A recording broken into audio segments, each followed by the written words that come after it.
hopefully people will say, even though you disagree strongly, you're not that disagreeable.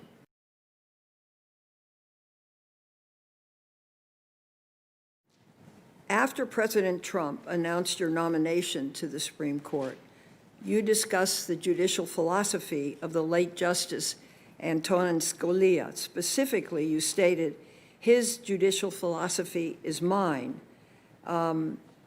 During oral arguments in the 2013 case Shelby County v. Holder, Justice Scalia questioned the strong congressional support for reenactment of the Voting Rights Act. He argued that this support was not attributable to the fact that we need the Voting Rights Act. Rather, he stated that he believed Congress reenacted the bill due to a, quote, phenomenon that's called perpetuation of racial entitlement, end quote. What is your reading of this and your understanding of the history of the Voting Rights Act? Well, when I said that Justice Scalia's philosophy is mine too, I certainly didn't mean to say that every sentence that came out of Justice Scalia's mouth or every sentence that he wrote is one that I would agree with. When I said Justice Scalia's philosophy is mine too, what I meant is that his jurisprudential approach to text, as we've talked about originalism and textualism, is the same that I would take. And I think as for the Voting Rights Act, I think that it was obviously a triumph in the civil rights movement. Well, the question arises in my mind. Of course, my view is that we always need this. This is a bulwark of our democracy. So need, I think, is something that may be somewhat subjective. Do you agree with that? That need is subjective? Yes, yeah, that I think we do need a Voting Rights Act, and it's subjective in that sense. Well, I think, Senator Feinstein, the question of how the coverage formula is calculated in the Voting Rights Act and the contours of the Voting Rights Act and whether Shelby County was rightly decided or not are all questions on which I can't give an answer because Shelby County has obviously been controversial. It's likely to be relitigated. It could come up before me on the court. Well, let me give you, because I think this is really important because it shows the basic philosophical bent of an individual. For me, the Voting Rights Act is extremely important, and it defines our election system to a great extent. It's hard for me to understand that anyone would want to do away with it. What is your position in that regard? As I understand Shelby County, it said that the coverage formula was outdated from the 1960s for subjecting the particular states, requiring them to get pre-clearance. It's my understanding, and I haven't looked at the case in a while, that everything else about the Voting Rights Act remained intact, including its prohibitions on discrimination in elections. It was just the coverage formula which decided which states were subject to pre-clearance. Well, let me ask you this question, and this is a hard one. Do you agree with Justice Scalia's assertion that the Voting Rights Act is a, quote, perpetuation of racial entitlement? End quote. Senator Feinstein, I don't obviously know what Justice Scalia was thinking when he said that. And any characterization of the Voting Rights Act or a statement like that is simply really not something I can opine on because, you know, that's tied in, I would think, with these Shelby County questions. Well, can you opine? I'm not asking for a formal opinion, but would you believe that it's a perpetuation of racial entitlement? Well, Senator Feinstein, I think that goes to the question of whether the coverage formula was outdated and needed to be updated from the 1960s or not. I take that to be the thrust of the disagreement in Shelby County and the position that Justice Scalia was taking. So again, I can't express a view on Shelby County and whether the majority or dissent had the better of the argument. Okay, let me move on to workers' rights and age discrimination. In a 2019 case, Kleber v. CareFusion Corporation, you joined a majority of the Seventh Circuit judges in holding that age discrimination in employment does not protect job applicants against employment practices that have a disproportionately harmful impact on older applicants. The opinion you joined, as I understand it, dismissed a claim brought by a 58-year-old lawyer who was passed over for a job that was offered to a 29-year-old applicant with less experience. I think I'm concerned by the implications of the decision. According to AARP, approximately 35% of the United States population is now 50 years or older. Almost 29% of households are headed by someone near or past retirement age who have no savings or pension. According to the EEOC, study after study has shown age discrimination, quote, remains a significant barrier for older workers, end quote. And older applicants are more frequently denied job interviews than middle-aged applicants. Additionally, older and middle-aged women are subjected to more age discrimination than men.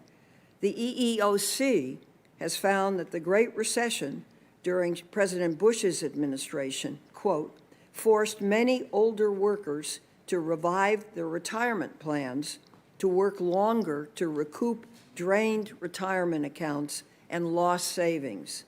So here's the question, because I think it's going to be an increasing problem for the court. What do you understand to be the purpose of age discrimination, of the Age Discrimination in Employment Act? Well, in Kleber versus CareFusion, I joined a majority of the en banc court, so that was a case that we heard as a full court. And the question is whether the prohibition on age discrimination covered applicants or only employees. And the statute said employees, and so an applicant isn't an employee. So the majority said that the statute, by its terms, didn't cover the conduct. But I think that's an instance, you know, I talked yesterday quite a bit about whose role it is to update statutes or extend them, and I think that's an instance in which Congress could well address this problem by amending the statute to include applicants in it. So where would you stand on the general subject matter? Well, since I can't impose the law of Amy, that would be up to the Congress to decide, or many state legislatures have different anti-discrimination prohibitions that offer even more protection than some federal statutes. Okay. Let's talk for a moment. In 2013, you wrote, and this is a quote, I tend to agree with those who say that a justice's duty is to the Constitution, and that it's thus more legitimate for her to enforce her best understanding of the Constitution rather than a precedent she thinks clearly conflicts with it.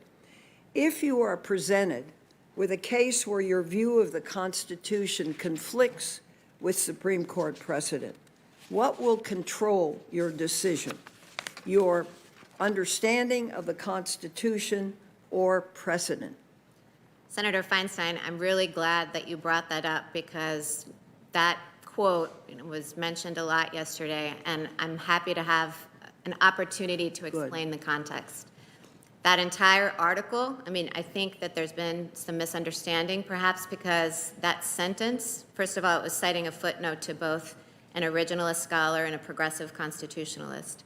But the whole article was defending the Supreme Court's current doctrine, which accords constitutional precedent weaker stare decisis effect than, say, statutory precedent. And I mentioned that yesterday, against claims that we should have no doctrine of stare decisis at all, and against claims that it should be absolute and completely tie the court's hands. So I actually wasn't arguing for any alteration to stare decisis doctrine. I was saying this is how it is, this is how the Supreme Court does it, and that's right.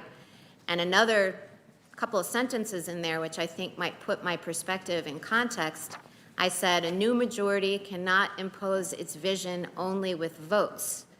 It must, now I'm paraphrasing myself, it must be very sure that its interpretation of the Constitution is the right one and that reliance, interests, et cetera, don't counsel in favor of its overruling, paraphrased. And then the next sentence was something to the effect of, an uncertainty in that regard counsels in favor of preserving the status quo. So that sentence, if it's just read alone, makes it sound like I'm arguing for the overthrow of stare decisis in constitutional cases altogether, but that wasn't the thrust of the article, quite to the contrary. Thank you. Thank you very much. And we all welcome the fact that your family's here. It's a beautiful family. Thank you so Take care, much. everybody. Thanks, Thank you, Mr. Senator. Chairman.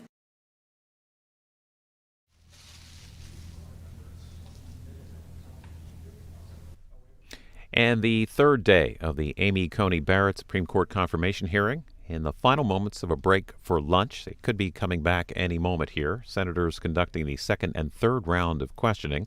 Those last for 20 minutes and 10 minutes, respectively. And when they return in just a few minutes, we expect Minnesota Democrat Amy Klobuchar to be the next questioner. Tomorrow, the committee will hear from additional witnesses in support and opposed to the nominee. The Judiciary Committee will vote on her nomination in about a week. On Thursday, October 22nd, a final vote with the full Senate is expected after that. And if you missed any of this process, from President Trump's announcement in the Rose Garden to this hearing, you can access it all at cspan.org. You'll also find there archival Supreme Court confirmation hearings.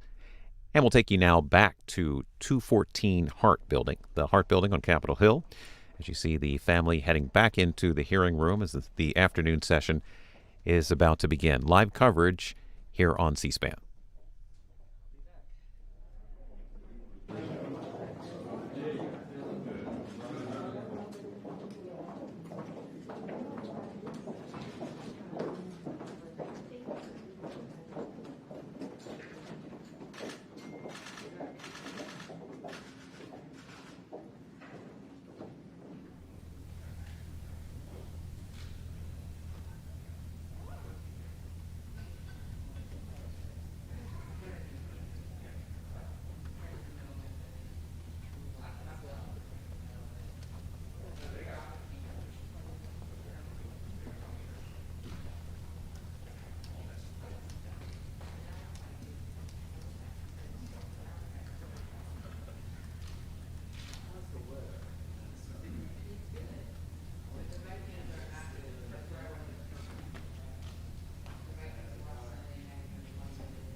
The hearing will come back to order.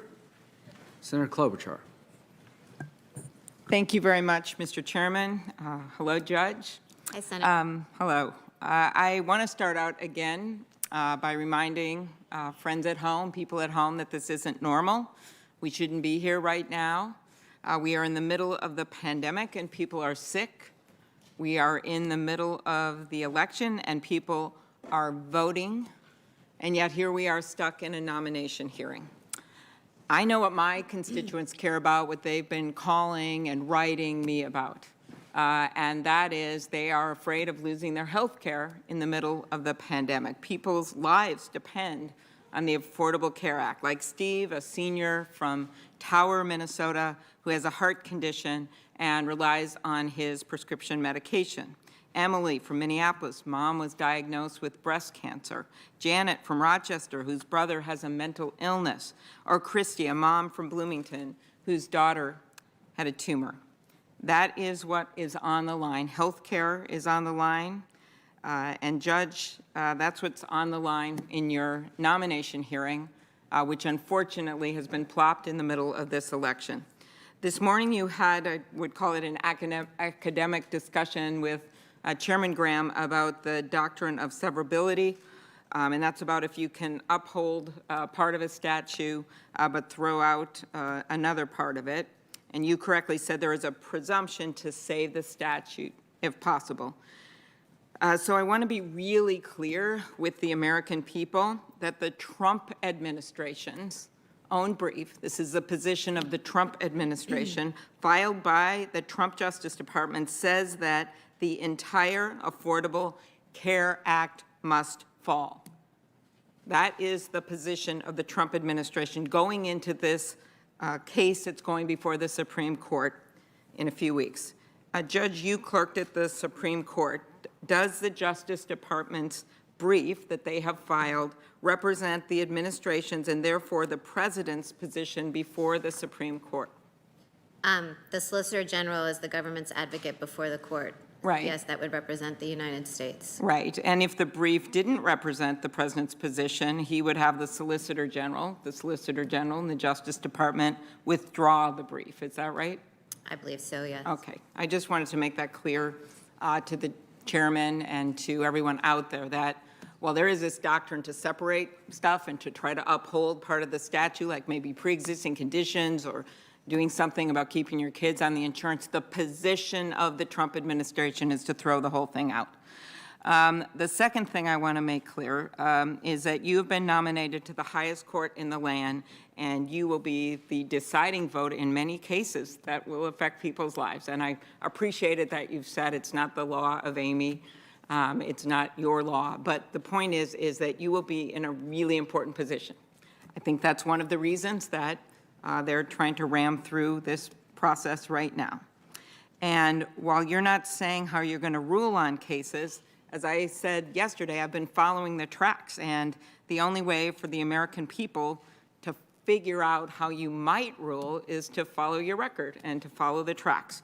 And we know this. You've said you consider Justice Scalia one of the most conservative judges in our nation's history as a mentor. You've criticized the decision written by Justice Roberts upholding the Affordable Care Act. In a 2015 NPR interview, you praised the dissent by Justice Scalia in another Affordable Care Act case, saying the dissent had the better of the legal argument. You signed your name to a public statement featured in an ad that called for an end to what the ad called the barbaric legacy of Roe v. Wade, which ran on the anniversary of the 1973 Supreme Court decision. You wrote your own dissent disagreeing with longstanding court rulings on gun safety, expressing your legal opinion that some felons should get guns, and you once discussed a dissent in the marriage equality case asking whether it was really the Supreme Court's job to make that decision. So to me, these tracks lead us to one place, and that is that you will have the polar opposite judicial philosophy of Justice Ginsburg. And to me, that would change the balance of this court, which is already 5-4 and known as very conservative when you look back through history, to 6-3. 6-3. And that would have great repercussions for the American people. So I wanted to follow up on something that Senator Harris and I asked you about yesterday, and that is the issue of whether or not you understood the president's clear position on the Affordable Care Act before you wrote the article in which you criticized the legal reasoning for upholding the Affordable Care Act. The president tweeted just one day after you were nominated, that would be September 27th, that it would be a big win if the Supreme Court strikes down the health law. But before you were nominated, and this is what we showed yesterday, Donald Trump tweeted promising that his judicial appointments will do the right thing on Obamacare, unlike Justice Roberts. Yesterday, you were asked by Senator Harris, prior to your nomination, were you aware of President Trump's statements committing to nominate judges who will strike down the Affordable Care Act? you said, "I can't really definitively give you a yes or no answer. What I would like to say is I don't recall hearing about or seeing such statements." And after she followed up, you said that the tweet wasn't something that I heard or saw directly by reading it myself. Okay, so I just want to go through some of the things that have happened over the last few years regarding the president's, his obsession to repeal Obamacare.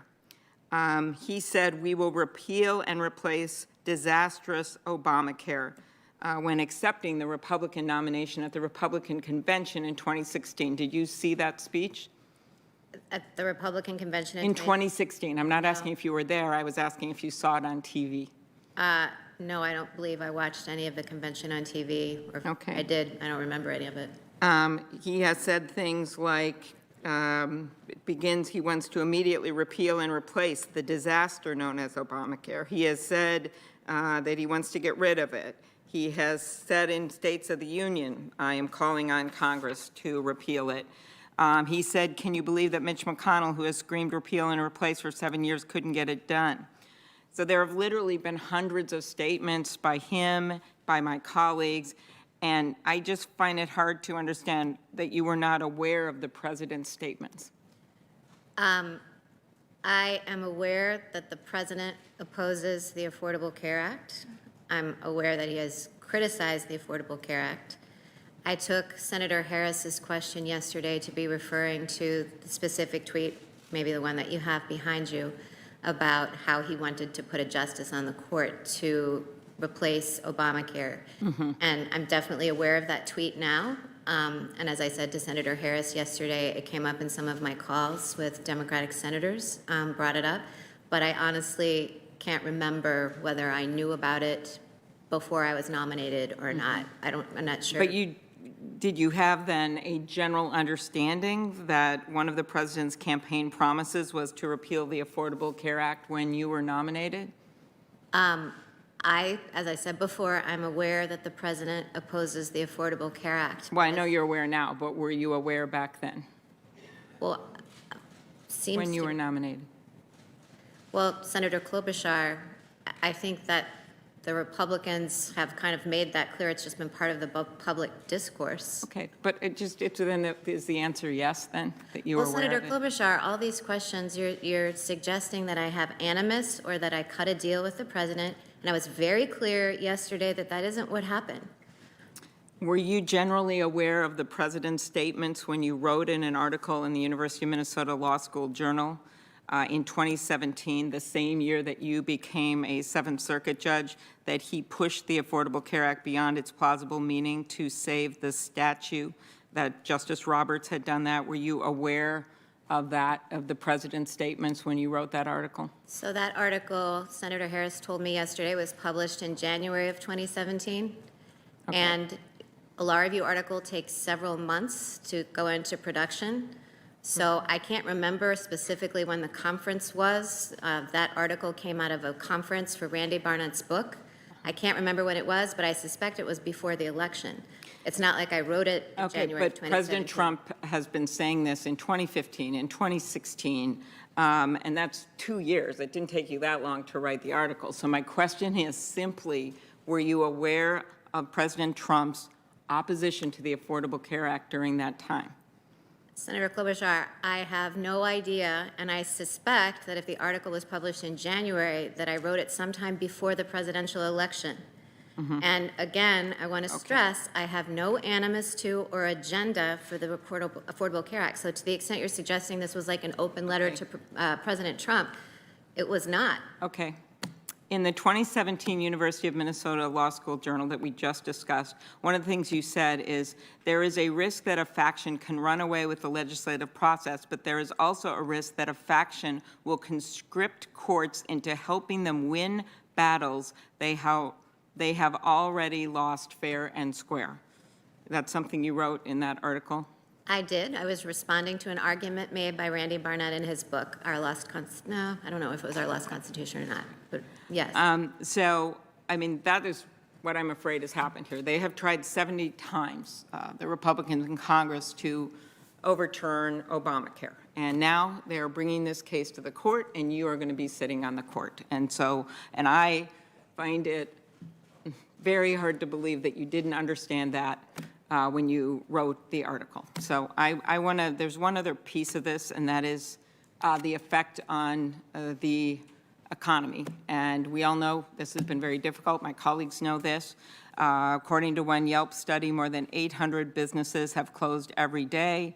30 million people were out of work at the height of the pandemic. We're still down 10 million jobs.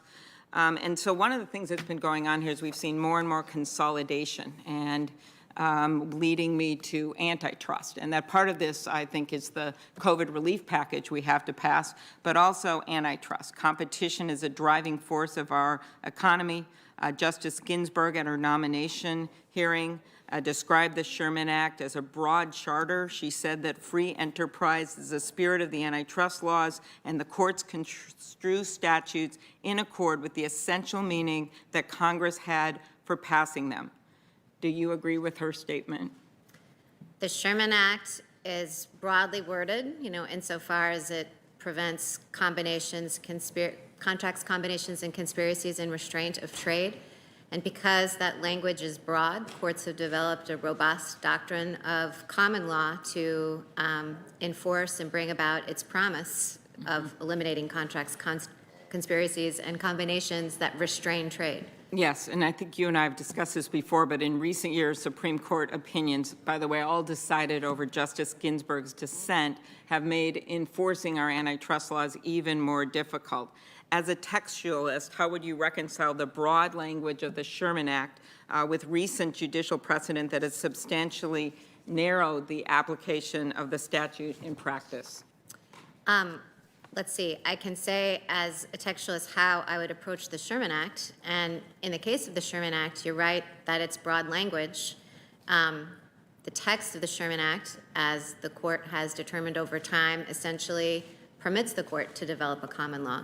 So I think, I haven't really had occasion to decide very many antitrust cases on the Seventh Circuit, but it's an area, because it's largely been left to judicial development, that is controlled by precedent for the most part. It is, and that's my concern right now, is that it has been so narrowed in its interpretation of the Sherman Act, the Clayton Act, that it's almost become impossible for people to bring those cases in any big way. I want to turn to something we talked about yesterday, which is elections.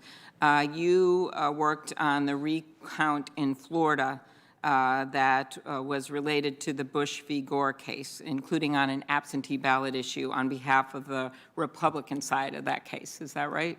I did work on Bush v. Gore. I did work on behalf of the Republican side. To be totally honest, I can't remember exactly what piece of the case it was. There were no Don't worry, challenges. I'm not going to ask you that. Okay. We're in the middle of a global pandemic that is forcing voters to choose between their health and their vote. Are absentee ballots, or better known as mail-in ballots, an essential way to vote for millions of Americans right now? That's a matter of policy on which I can't express a view. Okay, to me, that just feels like a fundamental part of our democracy. But, okay, let's try this. Have you ever voted by mail? I can't recall a time that I voted by mail. It may be in college that I did when I was living away from home, but I can't, as I'm sitting here, specifically recall a time I voted by mail. Do you have friends or family that have voted by mail or are voting by mail? I have had friends or family vote by mail. And you understand we're operating in a moment where the president is undermining vote by mail, even though a number of Republican governors and Republican senators are supportive of it. Many argue that Bush v. Gore, and back to your earlier work, hurt the court's legitimacy. If you are confirmed, the Supreme Court will have not one, not two, but 3 justices, you, Justice Kavanaugh, and Chief Justice Roberts, who worked on behalf of the Republican Party in matters related to the Bush v. Gore case. Do you think that that's a coincidence? Senator Klobuchar, if you're asking me whether I was nominated for this seat because I worked on Bush versus Gore for a very brief period of time as a young associate, that doesn't makes sense to me. I just think it's such a coincidence to me. I actually didn't know it until yesterday, but will having justices with this background, two of whom were appointed by the current president, decide any cases related to the upcoming election, do you think that will undermine the legitimacy of the court? Asking whether something would undermine the legitimacy of the court or not seems to be trying to elicit a question about whether it would be appropriate for justices who participated in that litigation to sit on the case rather than recuse. And I went down that road yesterday saying it's I a know, legal question. you said you wouldn't recuse. That's why I thought it was That isn't so. what I said. I said I Well, you wouldn't said, commit. I you wouldn't said pre-commit. that, you're right. You said you wouldn't announce your decision on recusal, and you wouldn't commit to recusing. But again, I think the public has a right to know that now 3 of these justices have worked on the Republican side on a major issue related to a presidential election. One thing I wanted to revisit quickly, Smiley v. Home. The reason I asked about that is that this would be unprecedented right now we're in an unprecedented time where we have a president who refuses to commit to a peaceful transfer of power, working to undermine the integrity of this election. And yesterday you wouldn't commit to recuse yourself from the case we just talked about, but now we're considering your confirmation to the highest court in the land in the midst of this election. And in Smiley v. Home, where the Supreme Court held that a governor is part of the legislative process, and therefore a legislature cannot unilaterally change election rules, that could be very important because we have a number of swing states where we have legislature of one party, governor of the other. And we have this precedent that has been on the books for nearly 90 years. Do you think that that is established Supreme Court precedent? It said that a governor is part of the legislative process. I actually am not familiar with that case, but it is precedent. Obviously, it's a precedent of the court. Okay. I wanted to turn to one last issue, and that is First Amendment and freedom of the press, near and dear to my heart. My dad was a journalist. He would go everywhere for a good story and cared a lot about freedom of the press.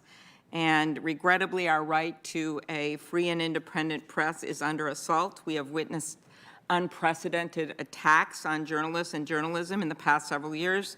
Our president frequently uses his Twitter account to attack news organizations. He has accused the media of being fake news and called them the enemy of the people. Obviously, we also have journalists overseas that are under attack by dictators. I want to pay special tribute to those brave journalists whose dogged pursuit of the truth never wavered despite threats of imprisonment, violence, and even death. Journalists like Jamal Khashoggi and the men and women of the Capitol Gazette. Their legacy is proof that fear will not silence facts. The founders recognized that a free press is vital to a vibrant and strong democracy, and that's why we need Supreme Court justices who understand the importance of protecting the right of journalists. First Time v. Sullivan, you know that's a landmark ruling and with the support of the First Amendment protections for the press and protecting journalists unless they say something untrue with actual malice. Justice Thomas has expressed skepticism with that case, writing in his concurrence in McGee v. Cosby that if the Constitution does not require public figures to satisfy an actual malice standard in state law defamation suits, then neither should we. Do you agree with Justice Thomas that the court should reconsider the actual malice standard because it is inconsistent with the original meaning of the Constitution? Well, Senator Klobuchar, I can't really express a view on either New York Times v. Sullivan or Justice Thomas's critique of it without violating the principle that I've repeatedly stated that all nominees follow, that, I can't comment on matters of litigation or grade precedents that the court has already decided. I also want to ask you about how journalists have been deterred from doing their jobs under the threat of jail time.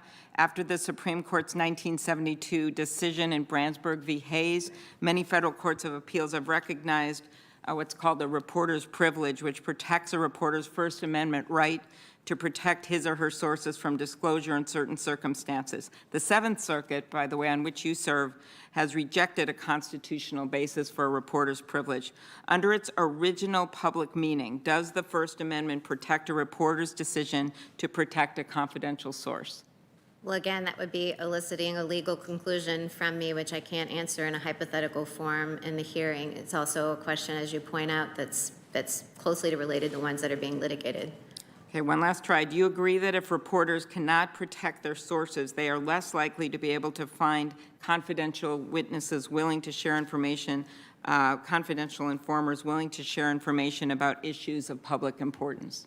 Well, Senator, that would both be a policy question, a matter of public policy, which I can't express a view on, and you know, presumably also one that might factor into the question of what the First Amendment protects. So again, that's not something that I can give an opinion on in this context. Okay. I guess my last thing I'll just say is I hope people watching out there are going to follow the tracks of this record and are going to vote. Thank you. Thank you. Senator Sass. Thank you, Chairman. Welcome back, Judge Barrett. Let's start with how judges should look back on their career at the end of it. So if you are confirmed, 30 or 40 years from now, when you hang up your robe and sit on a front porch in South Bend or wherever, probably with a big gaggle of grandkids around you, how will you judge whether or not you had a successful career as a judge and justice? I would judge whether I'd had a successful career by whether I'd always acted with integrity, whether I'd always followed the rule of law and resisted the temptation to twist the law in the direction that I wanted it to go, whether I had treated my colleagues kindly and with collegiality, whether I had mentored, helped, and had good relationships with my clerks and any assistants or staff that I had. I mean, because both the law and the people are important. And how would that differ from how a senator should look back on her or his career after hopefully not 30 or 40 years, but in my view, 12 would be a good limit. But how should senators look back on their career, and how does it differ from judges? Well, let's see. So I probably can't say how a senator himself or herself would, but I'll say as a citizen how I might evaluate a senator's career at the end of it. And that would be to say, did he pursue good policy? Did he, sponsor legislation or vote for legislation that advanced the cause of the common good in the United States?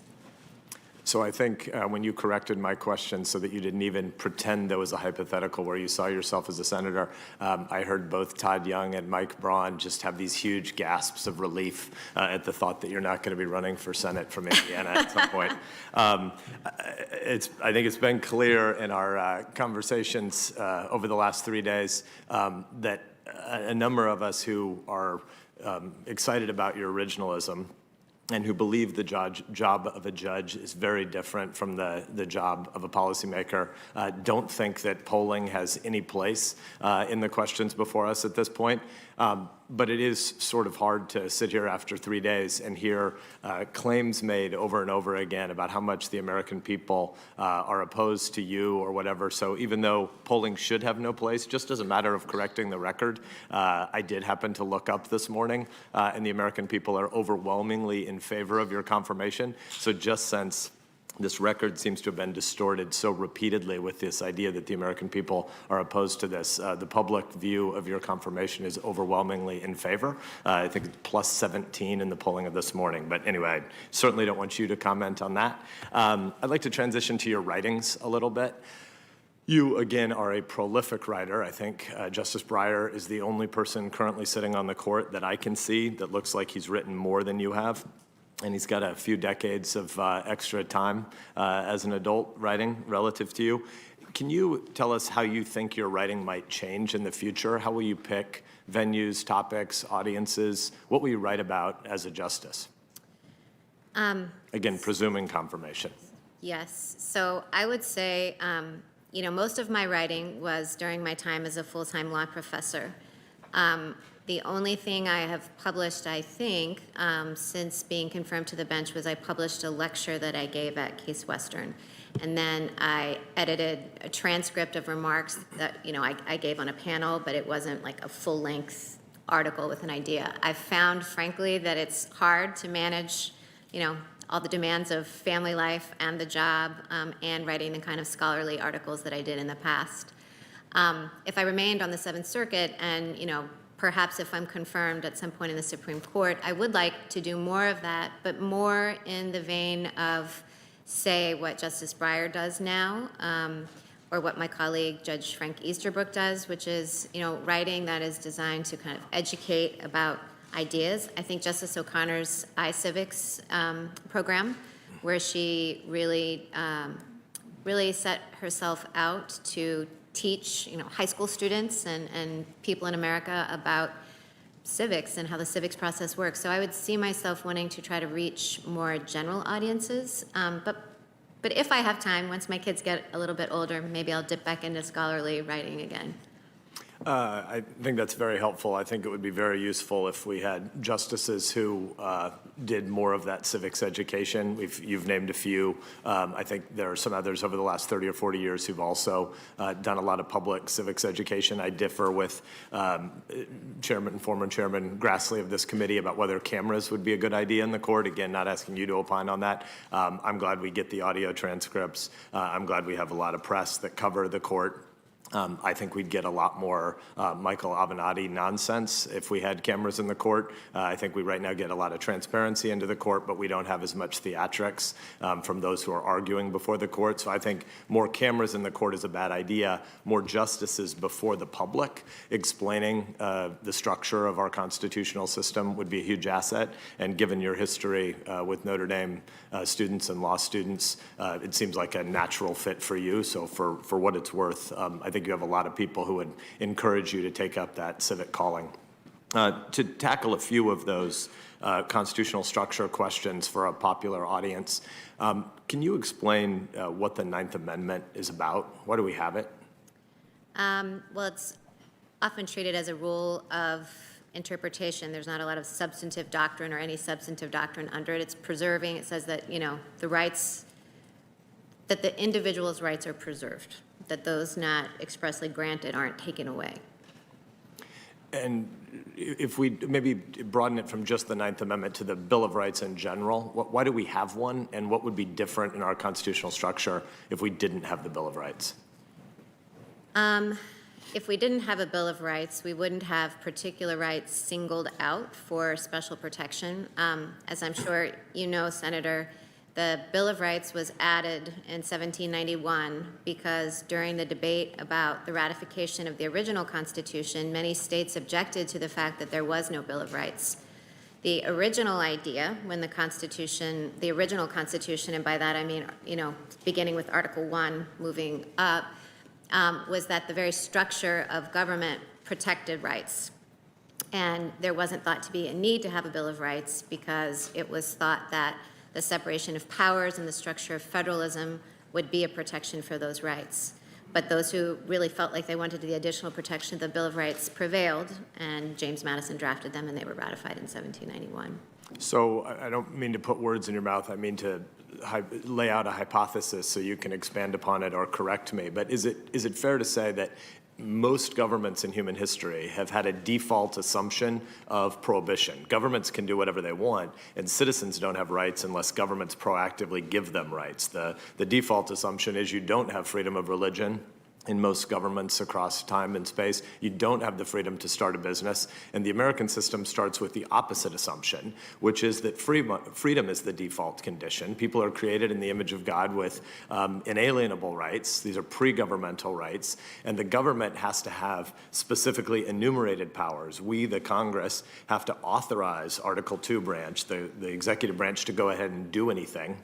And if they don't have those authorities, they in the executive branch and the administrative agencies, they can't do anything unless Congress gives them the freedom, and the people's default assumption is freedom. And so our system is to flip the historic prohibition assumption, and we have a freedom assumption on people and a prohibition assumption on government. And so prior to the Bill of Rights, the structure of the Constitution was saying that we don't need to enumerate rights because the assumption is you have a right unless a prohibition has been created. Is that a fair way to think about it? And how would you expand upon it more eloquently since you teach this stuff? You are far more eloquent than I, Senator Sass. No, I think that is an accurate description of how of the assumptions underlying our Constitution.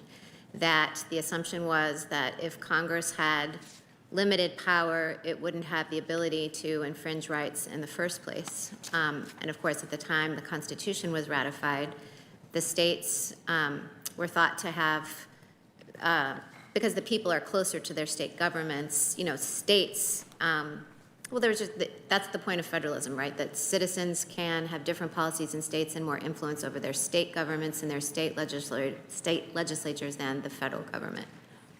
What role does the Declaration of Independence play in interpreting the Constitution, or what's the relationship between the two documents? Well, the Declaration of Independence is an expression of our ideals, expression of, our desire to be free of England. It's not law, however. The Constitution is law. So the Constitution is our foundational law and a governing document, and, while the Declaration of Independence tells us a lot about history and about the roots of our republic, it isn't binding law. What are the 5 freedoms of the First Amendment? Speech, religion, press, assembly, speech, press, religion, assembly. I don't know, what am I missing? Redress or protest. Okay. Why is there one amendment that has these 5 freedoms clustered? Why do they hang together? I don't know what you're getting at on that one. You mean what is the common denominator? Yeah, I mean, why I'm getting back to the same idea that the Bill of Rights was sort of an attempt to do public catechesis. It was an attempt to say, we already believe in limited government, we the founders. That's the brilliance of the miracle at Philadelphia, despite all the failures to live up to our ideals. But the 1787, 1788 conversation was to say, we believe in limited government because we believe in the limitless rights of people. And so they didn't have a Bill of Rights, but later when they started spelling it out, it's sort of like they got jazzed up trying to work this out for the American people. This is amazing stuff. And so I'm just wanting to hear you reflect a little bit on the glories of the First Amendment, even though it wasn't needed as a part of the structure at the beginning. Once they added it, why 5 of them in the same amendment? I don't know why, actually, as a historical matter, those were grouped. I'm sure there's a story that I don't know there about why those appeared in the First Amendment altogether rather than being split up in different amendments. I mean, assembly and protest and speech bear more relation to one another than necessarily free exercise, say.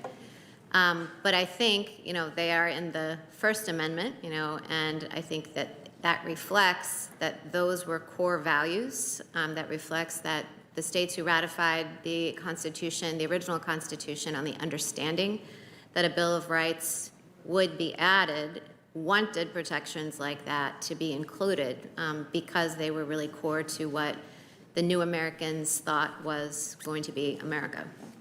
Thank you. I agree with you, and I think that some of why it's so useful to think about the 5 together in my mind is because you don't really have freedom of religion if you don't also have freedom of assembly. If you can't gather with your co-religionists, you don't really have freedom of speech if you can't also publish your beliefs and advocate for them. You don't really have any of those freedoms if you can't protest times and seek the redress of grievances in times when government oversteps and tries to curtail any of those freedoms. And I think some of the important questions about judicial modesty in some of the last 3 days of hearings are very relevant and prudent to have had. But I also think there are times when there's been questioning that you've been put through that has implied that because you have free assembly rights as an individual, when you were a faculty member or as a wife and mom and neighbor in South Bend, when you signed something walking out of church,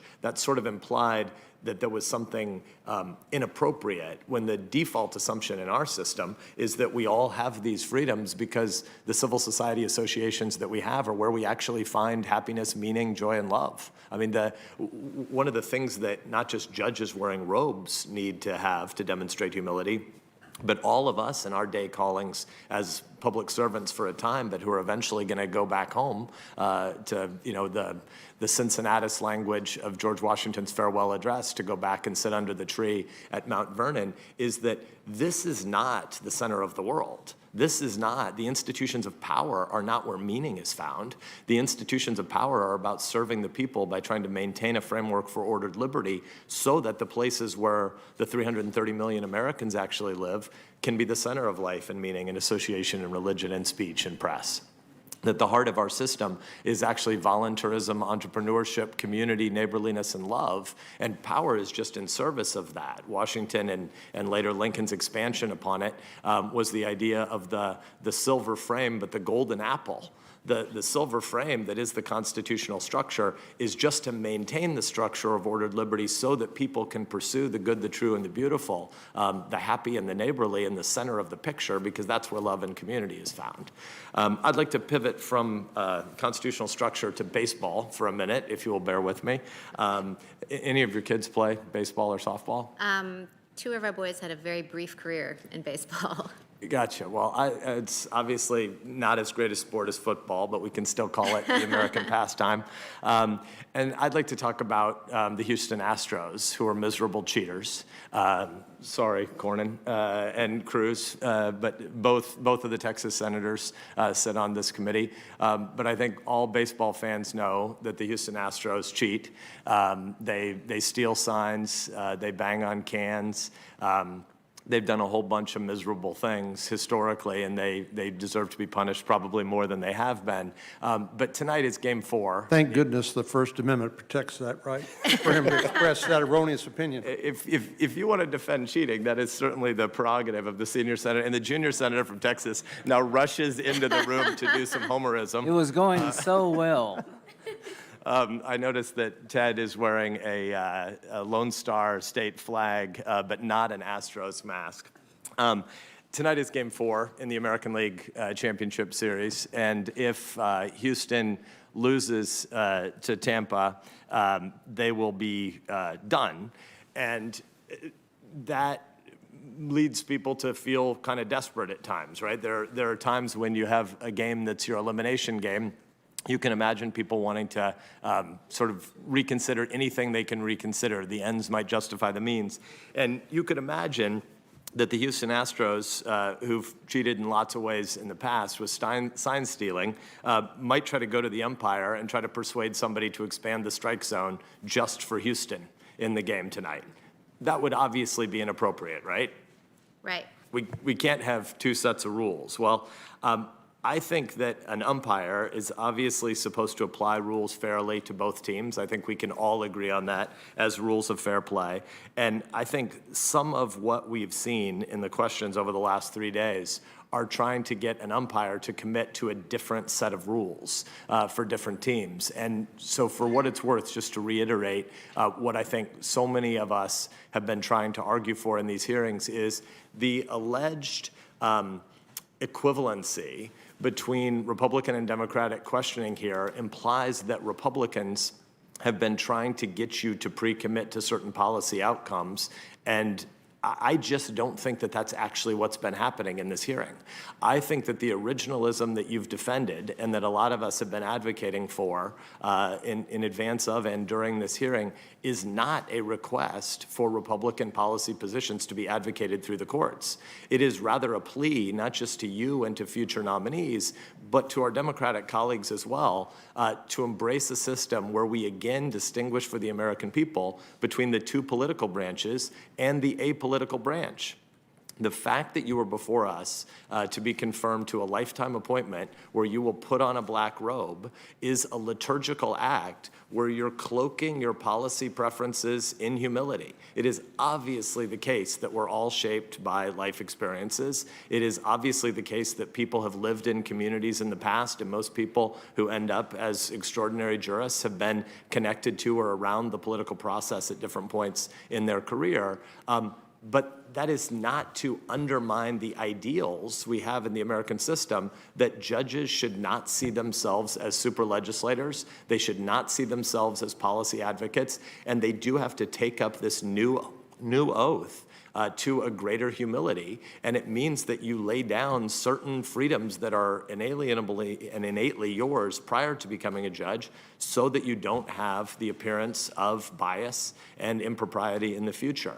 And so I want to reassert the idea that we should be trying to excise from our language this idea of conservative and liberal blocs on the court, Republican and Democrat justices. What we want, and I want this to not just be a Republican aspiration, but I want it to be a Democratic aspiration as well again. What we want are people on the court who understand, with humility and modesty, the judicial role, because it is a limited role. It is not a role to right all wrongs in society. It is not a role to be a policy advocate. And I think you've comported yourself extraordinarily well over the last 3 days, as you've been repeatedly asked to be an umpire who prejudges certain cases, and it isn't your job to do that until the reactive moment when you're actually on the court. So thank you for the civics lesson that you've offered Americans over the last 3 days. Thank you, Chairman. Thank you, Senator. Thank you. Mr. Chairman? Yes, here we go. Mr. Chairman, I was tempted to make a parliamentary inquiry if the unjustified broadside from the senator from Nebraska violates Rule 19 of this body. But I decided not to when I came to the realization that Nebraska lacks a professional baseball team and at times doesn't always have a winning football team either. And so I view it more as a plea for help than a substantive point. And I will say the remainder of the senator from Nebraska's questions and exchange with Judge Barrett I thought was excellent and a wonderful civic education for all Americans. Yeah. The scurrilous lies about the Astros, I think, should be stricken from the record and forgotten by all. Thank you. Mr. Chairman, I will later be asking unanimous consent to submit to the record a little bit of historical information about the Houston Astros, but we will wait for now. Thank you. Can't wait. Will you include a photograph of the World Series trophy? There you go. I think there's an asterisk hanging over the trophy. Well, number one, I want to thank Judge Barrett for not interrupting us during your hearing. Senator Coons. Thank you, Mr. Chairman. Thank you, Judge. Good to be talking with you again. These questions of fairness and who follows the rules and who are the umpires and do we win at all costs or do we respect the traditions of the game are centrally what's before us. So let's get to it with the 20 minutes we have. And thank you again to your family and everyone who's traveled with you today. Judge Barrett, in accepting President Trump's nomination to the Supreme Court, you stated you share the judicial philosophy of Justice Scalia, your mentor, the justice for whom you clerked. His philosophy is, of course, originalism. Essentially, the idea that the authoritative meaning of the Constitution is what it meant when ratified, whether that was 150 years ago, 240 years ago, but meant when ratified. And I think the American people need to better understand what that originalist philosophy could really mean for their everyday lives, because I think it means our entire modern understanding of certain constitutional commitments around liberty, privacy, and equality under the law could in fact be rolled back to 19th or even 18th century understandings in a way unrecognizable to most Americans. Many of these modern notions are rooted in a landmark case decided in 1965, Griswold versus Connecticut, where the Supreme Court held married couples have the right to use contraceptives in the privacy of their own home. In an interview just 8 years ago in 2012 on Fox News, Justice Scalia said this decision was wrong because under his originalist philosophy, there's no such thing as a general right to privacy in the Constitution. This is a question most currently serving justices have answered. When we spoke on the phone last week, you said you couldn't think of any specific issue of law where you disagreed with Justice Scalia. Do you agree with him that Griswold was wrongly decided and thus states should be able to make it illegal to use contraceptives if they so chose?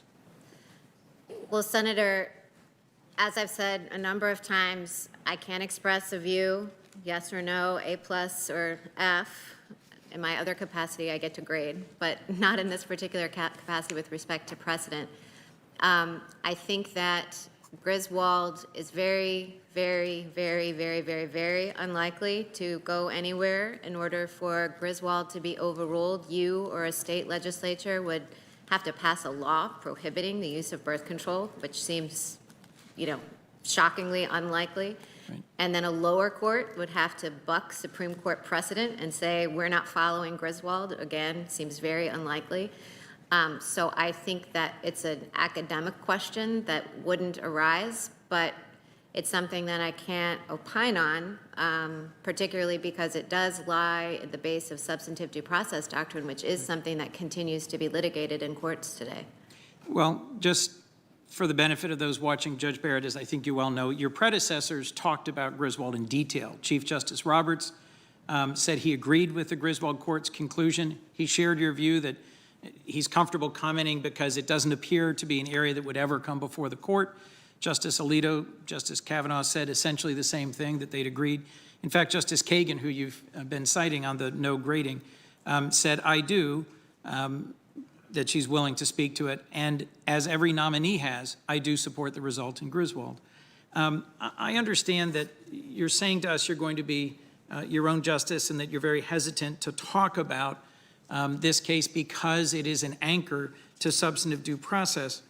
But let me just one more time say, are you unwilling to say, as so many currently serving justices have, that at least Griswold is not wrong? I think Griswold isn't going anywhere unless you plan to pass a law prohibiting couples or all people from using birth control. And I think the question, because it's entirely academic, because it seems unthinkable that any legislature would pass such a law, I think the only reason that it's even worth asking that question is to lay a predicate for whether Roe was rightly decided, because Griswold does lie at the foundation of that line of precedent. Right. So because Griswold involves substantive due process, an area that remains one subject to litigation all over the country, I don't think it's an issue, a case that I can opine on, but nor do I think Griswold is in danger of going anywhere. Well, and to be clear about what it underlies, it's not just that Griswold was a landmark case, as you well know. It anchors a lot of modern liberty interests in personal and family autonomy. It was extended to unmarried couples in Eisenstadt. It was extended to the right for women to control the reproductive choices in Roe and in Casey. But it was also extended to support same-sex couple intimacy in Lawrence v. Texas, and ultimately that same-sex couples have an equal right to marry in Obergefell. The reason I'm taking a few minutes with this is that Justice Scalia publicly disagreed with or dissented in each and every one of these cases. He wrote in one of these decisions that it reflected the court adopting the so-called homosexual agenda. And just last week, Justices Thomas and Alito issued an opinion stating the Supreme Court needs to fix problems from its holding in Obergefell. So I understand you'll be your own justice, and Justice Scalia's philosophy is significant, but I also think you've made it clear that it's largely your philosophy, and I'm trying to help viewers understand what it means to replace a Justice Ginsburg with someone who may more closely follow Justice Scalia's approach. If Justice Scalia had had his way, we'd be in a very different country with regards to gender discrimination. In one of Justice Ginsburg's most celebrated decisions in 1996, in the case involving Virginia Military Institute, she struck down their male-only admissions policy. Decades later, VMI honored Justice Ginsburg in recognition of the contributions its female alumni have made. Justice Scalia was the sole dissenter in that case and even accused the court of destroying VMI, which remains standing and strong to this day. Now, I'm just getting at how closely you would ally yourself with Justice Scalia's jurisprudence. Would you agree with Justice Scalia that Justice Ginsburg's decision in VMI was wrong? Well, Senator Coons, to be clear, as I said, I think in response to this question yesterday, I do share Justice Scalia's approach to text, originalism and textualism. But in the litany of cases that you've just identified, the particular votes that he cast are a different question of whether I would agree with the way that he applied those principles in particular cases. And I've already said, and I hope that you aren't suggesting that I don't have my own mind or that I couldn't think independently or that I would just decide, like, oh, let me see what Justice Scalia has said about this in the past, because I assure you I have my own mind. But everything that he said is not necessarily what I would agree with or what I would do if I were Justice Barrett. That was Justice Scalia. So I share his philosophy, but I've never said that I would always reach the same outcome as he did. Understood. But I think a case like this is a striking example of what it might mean to replace Justice Ginsburg and her methodology and her approach with someone much closer to Justice Scalia. And frankly, to me, this comes back in part to the president who nominated you. President Trump did not nominate you to carry on Justice Ginsburg's legacy. He nominated you because he wants to undermine or change or shift that legacy, and he's been very clear repeatedly before you were chosen about his intent to nominate justices in the mold of Justice Scalia. You recognized yesterday in an exchange with Senator Leahy that replacing Justice Scalia with Justice Garland, had Judge Garland become Justice Garland, would have changed the balance of the court. It's something you wrote about in 2013 in the Texas Law Review. You recognize these balance shifts are why Supreme Court nominations are so much at issue in presidential elections. Do you just acknowledge that your confirmation, even though you won't be identical to Justice Scalia, will profoundly impact the balance of the court and the way in which it decides future cases? I think the statement that I was having an interchange with Senator Leahy about yesterday was about an interview that I gave shortly after Justice Scalia's death, but after Judge Garland's nomination. And I did say that, use that phrase, lateral move. And what I meant by that, I mean, I very much agree with Senator Sass that we shouldn't talk about Republican judges and Democratic judges because I think they're just judges. But of course it's true that judges have differences in judicial philosophy. So I actually think Justice Breyer and Justice Scalia are a great example of this because they sometimes had public debates with Justice Scalia advocating originalism and Justice Breyer advocating active liberty. And there's room on the court for that, for having different approaches. It's not about having, your colleagues on the other side of the aisle, all of you in the room have different policy platforms, but judges don't have policy platforms, but it is certainly the case that judges take different approaches to interpreting the text. And that is what I meant when I was describing how the balance of the court would shift. It would be away from one balance and toward another in terms of how judges think about the text. And Judge, what I want to explore with you in the time I have remaining is exactly how those shifts in methodology, in approach, may well have a dramatic impact on the policy outcomes, on what is and isn't upheld as law going forward.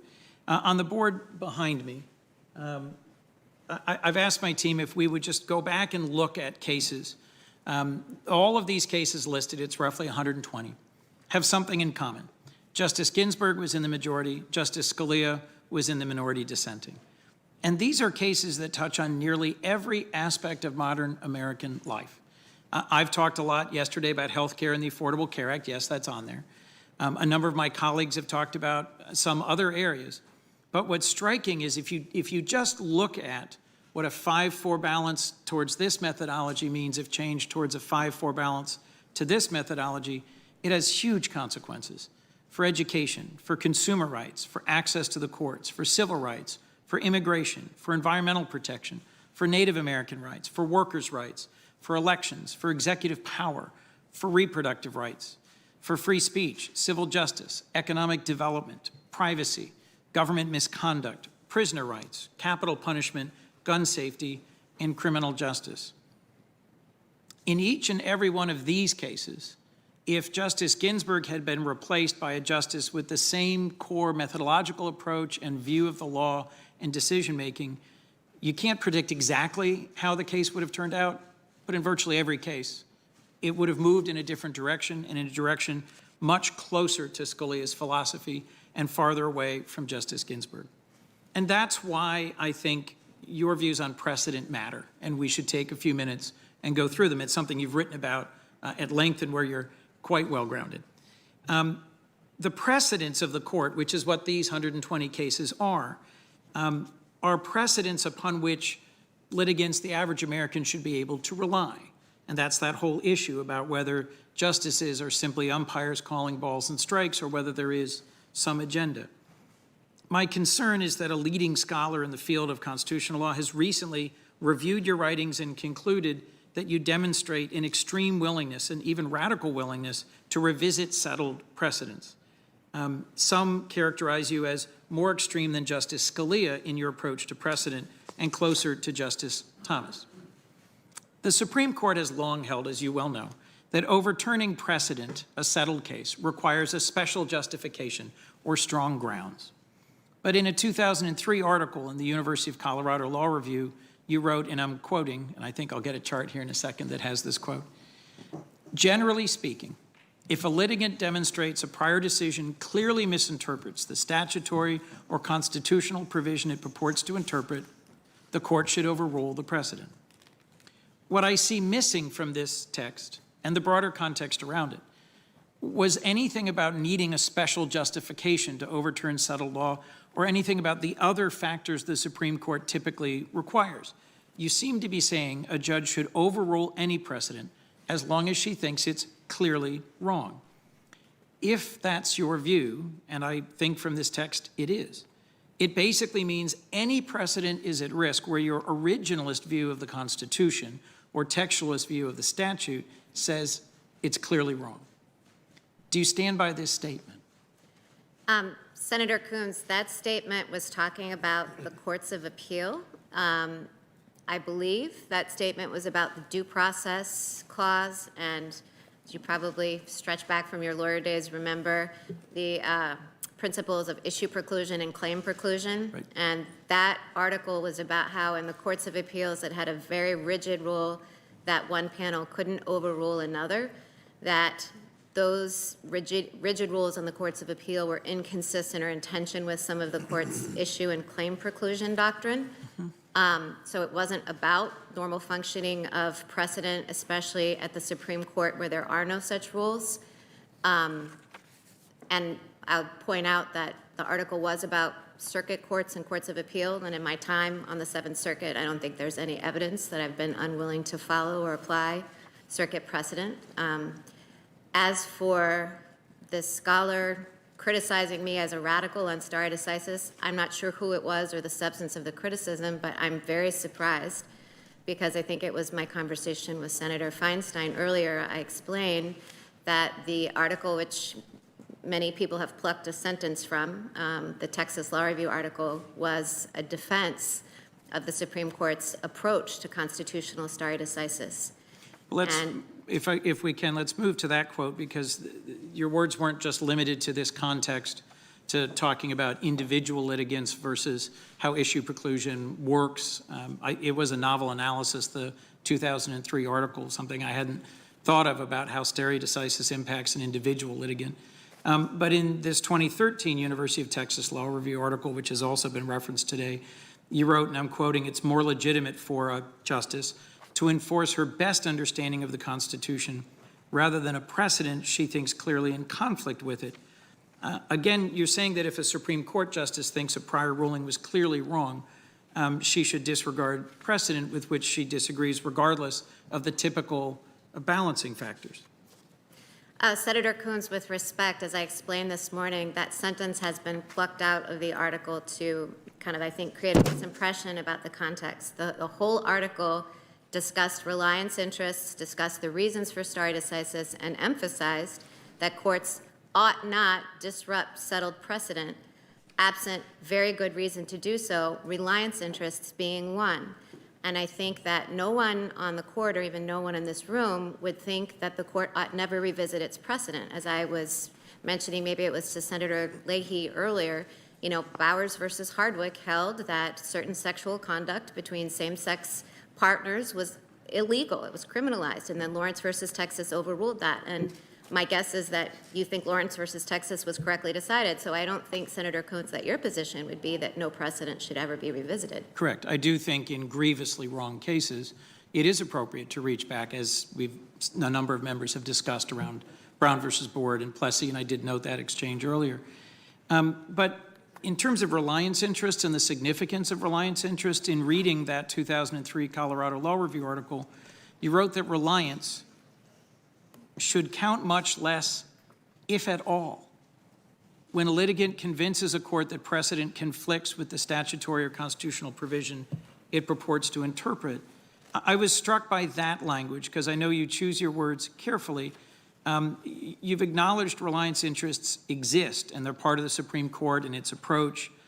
But in this article, it seems to me you're giving your own views about whether reliance should matter. And you're unequivocally stating it shouldn't. It should matter less, if at all, when the originalist approach to reading the Constitution says this is wrongly decided. That's why, to me, the concern about reading the Constitution through a Scalia lens rather than a quite different, methodologically, Ginsburg lens. You've also recognized originalists like yourself are more likely to overturn precedent. In the Texas Law Review article, you cited statistics that self-identified originalists like Scalia and Thomas urged and joined in overruling precedents more than any other justices over an 11-year period. The disturbing picture to me overall about all of this, about precedent, is that I think there's been a movement amongst originalists and a change in terms of the approach of judges to judging who self-identify as originalists. In the 2017 article in the University of Minnesota, in Constitutional Commentary, that's been referenced before, you said, and I'm quoting, about modern originalists, that they've abandoned the claim one should be an originalist because originalism produces more restrained judges. Do you stand by that characterization? Well, Senator Coons, I just want to point out that in this whole discussion, you know, I did write that Colorado article in 2003. I don't recall that sentence or its context, but in my full body of work, including everything that's come before, including the 2013 Texas Law Review article, I've written at great length about the virtues of stare decisis and the stability interests it serves. And in my scholarship, I've also talked about other features of the judicial system. Right. And also, I'd like to point out that nothing in my record in the Seventh Circuit shows disrespect for stare decisis. And also, Justice Scalia did observe and follow precedent. It's not like Justice Scalia ever advocated an overthrow of stare decisis. So I just don't think there's any evidence to suggest that I'm in there trying to burn up the 600 volumes of the United States reports that are on the shelf. I don't have an agenda in that regard. Well, that's so exactly what caused me concern as I looked at Thomas versus Scalia, and which may be more the role model you follow in terms of the application of stare decisis. These quotes jumped off the page. I haven't made a practice of reading 50-page law reviews recently. I don't mean to suggest. I don't recommend it. They were compelling and well-written. But these quotes struck me as clear statements of a view or an intent. And as I've said before, the larger challenge here is not what you've said about your views on cases, but what the president who has nominated you has said about his goals and his objectives for your service on the court. And frankly, my concern about originalism and an activist willingness to reconsider precedent is that in combination, Justice Scalia's views, often expressed in sharply worded, memorable dissents, may make for great academic reading, but I think most Americans don't expect them to become the law of the land. And in a long line of cases, they would overturn well-settled precedent that I think we have all come to expect. So my core concern here, Your Honor, is that your confirmation may launch a new chapter of conservative judicial activism, unlike anything we've seen in decades. And the point of the chart was to just show we've mostly been talking about the Affordable Care Act and privacy-related cases. But if that's true, it could touch virtually every aspect of modern American life. I pray that I'm wrong. I hope that I am. But in my reading of your work, nothing has alleviated my grave concerns that rather than building on Justice Ginsburg's legacy of advancing privacy and equality and justice, I'm concerned, in fact, you will take the court in a very different direction. And so with all due respect, I will be voting against your confirmation, Your Honor. Thank you, Mr. Chairman. One brief comment. The 6 super president cases, how many were there? 5, 6? I don't know. Oh, let's see, this is going to be just like when Senator Sass asked Well, me we how know many where they're freedoms were. There was Marbury, there's Brown, there's Mapp versus Ohio, there's the civil rights cases. So just very briefly for the public, and the reason those cases were picked by you, nobody is suggesting in today's world that it's not the Supreme Court's decision to interpret the Constitution, Marbury versus Madison. That's correct. And to be clear, that list was formulated by other scholars. Right. I was referring to it, but Not yes. just your list. Nobody thinks that Marbury versus Madison and the court's Yeah, authority right. to interpret the Constitution. And nobody in America is wanting to go back to segregation. No No. legislative body is attempting to do that for a good reason. America does not want that. Nobody in their right mind wants that. The rest of these cases that have been listed as super precedent have that commonality. Overwhelming acceptance, is that correct? Yes, that is correct. As to Roe and Casey and to Heller and to United Citizens, active litigation going on right now today. Is that correct? That is correct. Senator Hawley. Thank you, Mr. Chairman. Judge Barrett, good to see you again. Are you aware of any active litigation challenging the constitutionality of Griswold versus Connecticut? I am not. Are you aware of any litigation in recent decades challenging the constitutionality of Griswold versus Connecticut? I am not. Are you aware of any legal movement out there to challenge the constitutionality of Griswold versus Connecticut?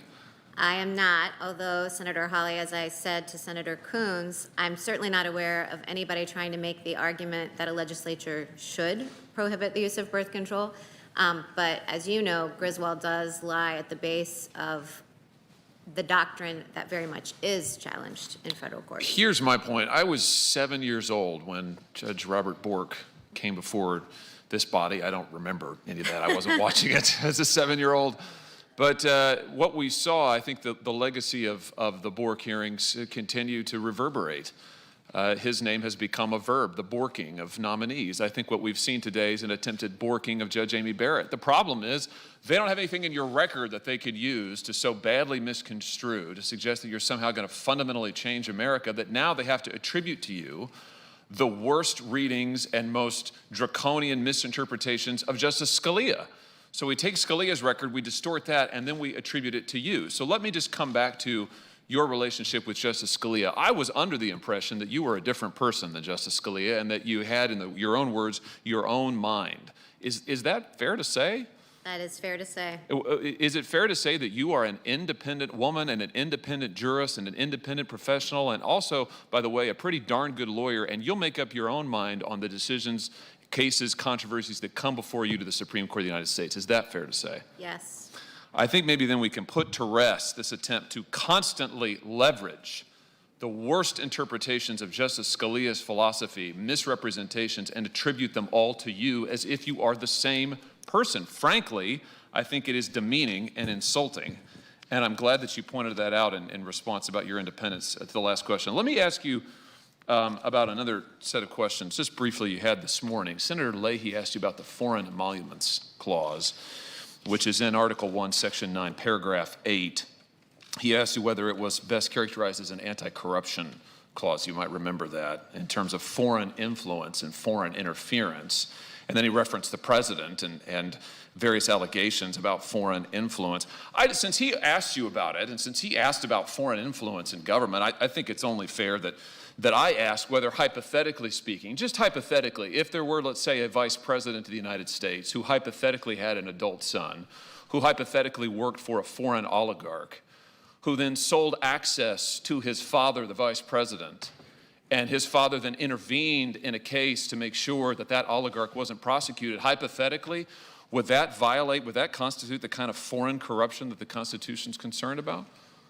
I can't answer hypotheticals. Well, I thought you might say that, and I'm glad you don't and won't, because who knows, that case may come before you, but I think it's a fair set of questions to ask. Let me ask you about something different.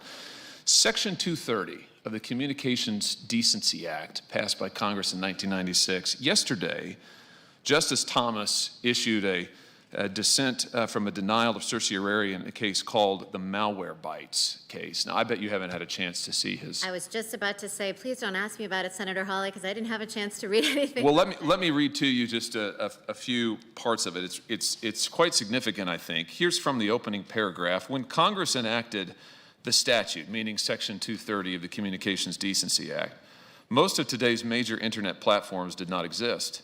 And in the 24 years since, we have never interpreted this provision, we meaning the Supreme Court.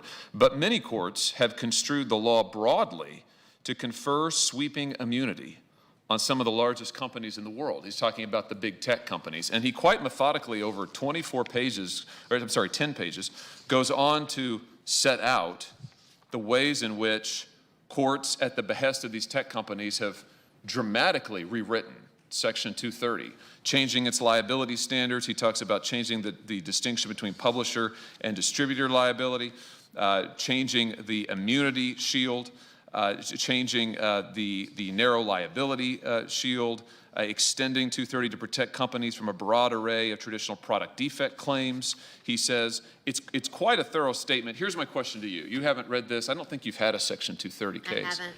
So in general, not about his dissent from denial, but in general, what are the dangers of the Supreme Court or any court rewriting a statute, departing from the text that Congress or a legislature, a lawmaking body, departing from the text they have written, that has been adopted, presented and adopted? What are the dangers in that if a court departs from that and substitutes its own judgment, whether it's done in one opinion over a series of years?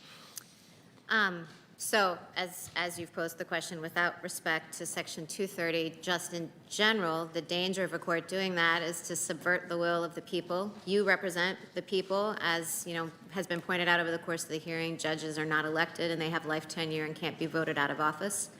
So if judges misconstrue statutes or bend them to the judge's idea of what would be good public policy, then it deprives the people of the chance to express the policies that they want through the democratic process. And the effect can be cumulative, can it? I mean, you can start with a change to the statute, a rewrite of one provision of the statute that then becomes precedent, and then when the court revisits this case later, revisits the issue later, then they expand that and do a little more rewriting, and pretty soon, 5 or 10 or 15 years later, you're with something that has been so heavily blue-penciled, so to speak, that it doesn't bear much resemblance at all to the original statute. I mean, that's a danger of courts continuously substituting their own judgment. Is that fair to say? That can happen. So, let me just say, my opinion, not yours, I think it's pretty clear that has happened with Section 230. I think Justice Thomas does an outstanding job here of laying out why that's the case. Let me ask you in a related vein, Justice Holmes, Oliver Wendell Holmes Jr. said in the famous Lochner case, in his famous dissent in that case, over a century ago, he said the 14th Amendment does not enact Mr. Herbert Spencer's social statics. Do you agree with that statement? Well, what do you think he was getting at with that? So Justice Holmes' famous dissent in Lochner, which was later the position adopted by the court, is that, courts shouldn't pour their ideas of good economic policy into the 14th Amendment to stand in the way of policies that the legislatures enact, for example, on questions of maximum hours for bakery workers or minimum wages and those kinds of things. You mentioned economic policy. Talk just a little bit about how a court could substitute its own views on economic policy for those of a law enacting body, of a legislature or of Congress. Sure. Well, in that era, in the Lochner era, and then we saw it also in the cases that preceded the switch in time, the court was standing in the way, I guess in Lochner itself, in the way of reforms for workers that legislatures were enacting. And so if, say, one had a preference for free trade, or if one had a preference for having no minimum wage or having a minimum wage, to hold such a statute that did the opposite of your policy preference unconstitutional because it didn't comport with your idea of the best economic policy would be to thwart the will of the people without warrant in the Constitution.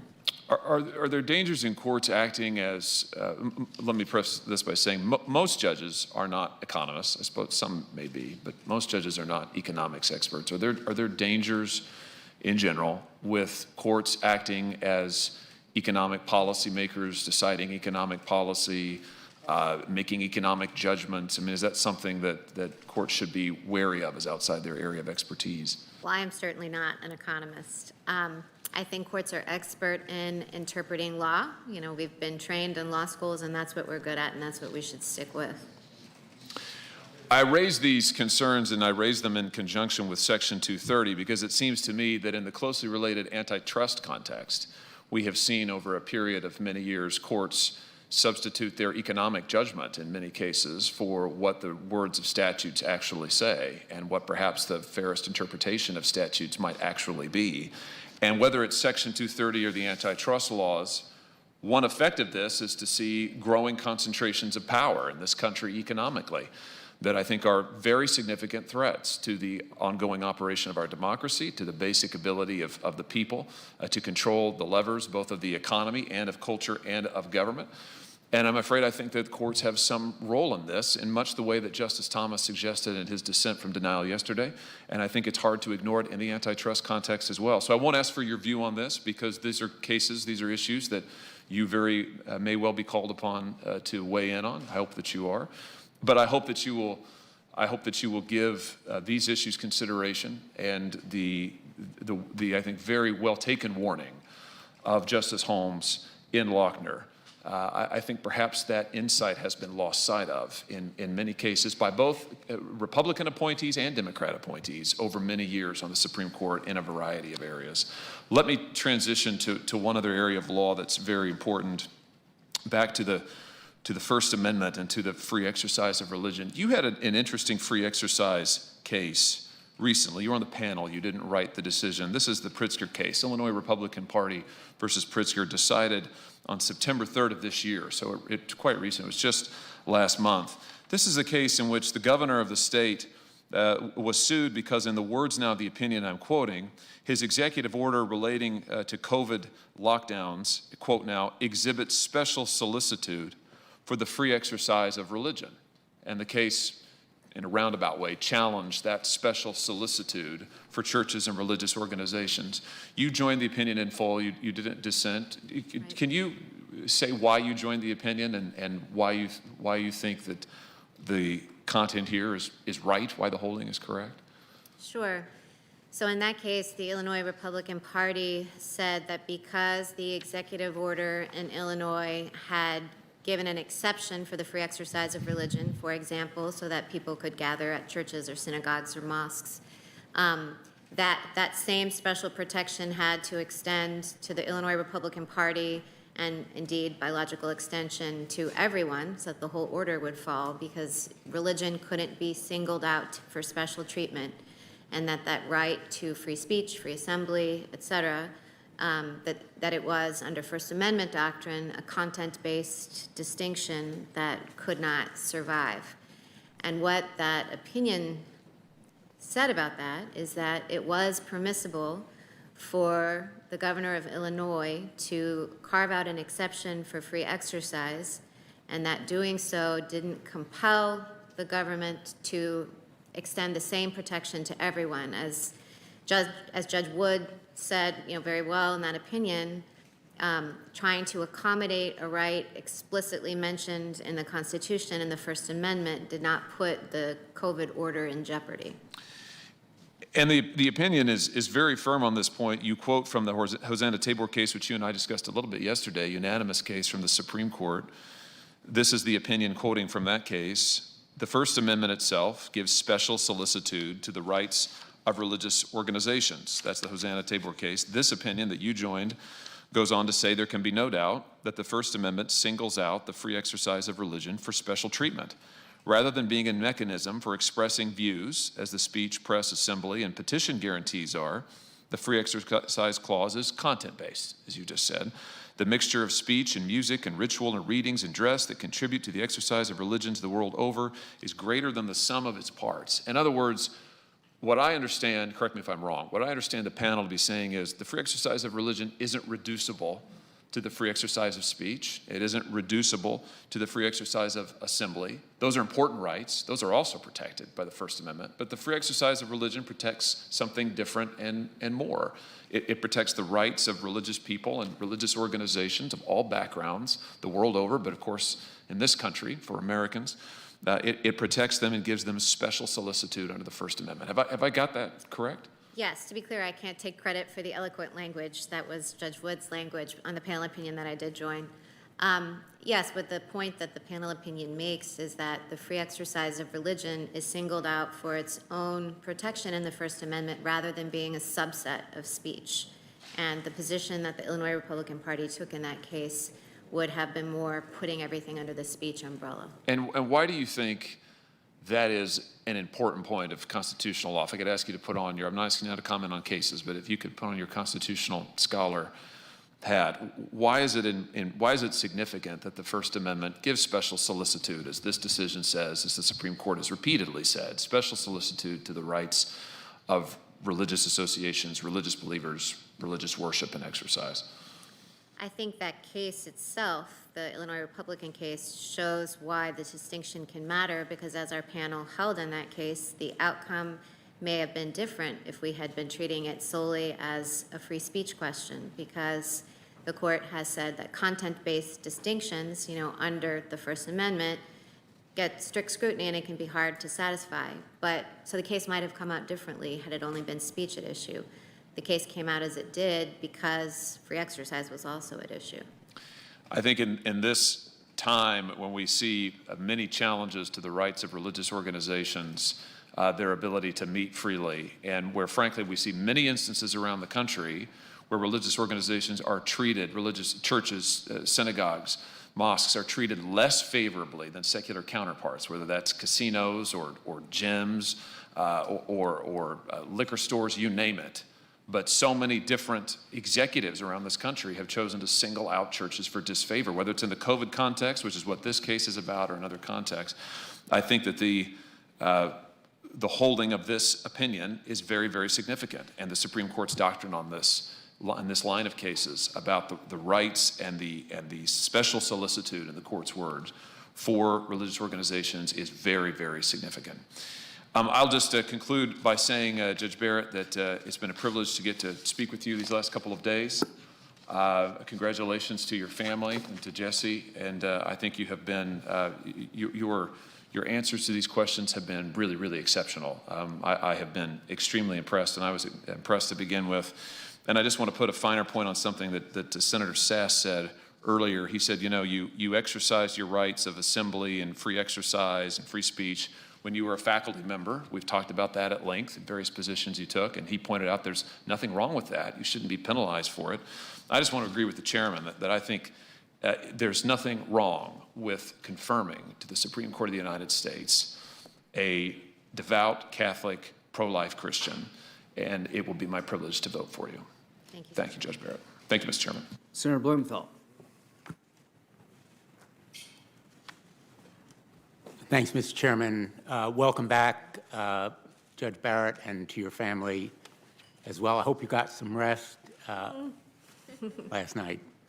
I think that's true of all of us. So I did have a glass of wine. I'll tell you that I needed that at the end of the day. Well, let me just say on that kind of point, you have a right to remain silent. First, Mr. Chairman, I'd like to enter into the record some letters from the National Council of Jewish Women and 86 Jewish organizations, from gun violence prevention organizations, and from the pro-choice caucus. Without objection. Thank you. There are a couple of loose ends that I'd like to clarify from our conversation of yesterday. First of all, in our discussion of the Second Amendment, we both made reference to the Third Circuit and its ruling on whether or not individuals convicted of a crime could possess a firearm. And I think you cited the Third Circuit as supporting the idea that certain felons could possess firearms, if I'm not mistaken. And I went back and checked that too. And so you're right, it was a splintered decision. And I was thinking of Judge Hardiman's opinion, which was close.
Well, a brief recess here as they work to fix some technical issues, apparently some problems with the microphones here. This is live coverage of the third day of the Amy Coney Barrett Supreme Court confirmation hearing. Senators conducting the second and third round of questioning, those lasting for 20 minutes and 10 minutes respectively. The 10-minute session, 10-minute questions coming up a little bit later this afternoon. This is live coverage on C-SPAN.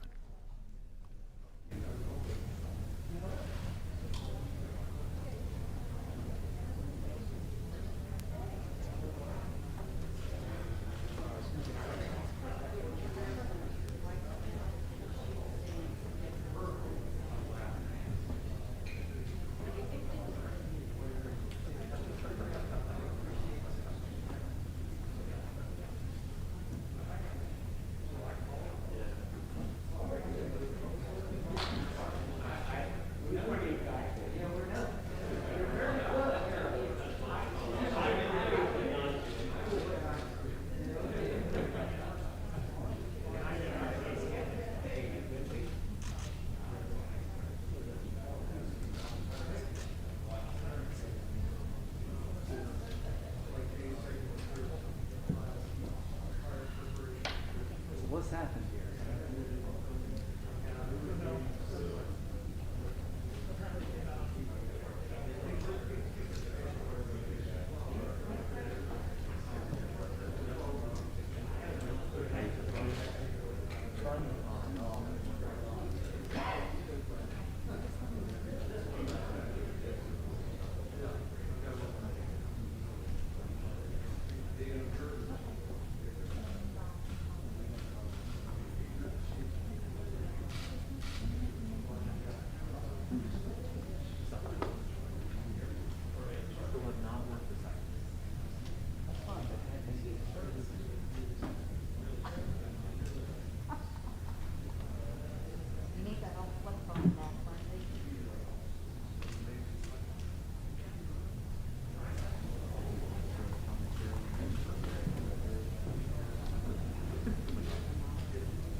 So sometimes as the situation calls for, when a technical issue comes up, in this case for the microphone just before the start of Senator Blumenthal's questioning, they're taking a break to address those issues. The Senate Judiciary Chairman Lindsey Graham saying earlier that they hope to restart in just a few minutes from now with the questioning, this in the second round with Judge Barrett. You heard a variety of questions this morning. In fact, if you go to the pages of U.S. News and World Report and the website of that publication, a story taking a look at some of the questions and providing a TikTok that's occurring during the day. A lot of topics being discussed during the course of this morning. Voting Rights Act, the Affordable Care Act, which you heard yesterday, several questions on that front. Also the constitutionality of Medicare. Cameras in the courtroom, also a big discussion point for as far as topics of concern. And even during the course of the questioning, Judge Barrett referencing the game of Jenga during the explanation of some of her legal theory.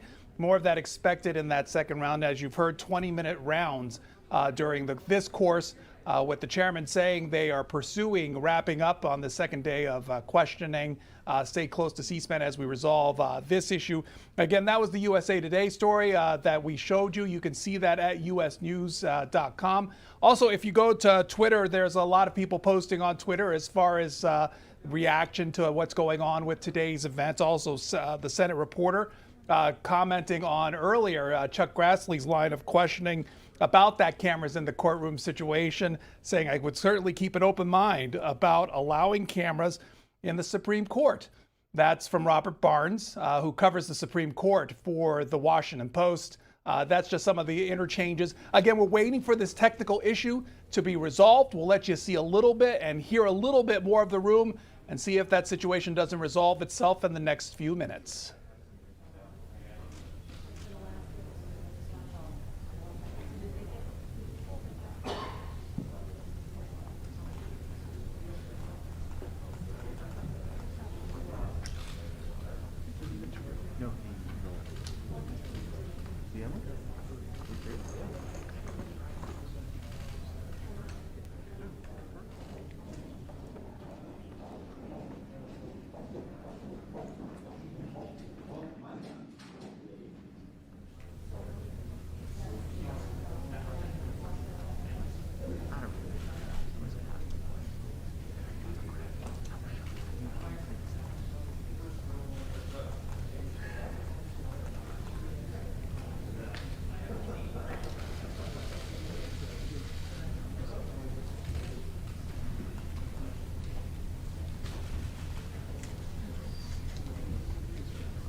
Still waiting for that technical issue to be resolved. 13 senators so far have questioned Judge Barrett during the course of the morning and into the afternoon. That leaves 9 more members of the committee yet to start their 20-minute rounds, with Senator Blumenthal of Connecticut being the first one up once that technical issue gets resolved.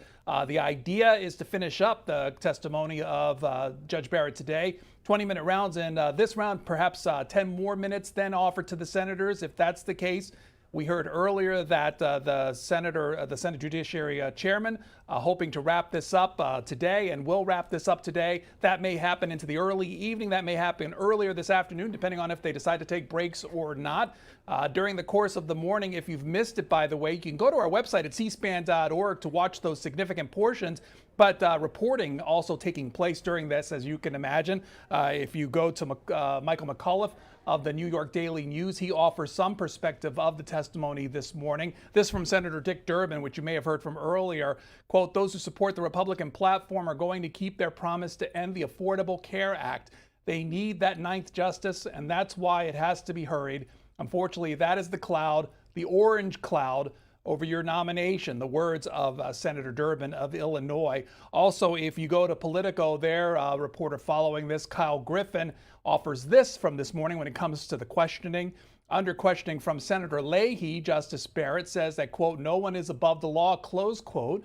But when asked to follow up on whether a president has an absolute right to pardon himself, Barrett refuses to answer. Leahy calls her responses, quote, "somewhat incompatible." Senator Leahy appearing by Zoom from the hearing. Some of those senators actually in the room to directly question Judge Barrett. And that's what you've been seeing again early off this morning and into the afternoon.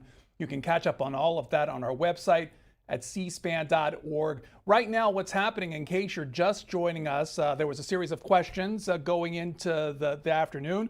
Senator Blumenthal was just about ready with his round of questions when a technical issue developed with a microphone. They are working to resolve that. And as you can see, their senators now standing around, also Judge Barrett's family, waiting for this hearing to resume and the confirmation process to continue. And then we're expected to, hopefully that will start in just a few minutes. As we go out, we'll just show you scenes from the room and let you listen to a little bit as we find out more.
A pause in the questioning of Judge Amy Coney Barrett taking place in the Senate Judiciary, the Hart Senate Office Building, as we wait for a technical issue with a microphone to be fixed. Again, we will resume once that issue is fixed and questioning does resume. You'll remember that just a couple seconds ago, Kyle Griffin from Politico had highlighted that exchange with the judge and taking a look at the issue on whether people are above the law, including the President of the United States. Again, at your pleasure, you can watch it on C-SPAN, but here's a portion of that exchange from earlier today.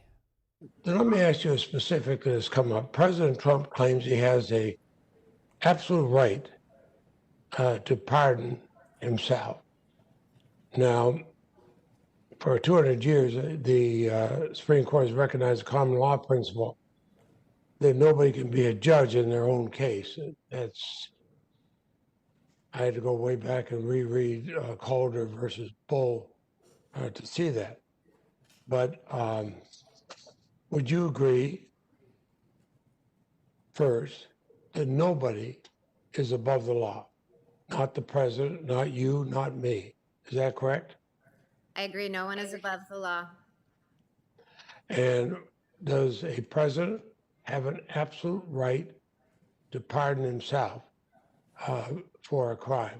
I mean, we heard this question after President Nixon's impeachment.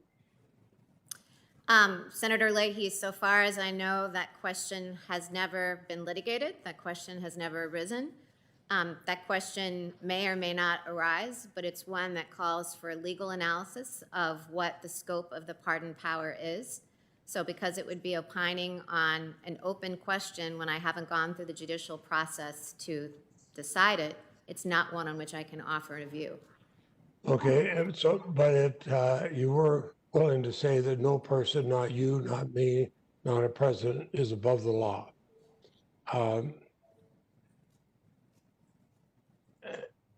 I find your answers somewhat incompatible, but those are your answers. You have a right to say what you want. Again, that's just a portion from earlier today. And if you go to the website, by the way, at cspan.org, there's the ability to see highlighted portions of the various testimony that takes place during the course of the morning. You can click it and see that specific portion. You can also watch the whole thing at our website at cspan.org. That exchange you saw earlier with Senator Leahy, starting off the morning, it was the chairman, Lindsey Graham, who you're seeing there, talking to Judge Barrett, highlighting the importance of her work, highlighting her accomplishments, particularly historical, as he described it, as she potentially is set to become the next sitting justice on the United States Supreme Court. And here's what is important to me. Senator Blackburn and Ernst are two conservative women on this committee. It is a very give and take society called America, but there's one group in America I think has had a hard time of it, and that's conservatives of color and women conservatives. And again, that's from earlier questioning. That hearing looking like it's just about to resume, as you're seeing there. We will see if it does indeed as the senators line up to continue questioning.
The Senate Judiciary Committee is now trying to figure out that problem with the microphone that you saw earlier just before the questioning from Senator Blumenthal. Where we're at right now is several members of the committee in the room, including the chairman, who is still remaining in the room to see what is happening and when questioning can return. As for the person being questioned, Judge Amy Coney Barrett, she has left the room according with her family. So that signifies to what extent these issues still have to be resolved. Again, we will continue on showing you scenes from the room as we try to get a sense of when this hearing will resume. Stay close to C-SPAN for that.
When it comes to the actual cause of this brief delay of the questioning of Judge Amy Coney Barrett, Chad Pergram from Fox News offers this tweet saying that it was her microphone shorting out at the beginning of that questioning from Democrat Connecticut Senator Richard Blumenthal. Now, as you can see there, the meeting and the hearing is stalled while they try to repair the microphone.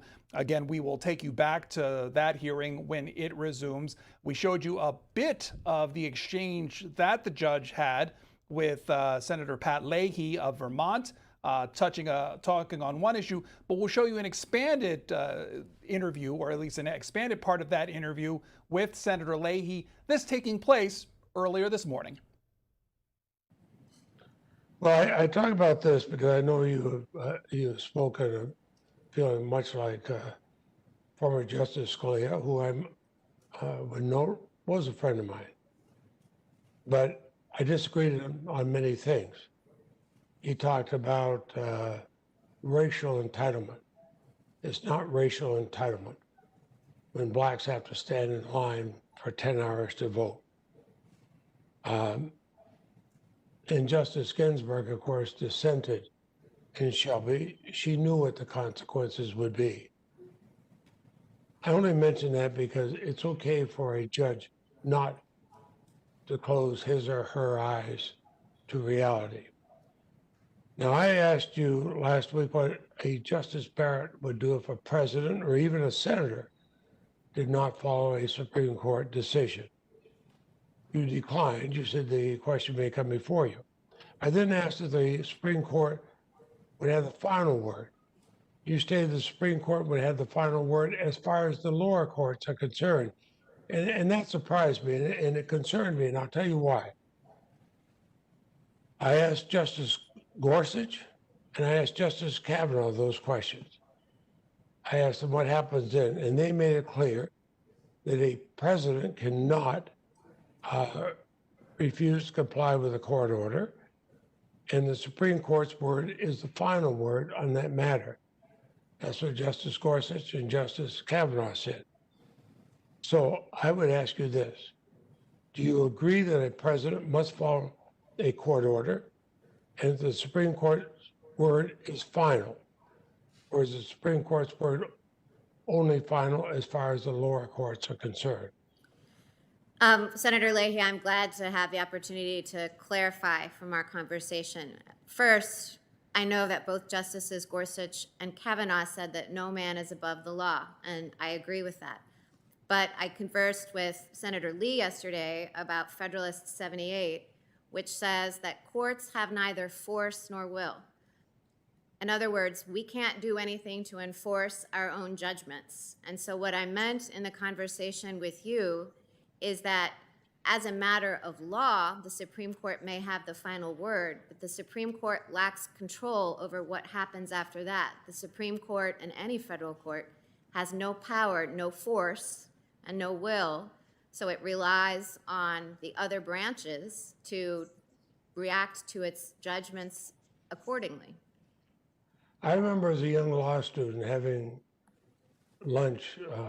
Our honor society at Georgetown was able to have lunch with the members of the Supreme Court. I sat with Justice Hugo Black.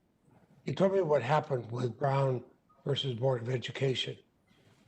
And the court knew that was going to be a very, very tough case. And what did they do? They waited till they had a unanimous opinion because they knew that the president would have to, and the Congress would have to enforce their law. So let me ask you this. Of course, the Supreme Court has no army. They have no force, but they do have the force of law. And is a president who refuses to comply with a court order a threat to our constitutional system of checks and balances? Senator Leahy, I think the example of Brown is a perfect one in this instance because the Supreme Court in Brown, of course, held that segregation violated the Equal Protection Clause. That was the law, but as you know, there was resistance to that decision. And so it wasn't until the National Guard came in and forced Governor Falbus to allow desegregation that it could happen because the Supreme Court couldn't do so itself. And in Cooper versus... I understand that, but they made the order. And could a president, if a president refused to follow what they had said, would that be a threat to our constitutional form of government? Well, as I said, the Supreme Court can't control whether or not the president obeys. Abraham Lincoln once disobeyed an order during the Civil War of a circuit court. So a court can pronounce the law and issue a judgment, but it lacks control over how the political branches respond to it. Well, then let me ask you a specific that has come up. President Trump claims he has a absolute right to pardon himself. Now, for 200 years, the Supreme Court has recognized the common law principle that nobody can be a judge in their own case. I had to go way back and reread Calder versus Bull to see that. But would you agree, first, that nobody is above the law? Not the president, not you, not me. Is that correct? I agree, no one is above the law. And does a president have an absolute right to pardon himself for a crime? I mean, we heard this question after President Nixon's impeachment.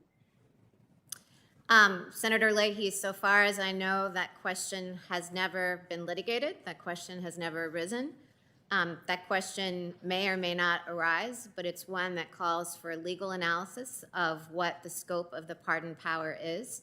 So because it would be opining on an open question when I haven't gone through the judicial process to decide it, it's not one on which I can offer a view. Okay, and so, but you were willing to say that no person, not you, not me, not a president, is above the law. I find your answers somewhat incompatible, but those are your answers. You have a right to say what you want. Now, you're an originalist. Can you explain why the framers include the Foreign and Domestic Emoluments Clause in the Constitution? I think I could speak generally to what is the well-accepted view that the Foreign Emoluments Clause, it's plain from that text, that it's designed to prevent foreign influence in government affairs. It's sort of the anti-corruption clause of the Constitution, isn't it? I'm sorry, could you repeat that question? It is sort of what you would say, it's the anti-corruption clause in the Constitution. I don't know if I would characterize it as an anti-corruption clause. I think I would characterize it just as I did, which one, from its very text, you can see is designed to prevent foreign countries from having influence. I was thinking of what at the Constitutional Convention, Governor Edmund Randolph said, the clause was thought proper in order to exclude corruption and foreign influence, prohibit anyone in office from receiving or holding any emoluments from foreign states. And now we find that 200 companies and foreign governments have patronized Trump properties. At the same time, they were getting benefits from him and the administration. First 2 years of his presidency, he earned $73 million from his properties abroad. And an originalist, as you are, do you think these companies and foreign governments would have fallen within the framers' zone of concern in writing the emolument clause?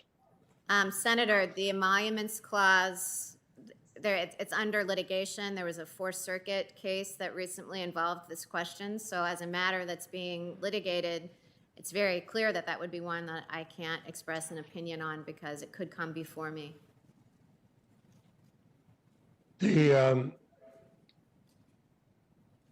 I've found it interesting what you've written about stare decisis and precedent, and it seems that you're willing to depart from it, and that's, as a justice, I suppose you could do what you want, but in the June medical services, Chief Justice Roberts joined the majority, struck down a Louisiana law restricting access to reproductive services, even though he had dissented in a previous case, striking down a very similar Texas law.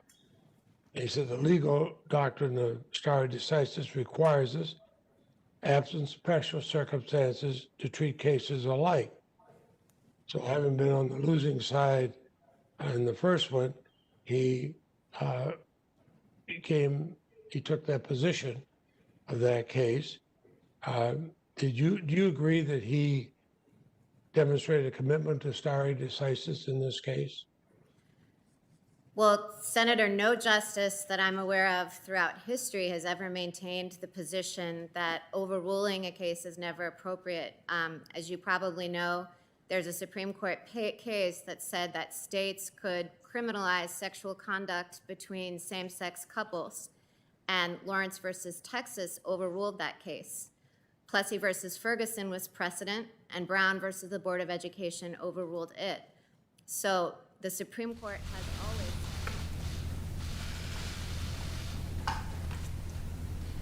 Sorry about the interruption there. Senator Tillis. Oh, Senator, Oh, your time's up. thank you. Senator Blumenthal. Thank you, Mr. Chairman.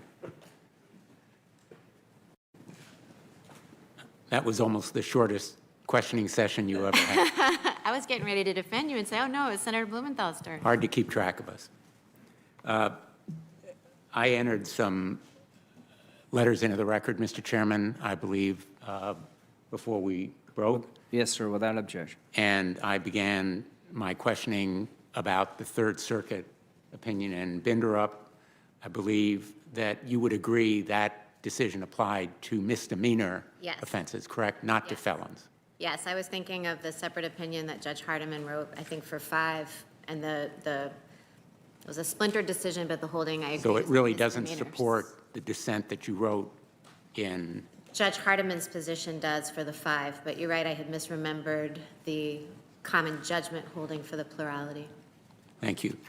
I want to ask you also, or clarify, the quote that I read to you was from a speech that you gave to the Hillsdale College, May 21, 2019, and it was, quote, about your opinion, dissenting opinion in Cantor, quote, "It sounds kind of radical to say felons can have firearms," end quote. So I just want to clarify that was the source of the quote Yes. that I read I to too you. had- Thank you. I too had looked at that because I was pretty sure I hadn't written the opinion. So I think, yes, it was in the course of explaining the opinion to that audience. I was saying it sounds kind of radical, but then going on to explain why it wasn't and the reasoning. But yes, thank you for correcting that, Senator. Thank you. I also want to go back to another aspect of our conversation because Senator Graham asked about it this morning. I showed you a letter that you signed from 2013 by the Notre Dame Faculty for Life, and specifically a sentence, the unborn to be protected. We renew our call for the unborn to be protected in law and welcomed in life. And then I asked you about the IVF procedure, whether it could be banned criminally under the Constitution. And you said to me that you couldn't answer that question in the abstract. You said, we can't answer questions in the abstract. I asked you about your legal opinion and position, not your personal beliefs or religious views. You understand that point? Yes, yes. And I am disappointed that evidently you can't tell us or the American people whether you believe or your legal position is that IVF can be constitutionally banned because so many Americans depend on this medical procedure for the ability to have children. I also want to ask you, should courts, specifically the Supreme Court, be deciding the next presidential election? So the presidential election, as with all elections, is a matter put to the voters to cast ballots. But the presumption should be against the courts deciding an election. It's the people and the voters who should decide, correct? Let's see, Senator Blumenthal. So I think that occasions on which courts adjudicate election disputes are designed to protect the voter's choice and the right to vote. So of course, the Supreme Court doesn't cast ballots. Voters cast ballots, and election law is designed to protect the right to vote. The courts should do everything possible to avoid embroiling themselves in elective politics. Russo versus Common Cause says that, for example, gerrymandering is a political question because it's difficult in many circumstances for courts to develop judicially manageable standards to. Presumption should be against courts getting involved. Let me ask you about some precedents, and I'm asking not about super precedents. Okay. And as you define super precedents, they are cases so well settled that no political actions, no people seriously push for their overturning. I'm not asking you about what other people may think about these cases or may do about them, and I'm not asking you hypotheticals. These are real cases. First, Brown versus Board of Education. Do you think it was correctly decided? I know you told Senator Graham you thought so. I'd like you just to clarify that point. Sure. So as I said to Senator Graham when he asked me that question, I have spoken on that before in the originalism lecture that I give. As you sit said here, yes, and correctly decided, right? correctly decided, and yes, I've said that. Thank you. Let me ask you about Loving versus the Loving case, do you think that was correctly decided? Well, Loving follows directly from Brown. Brown is correctly decided, Loving as well. It was correctly decided. It was correctly decided. Thank you. Now let's talk about Griswold. Correctly decided? Well, Senator Blumenthal, the reason I know you why- gave an answer, excuse me for interrupting. Yes. I know you gave an answer to Senator Coons, but this issue is more than academic. That was the word that you used. You said that it's very, very, very, very, very unlikely to be challenged, and maybe, but all the more reason that you should be willing to tell the American people it was correctly decided. I'm asking about your legal position. Would you have been in the majority? Well, Senator, I have a couple of things on that. One is that the reason why I expressed a view on Brown to Senator Graham is that I do think what I have said in print, either in my scholarly work or in judicial opinions, is fair game. And I have expressly said in the past, in the originalism lecture that I've given repeatedly, that Brown was correctly decided. So I think that was fair game, and Loving is indistinguishable from Brown. It flows directly from it.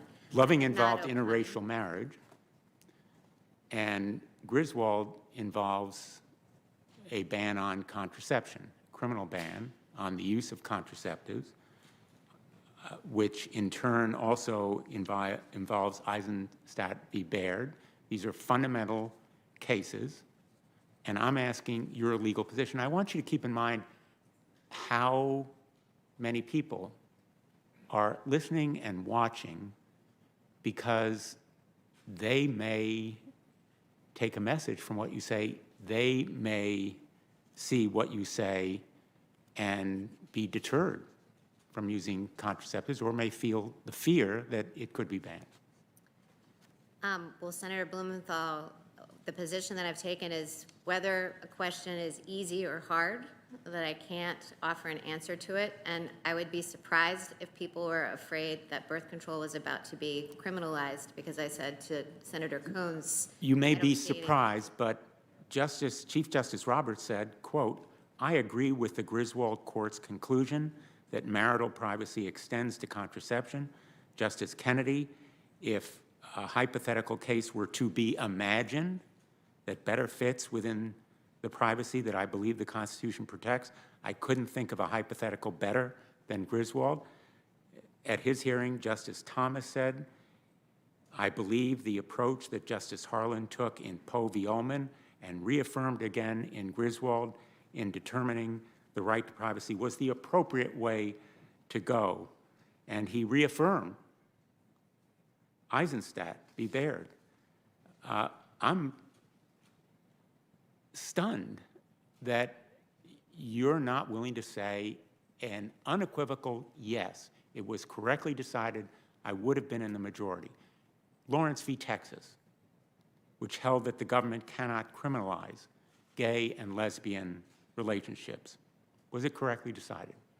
Senator Blumenthal, I've said throughout the hearing that I can't grade precedent, in the words of Justice Kagan, give it a thumbs up or a thumbs down. So you can't and give it me does- a yes or no answer. Again, forgive me for interrupting, but my time is limited. Well, Senator Blumenthal, I can't give a yes or a no, and my declining to give an answer doesn't suggest disagreement or agreement, and it certainly shouldn't suggest that. I'm asking your legal position, Judge, not your moral position, not a policy position, not a religious faith position, a legal position. Correctly decided, Obergefell versus Hodges. Senator Blumenthal, every time you ask me a question about whether a case was correctly decided or not, I cannot answer that question because I cannot suggest agreement or disagreement with precedents of the Supreme Court. All of those precedents bind me now as a Seventh Circuit judge, and were I to be confirmed, I would be responsible for applying the law of stare decisis to all of them. But, Your Honor, think of how you would feel as a gay or lesbian American to hear that you can't answer whether the government can make it a crime for them to have that relationship, whether the government can enable people who are happily married to continue that relationship. Think Senator, of you're how you implying- would feel. Well, Senator, you're implying that I'm poised to say that I want to cast a vote to overrule Obergefell, and I assure you, I don't have any agenda, and I'm not even expressing a view in disagreement of Obergefell. You're pushing me to try to violate the judicial canons of ethics and to offer advisory opinions, and I won't do that. Judge, you yourself wrote in 2016 an article that you co-wrote with John Nagel. It's called Congressional Originalism. Quote, a confirmation hearing answering hypothetical questions about the soundness of particular precedents is par for the course, end quote. It is par for the course because Americans want to know your legal positions on these issues, and they have a right to know. They deserve and need to know. And I am surprised, and I think a lot of Americans will be scared by the idea that people who want to simply marry or have a relationship with the person they love could find it criminalized, could find marriage equality cut back. I think it would be an America where I wouldn't want to live. Well, Senator, to suggest that that's the kind of America I want to create isn't based in any facts in my record. And that quote that you read to me from the article talked about it being par for the course for those questions to be asked, but didn't say anything about whether it was appropriate for nominees to answer them. Others have answered that same question, and I'm disappointed that you won't. Let me move on to another area.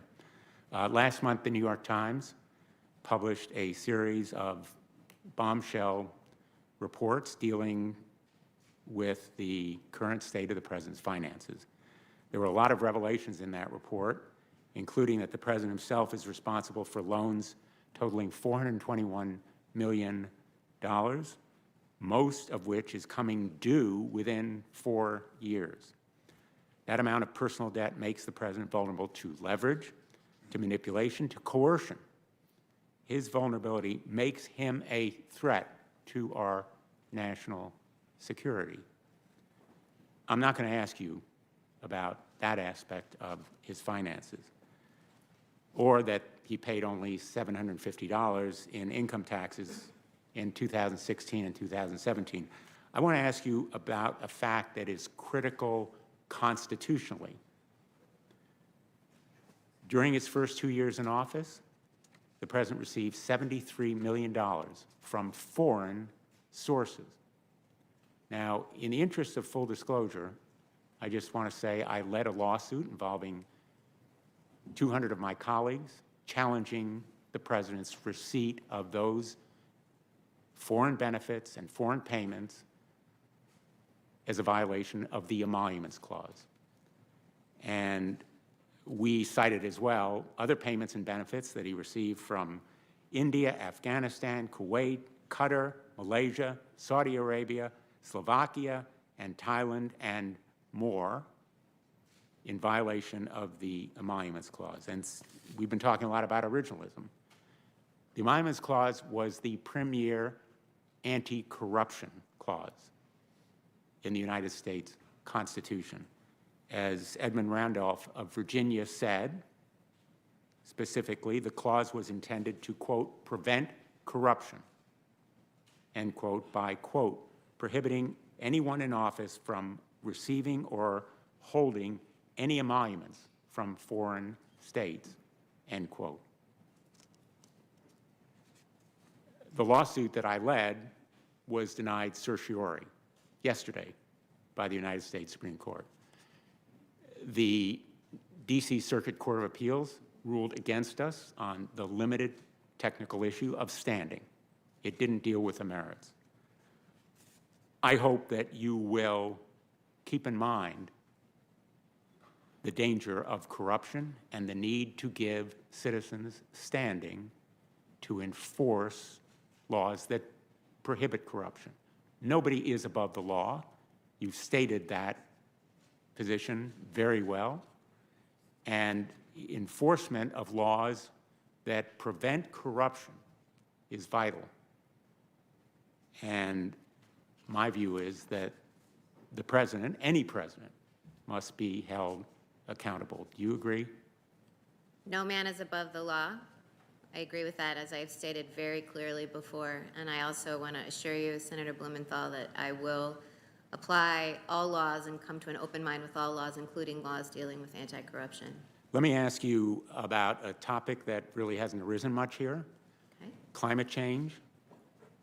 One of my colleagues, Senator Kennedy, asked you about it late in the hearing yesterday, and your answer was, quote, "You know, I'm not a scientist.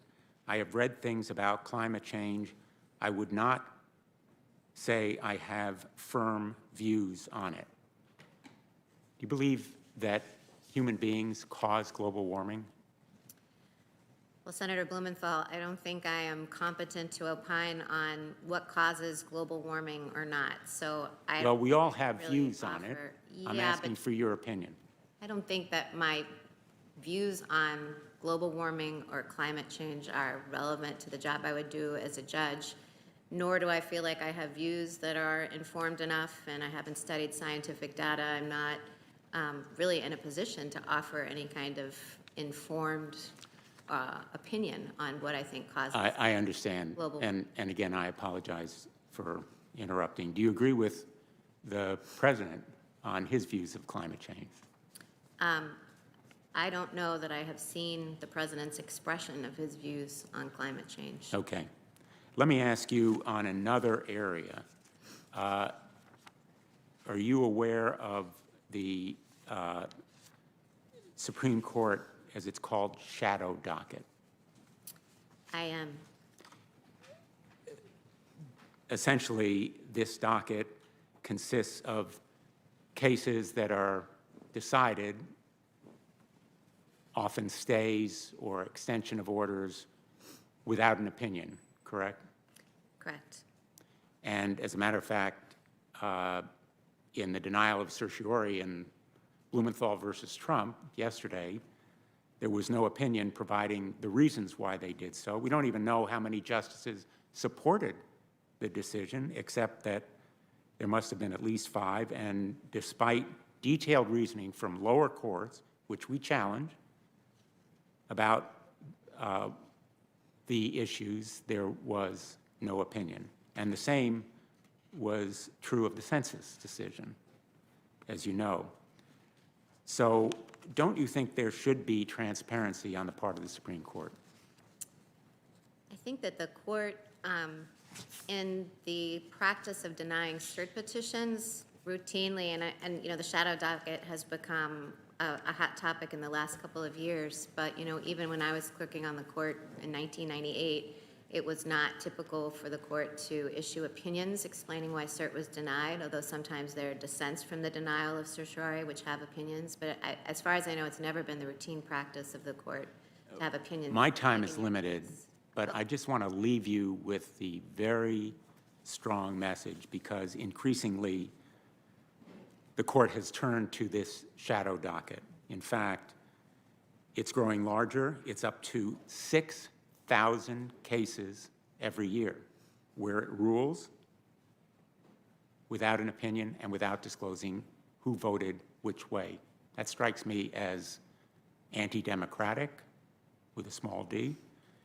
It decides only about 80 cases on its merits docket every year, which is smaller than when I was a law clerk on the court, and probably when you were a law clerk as well. So fewer cases, accountable, and less transparency.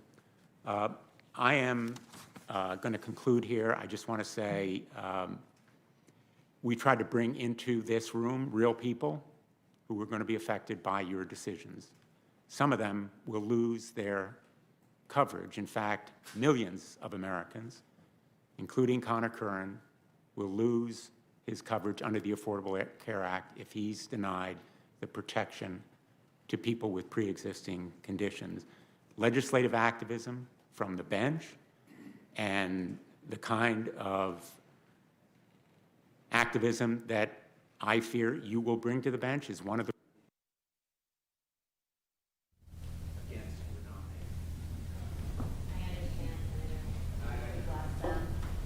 Make it happen again. We're not paying the bills anymore.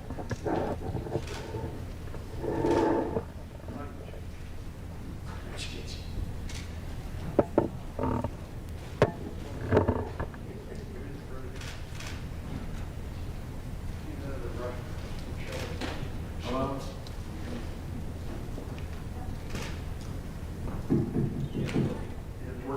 Hello? Can you measure? I don't think mine is. This one's working. It's not going to Hello, hello, hello? So it's not connected to you. I apologize. We made it through Senator Blumenthal. We got your time in. Thank you. I'll just finish on this note. I'm also deeply disappointed that you're unable or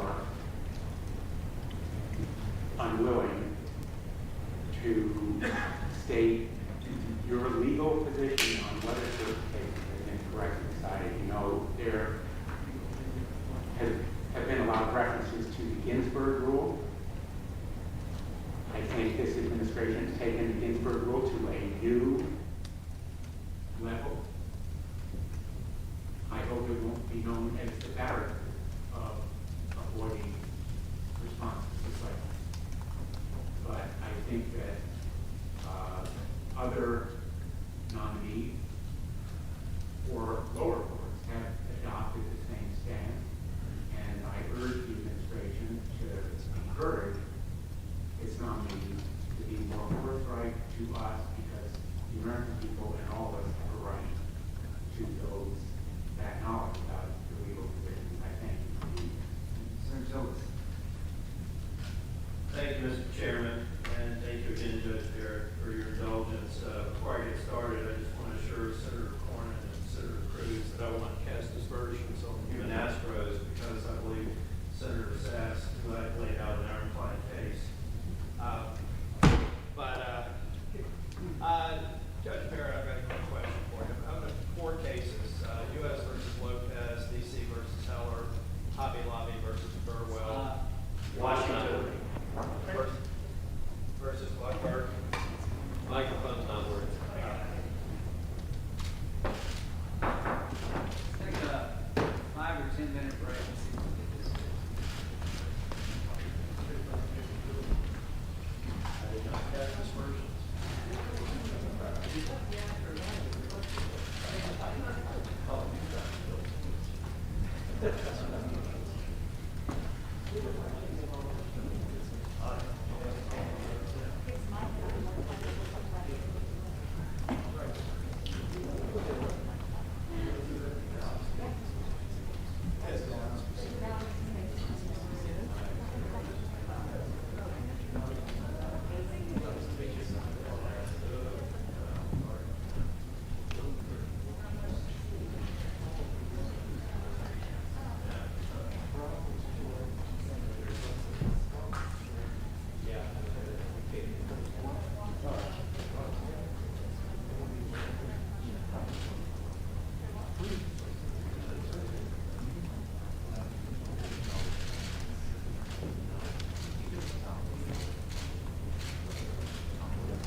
We started out with the ability not to hear the person who was being questioned, and as you've seen and to an extent didn't hear, now you couldn't hear directly from the senators with continuing microphone problems there during this second day of questioning of Judge Amy Coney Barrett. They are starting to look and suss out those technical problems. So we are trying to see where that is. They may resume at any moment. And when they do, that we'll go back to them. Let's see a little bit if they decide to come back in.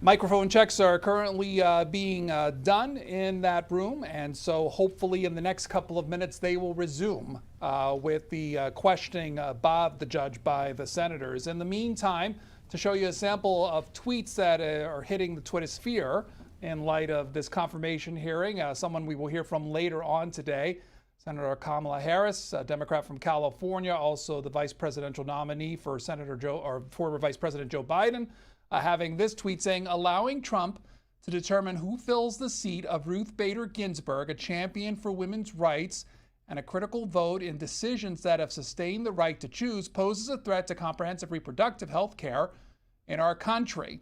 Also, this from Senator Marsha Blackburn. You'll remember that it was yesterday and even a portion of today that Senator Whitehouse had showed several charts charting dark money, as he calls it, of certain groups relating it to the confirmation process of Judge Barrett. Today's chart being shown, the tweet from Senator Blackburn saying, "Not again, Sheldon." Again, referencing several of those charts that he showed yesterday. When it comes to reporting on this, Michael McAuliffe of New York Daily News adding this.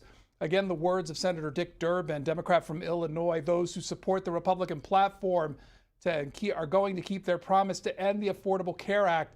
They need that ninth justice, and that's why it had to be hurried. Unfortunately, that is the cloud, the orange cloud over your nomination. And then from the Washington Post this morning, James Hohmann, actually this afternoon, James Hohmann, as adding this, when it comes to the exchange of questioning, responding to a softball, Amy Barrett could only remember 4 of the 5 freedoms enumerated in the First Amendment. She forgot the right to protest.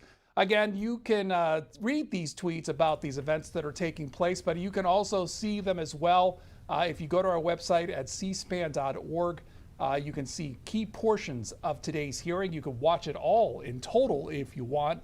All of that available at cspan.org. The second full day of questioning of the judge. Another day tomorrow. This will feature panels of invited guests by both sides of the committee. And one of the people that you will hear from tomorrow, at least invited by the Democrats on the panel, Kristen Clark, the president of the executive director of the Lawyers Committee for Civil Rights Under Law, talking about the importance of voting rights and other civil rights protected by the Constitution and federal law. Again, she's just one of several people that will appear on panels tomorrow on the final process. Also a meeting set tomorrow as far as the markups and the next steps when it comes to this portion of the confirmation process. Again, we'll let you see a little bit again back to the room and see where they're at, and we'll take you to that now.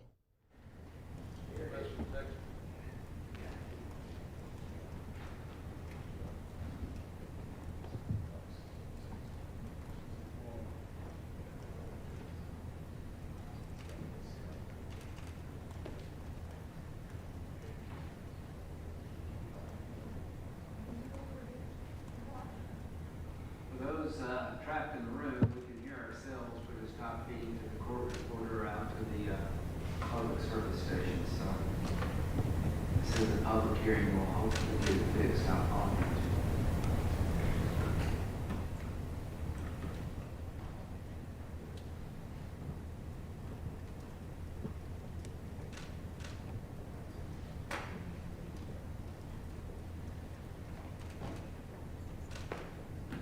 as we wait for these technical issues to be resolved there in the Senate, we will show you a portion of the exchanges from earlier today. This one between the judge and Senator Mike Lee, Republican of Utah. Some of the topics that are coming up in this exchange, that of this idea of personal connections to actions done by judges, also the idea of buffer zone laws outside of abortion clinics. Here's a portion.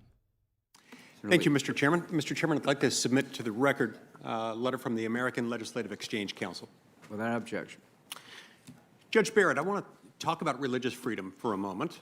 As I mentioned the other day, I think you and I share something in common on this, an enthusiasm for religious freedom. As I mentioned the other day, I'm a member of the Church of Jesus Christ of Latter-day Saints. We have been no strangers to religious persecution, even in this country, unfortunately.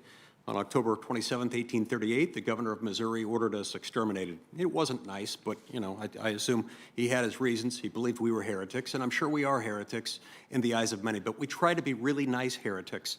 And it wasn't until the late 70s that the governor of Missouri actually lifted that ban. I'm sure Josh Hawley, as Attorney General, would have lifted it for us had it not been lifted by then. Religious liberty has always been interesting to me for that reason, and also just as a lawyer. My late father, who was also a lawyer, worked on and advised Congress regarding the Religious Freedom Restoration Act. And my longtime professional mentor and former boss, Gene Scher, was someone who I worked with in establishing a first-of-its-kind religious institutions practice group a couple of decades ago. Catholics, like members of my faith, have also been subjected to religious persecution from time to time. And in many cases were directly targeted through so-called Blaine amendments, provisions worked into a number of state constitutions, really for, in many cases, blatantly anti-Catholic purposes. These Blaine amendments had, of course, as their purpose the restricting of public funds going to certain religious institutions, including schools. Thankfully, earlier this year, the Supreme Court in Espinosa versus Montana Department of Revenue struck another blow against Blaine amendments by reinforcing their earlier decision in the Trinity Lutheran case. Would you discuss briefly with us the Supreme Court's recent jurisprudence on this issue regarding Blaine amendments and how they intersect with religious freedom? Sure. So the Supreme Court's recent decisions get at the principle that while, you know, we have to be careful about the Establishment Clause, right? So there's a line of cases saying, you know, a state or federal government clearly can't establish a church. And so we have a line of cases about what that means.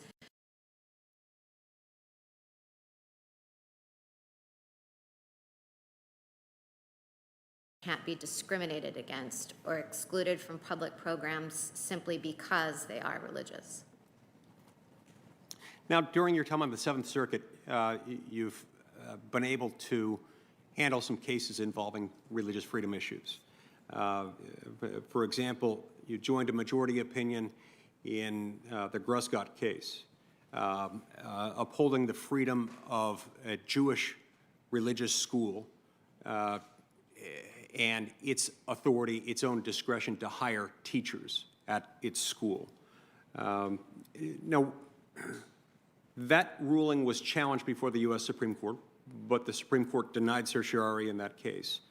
But nonetheless, a 7-2 majority of the Supreme Court in the Our Lady of Guadalupe case ended up essentially adopting a position similar to that which you joined in the case I just mentioned, in the Our Lady of Guadalupe case. Can you talk to us just a little bit about that opinion and about the Seventh Circuit opinion and its application of the ministerial exemption? Sure. So the ministerial exemption, as you say, you know, the court had described it in Hosanna Tabor. The ministerial exception gives religious institutions discretion to hire, and in the case of a school, teachers. It's called who are ministers. And what this gets at, or what this requires courts to do, is to decide who is a minister. And on the one hand, there may be some which you could plainly, what might be more obvious questions, like, someone who teaches religion teachers. So what the court has said is, those would follow more in the heartland. It gets a little bit more difficult if you have a religious school, like the Jewish school in Gruscott, or the Catholic school in Our Lady of Guadalupe, who has a teacher that's like, say, for example, teaching math. And then the courts have to come up with a test to decide whether such a person is a minister or not. And what Gruscott and Our Lady of Guadalupe said is it's a multi-factor test where no one factor is determinative. So it can't be determinative just that the teacher teaches math rather than religion. For example, in Gruscott, the teacher spent time teaching Jewish prayers and saying Jewish prayers with the class. And the school considered it part of the teacher's duty to form the students, to teach them about Jewish prayers and to form them in that tradition. So even though she spent other time in the curriculum teaching other matters, it viewed that as part of her job, and the school viewed her as a minister. And so Our Lady of Guadalupe gives a lot of deference to the school's characterization of whether someone is a minister or not to encourage discrimination, of course, but simply to protect religious freedom. So at a Catholic school, the teacher may teach math, but also prays with the students in the morning, attends Mass with them during the week, and is considered by the school, say in Our Lady of Guadalupe. We can press on. Senator Tillis. Judge Barrett, thank you again. 4 cases: U.S. versus Lopez, D.C. versus Heller, Hobby Lobby versus Burwell, Washington versus Glucksberg. Were they correctly decided? Got to put your mic on. Is it working now? Yeah. Okay, good. Senator Tillis, I can't express a view on the correctness of any precedent. So I think it's pretty clear that it's not just cases favored by my Democratic friends. You're taking a very consistent position, and I think the American people should understand that. Thank you. I had a sheriff in Wake County. In North Carolina, you have to apply for a permit to purchase a handgun in North Carolina.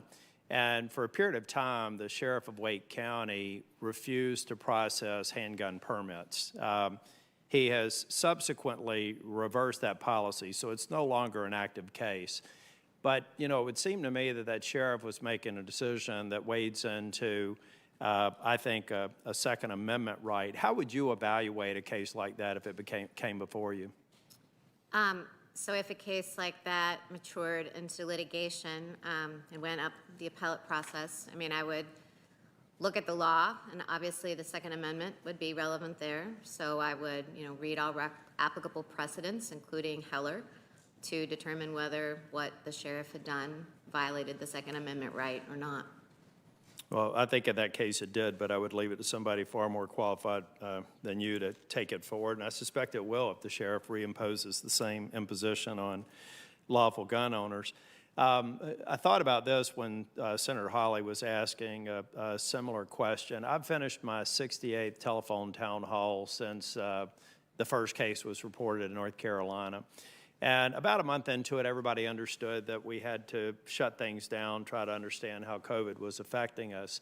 But then about 4 to 6 weeks later, we saw peaceful protests, some of which were hijacked, and we've seen them widely reported, allowed by certain liberal governors and other elected officials in towns and counties. But at the same time, they prevented churches from being able to worship. You enumerated the protections, the specific protections under the First Amendment, and I think religion and protest are 2 of them. Do you feel like any governmental entity has a right, on the one hand, to allow these protests to occur, and on the other hand, prevent worship in temples, synagogues, mosques, or any place of worship? Well, Senator, those kinds of cases are being litigated all around the country right now. You know, some have gone up to the Supreme Court on a couple of different orders, so those aren't things that I would be able to comment on.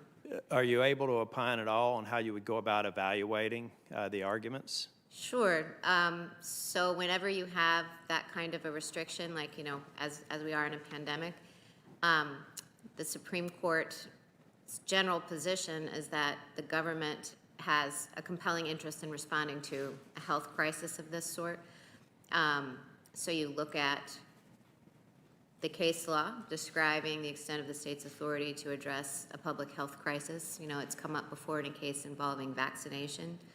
Then you also, you know, and this was clear in my interchange with Senator Hawley, you also look at the other amendments and other rights at play. So in the case that I had, you know, it involved the First Amendment, looking at the speech and free exercise clauses of that amendment, so those come into play as well. Thank you. When you and I met a couple of weeks ago, I have to thank you again. My daughter was thrilled that you signed the 2 pocket constitutions for my 2 granddaughters, and they'll cherish it someday when I can explain what it really means. It's going to take a few more years. One is 3 and the other one's 8 weeks. But you know, I really enjoyed that discussion, and I ask you there something I'd like for you to share with the committee. You have stellar academic credentials. You have stellar record as a professor, and you've done an excellent job on the 7th Circuit. You've been a great mother and wife. You have so many options. There are so many things that you could be doing besides going through the first confirmation hearing, which was not pleasant. I was here and I remember it. And you knew that this was even going to be more challenging. So I asked you when we met, why would you do this? Knowing how this was going to play out, knowing that you were going to be attacked and unfairly treated, and I think to a level of maybe where some of your constitutional rights have been questionably denied. So why are you doing this, Judge Barrett? Why not just say thanks but no thanks, leave it for somebody else? Well, as I said to Senator Graham yesterday, and I think this was part, you know, and parcel of the conversation that you and I had, that this is a very difficult process. Actually, I think I would use the word excruciating over the weeks, and the knowledge that, you know, people are going to say horrible things, you know, that your entire life will be combed over, that you'll be mocked, you know, that your children will be attacked. And so one might wonder why any sane person would undertake that risk and that task unless it was for the sake of something good. And as I said yesterday to Senator Graham, I do think the rule of law and its importance in the United States, and I do think the role of the Supreme Court is important. It's a great good. It would be difficult for anybody in this seat. I think everybody knows the confirmation process is very difficult, and so for me to say no, I mean, other people could do this job, but the same difficulty will be present for everyone. And so for me to say, you know, I'm not willing to undertake it, even though I think this is something important, would be, you know, a little cowardly, and, you know, I wouldn't be answering a call to serve my country in the way that I was asked. I also think in our conversation, I said, you know, that my children were part of the reason not to do it, because, you know, my son Liam got very upset yesterday during the questioning, and so, you know, we had to call him in the car. He didn't stick it out to the end. You know, I was surprised he stuck it out as long as he did. But Liam got very upset at the questioning, and Senator Kennedy referenced some of the other things that have happened to the children in the process, and so I said to you before any of that happened that in many ways the children are the reason not to do it, but they're also the reason to do it, because if we are to protect our institutions and protect the freedoms and protect the rule of law that's the basis for the society and the freedom that we all enjoy, if we want that for our children and our children's children, then we need to participate in that work. Well, I think you're an extraordinary role model to a lot of people watching. I agree with Senator Blumenthal. A lot of people are watching this, and I hope that every one of them conclude that you're a courageous person and you're a public servant. I mean, with your credentials and your experience, you could move out of public service and do virtually anything you wanted to and have more time with your family along the way. And the fact that you're willing to serve is just, I think, an extraordinary testament to your character and your integrity, and I appreciate you for it. You know, the other thing I wanted to get back to is on the issue of abortion.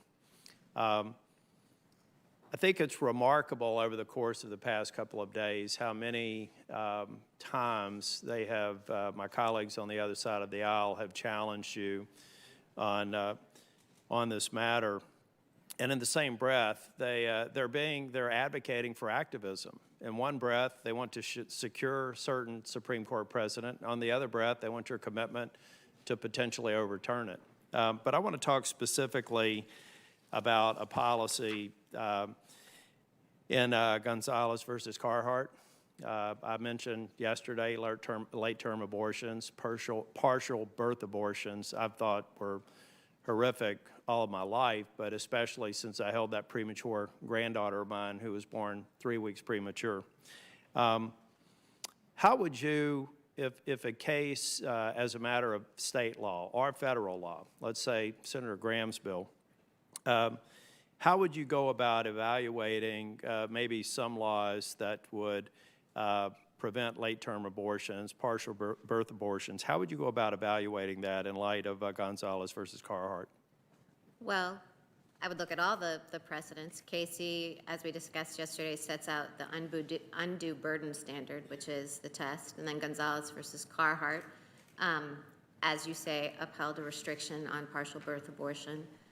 You know, Whole Women's Health and June Medical are the most recent cases in the abortion line. So if I were to have to decide a case involving a bill like the one that Senator Graham has referred to, it would involve looking at all of those precedents and their application to the particular contours of the law that was before me. Thank you. Now I'm going to go in a slightly different direction. I was talking with Senator Coons, who is the ranking member on a committee that I chair, a subcommittee here on intellectual property.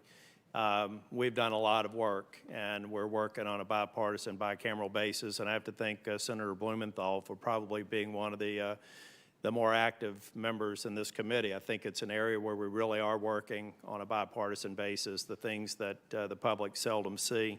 But I want to ask you first on antitrust. I know a district court opinion sided with Federal Trade Commission that found that Qualcomm violated antitrust law. And the Ninth Circuit overruled that district court decision. I don't know if you followed it, but in the Ninth Court opinion, they said that Qualcomm was a company just asserting its economic muscle with vigor, imagination, devotion, and ingenuity. I know you can't speak to that case, but I'm interested in your thoughts generally on antitrust law. Where do you think the court should draw the line on federal antitrust limits between where a company violates an antitrust law or, as Qualcomm was characterized, of just asserting its economic muscle with vigor, imagination, devotion, and ingenuity?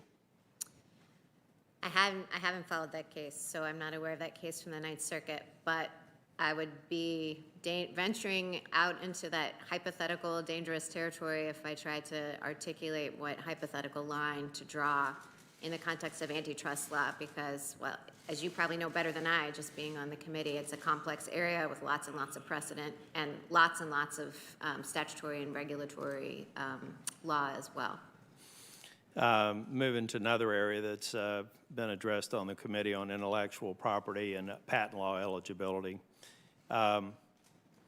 As judge, I should say, as chairman of the subcommittee, I'm really interested in protecting the intellectual property of the American innovation economy. There's no question that we're the leader in the world. But in recent years, we've seen a lot of Supreme Court cases that have waded into patent eligibility, producing a series of opinions that have really muddled the waters. And in some cases, I think that I agree with the decision, but I worry about the methodology that they use to get there.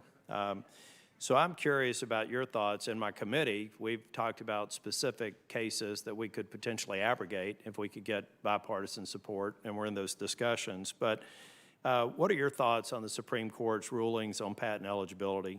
And do you think that the court should go back and clarify at least the method that they use to reach their opinion?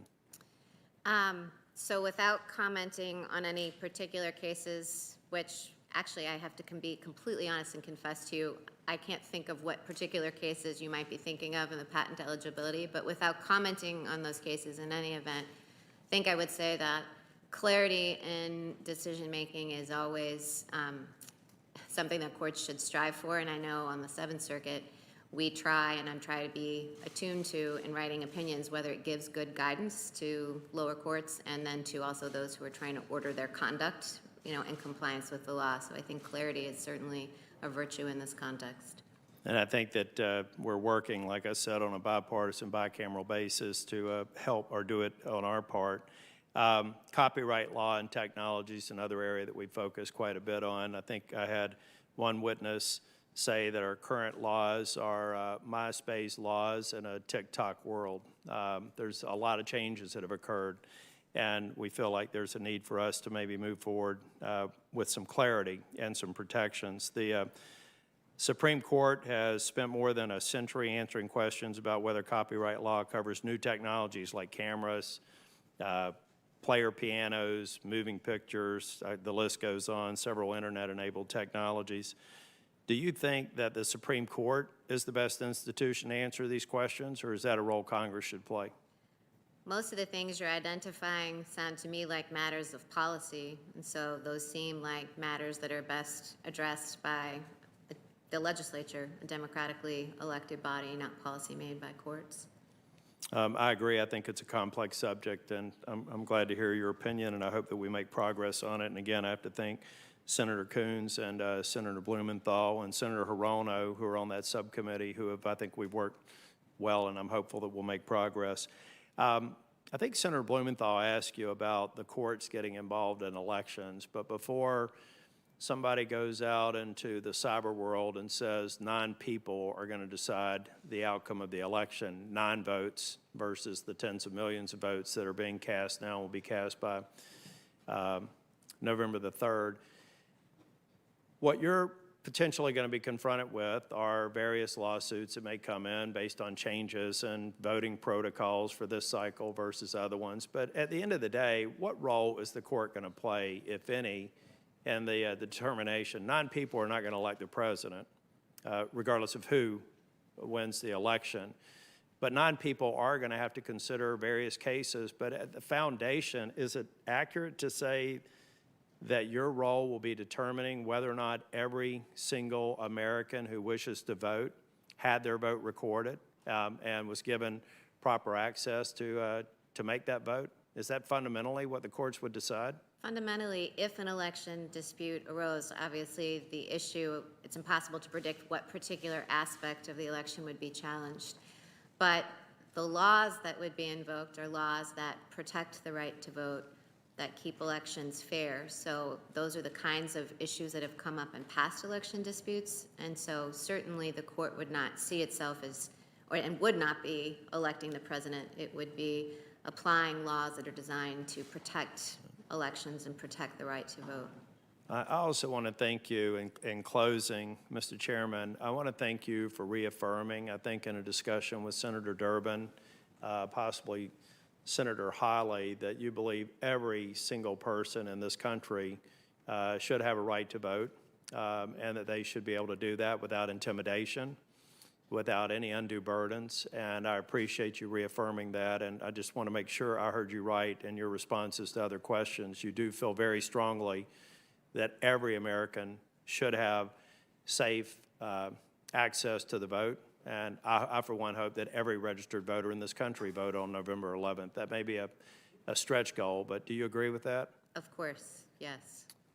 Thank you, Judge Barrett, and thank you for your family for enduring all the challenges that you have. Thank you for your courage, and thank you for your integrity. I look forward to supporting your nomination. Thank you, Senator. Senator Hirono. Thank you, Mr. Chairman. Today we're going through this hearing as though it's a normal hearing, not a rush job in the midst of a pandemic, 200,000 Americans dead, no pandemic relief bill in sight for the American people, the fate of the ACA at risk. But the Democrats on this committee have asked and will continue to ask you questions to let the American people know that your being put on the Supreme Court will dramatically flip the balance of power to the court, further to the right. Not the fair, impartial body we want, the Supreme Court to be. Judge Barrett, yesterday you told Ranking Member Feinstein, quote, if there were policy differences or policy consequences, those are for this body. For the court, it's really a question of adhering to the law and going where the law leads and leaving the policy decisions up to you. That would be us in Congress. The effects of this distinction you made between law and policy, a distinction I described yesterday as artificial, can be seen in a case from earlier this year. In Cook County v. Wolf, you considered the Trump administration's dramatic change to the public charge definition, a wealth test to prevent low-income immigrants from entering the United States or becoming permanent residents. The majority found the rule had, quote, numerous unexplained serious flaws and barred its imposition. You, on the other hand, issued a 40-page dissent calling the rule reasonable. You would have allowed the Trump administration to limit low-income immigrants who might become a public charge. You called this rule reasonable despite the harm you knew it would inflict. For example, Illinois has approximately 3.1 million people enrolled in Medicaid, including 388,000 non-citizens and 341,000 citizen children with an immigrant parent. It estimates over 140,000 individuals will disenroll from benefits and public services as a result of the public charge rule. Nationally, about 1 to 3 million people have disenrolled or gone without Medicaid coverage due to fear of consequences from the application of the rule to them. Dana, a community service provider in Colorado, can tell you about a single mother who didn't want to enroll her autistic U.S. citizen child in necessary health and education services. Dana can also tell you about a pregnant woman in her 3rd trimester who sacrificed prenatal care. The effect of the public charge rule has intensified as people forego testing and treatment for COVID-19, ensuring people will be sicker, more likely to die, and more likely to inadvertently spread the virus. Sarah, who helps provide legal assistance in New York, works to lessen the devastating, impact of the rule. This includes working with one immigrant living in a shelter seriously ill with COVID-19 symptoms and unwilling to get tested or treated out of fear for her status.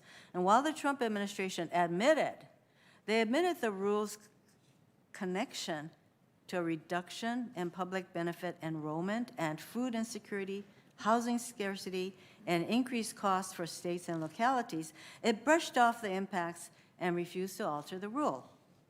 Similarly, in your dissent, you also acknowledged that people are disenrolling from health and other programs out of fear. You not only admitted to the disenrollments, you found it unsurprising. Disenrollments reportedly affect nearly one-third of all low-income immigrant families with children. Judge Barrett, just to be clear, do you believe these disenrollments are policy consequences that are the job of Congress to fix, not the courts to consider? Senator Hirono, the dissent that I wrote in Cook County went through the public charge rule and the statute to explain that those who are currently receiving benefits were not affected by the public charge rule. It was a prospective screen. But I agree with... Excuse me, Judge Barrett. I read your dissent, and I know you went through the laborious, you tried to show the people who would actually be impacted by the rule, but in your dissent, you also acknowledge that there are a lot of people who are not impacted by this rule who will disenroll because of fear that the rule would apply to them. So my question to you is whether those kinds of effects, which you foresaw, you even acknowledged it, if you think it's appropriate for the court to consider those effects. So Senator Hirono, as I was trying to answer before, yes, I said that there was fear and there was disenrollment, but that in fact the rule did not apply to anyone who is currently eligible for benefits. The question of disenrollment and the effects of the rule would be relevant at the stage of arbitrary and capricious review. I was just analyzing the first step, which was the interpretation of the statute. But I said that I wouldn't reach the question in that case because it hadn't been briefed. So what I said in my dissent was that it would be better to send that back to the district court for briefing on the question of whether the rule and the evidence that the agency had gathered was arbitrary and capricious, including its treatment of the costs for state and local governments, et cetera. Judge Barrett, you deem the rule to be reasonable, so I take it you stand by your dissent in that case. I stand by my dissent, but Senator Hirono, there is a difference between reasonable under the Chevron doctrine and arbitrary and capricious under the Administrative Procedure Act. So just what I'm clarifying is I did not. But as you noted in your dissent, the APA was not even brought up, so that was not an issue. So everyone seems to agree that this rule is having a chilling effect nationwide among families, affecting access to health care, nutrition, food, housing, benefits that Congress meant to make available. So I would say that from what from your response and the response you gave to Senator Feinstein about the distinction you make between policy and law, it seems to me that in this case, you did not give much credence to the effect of this rule. It wasn't. Albeit the rule did not apply. It would have been the question at the arbitrary and capricious stage because that's one of the relevant factors. But, you know, the laborious study that I did in the public charge case responded to the arguments the parties made and the complex statutes that Congress has passed in this area, including the welfare reform. Judge Barrett. Yes? I'm sorry too, you know, I don't think you even mentioned arbitrary and capricious standard. So let me move on. Yesterday, Senator Graham asked you about how unlikely it would be to overturn Supreme Court precedent on a range of issues. And you said, quote, judges can't just wake up one day and say, I have an agenda. I like guns. I hate guns. I like abortion. I hate abortion. And walk in like a royal queen and impose, you know, their will on the world. You have to wait for cases and controversies. But I don't think that's an entirely accurate picture, because certain justices have been using their opinions to signal interest in addressing various issues, particularly those undermining workers' rights, civil rights, even inviting challenges to longstanding precedent. In fact, as Senator Whitehouse explained this morning, just 2 years ago, the Supreme Court overturned a 41-year-old precedent. Talk about reliance on a precedent. This precedent was called Abood, which protected public sector unions, and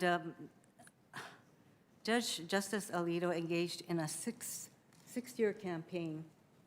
And I just have this chart to show you that he was very persistent in signaling that he wanted to revisit Abood. So in 2012, Justice Alito first signaled that he wanted conservative anti-union groups to challenge Abood in his decision in Knox v. SEIU. These groups brought case after case to meet the criteria Justice Alito laid out. Although they came close in 2016, his plan was thwarted by Justice Scalia's death, which left the court stuck in a 4-4 decision, tie, and Fredericks.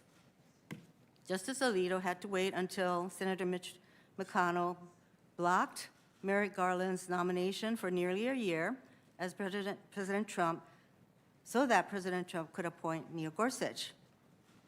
Pretty much the minute Justice Gorsuch got on the court finally overturned Abood in Janus. Now we're seeing that same kind of signaling to invite challenges to another precedent. I mentioned this yesterday, Obergefell, which recognized the right of same-sex couples to marry.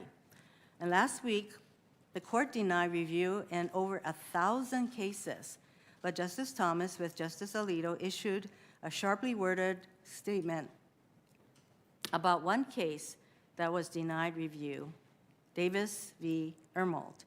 And that case involved a former Kentucky clerk who refused to issue marriage licenses to same-sex couples after Obergefell. So like Justice Alito in 2012, Justice Thomas, joined by Justice Alito, signaled an eagerness to roll back a Supreme Court precedent that they believed conflicted with their understanding of the Constitution. They criticized Obergefell for, quote, reading a right to same-sex marriage into the 14th Amendment, even though that right is found nowhere in the text, and called it a problem that only the court can fix. Judge Barrett, you said judges have to wait for cases and can't say, I have an agenda. But here you have examples of justices who are sending out signals. Bring these cases to us because we want to take a look at precedent. I just want to cite to one case where I think that you were also sending out a signal, and that is a circuit court case.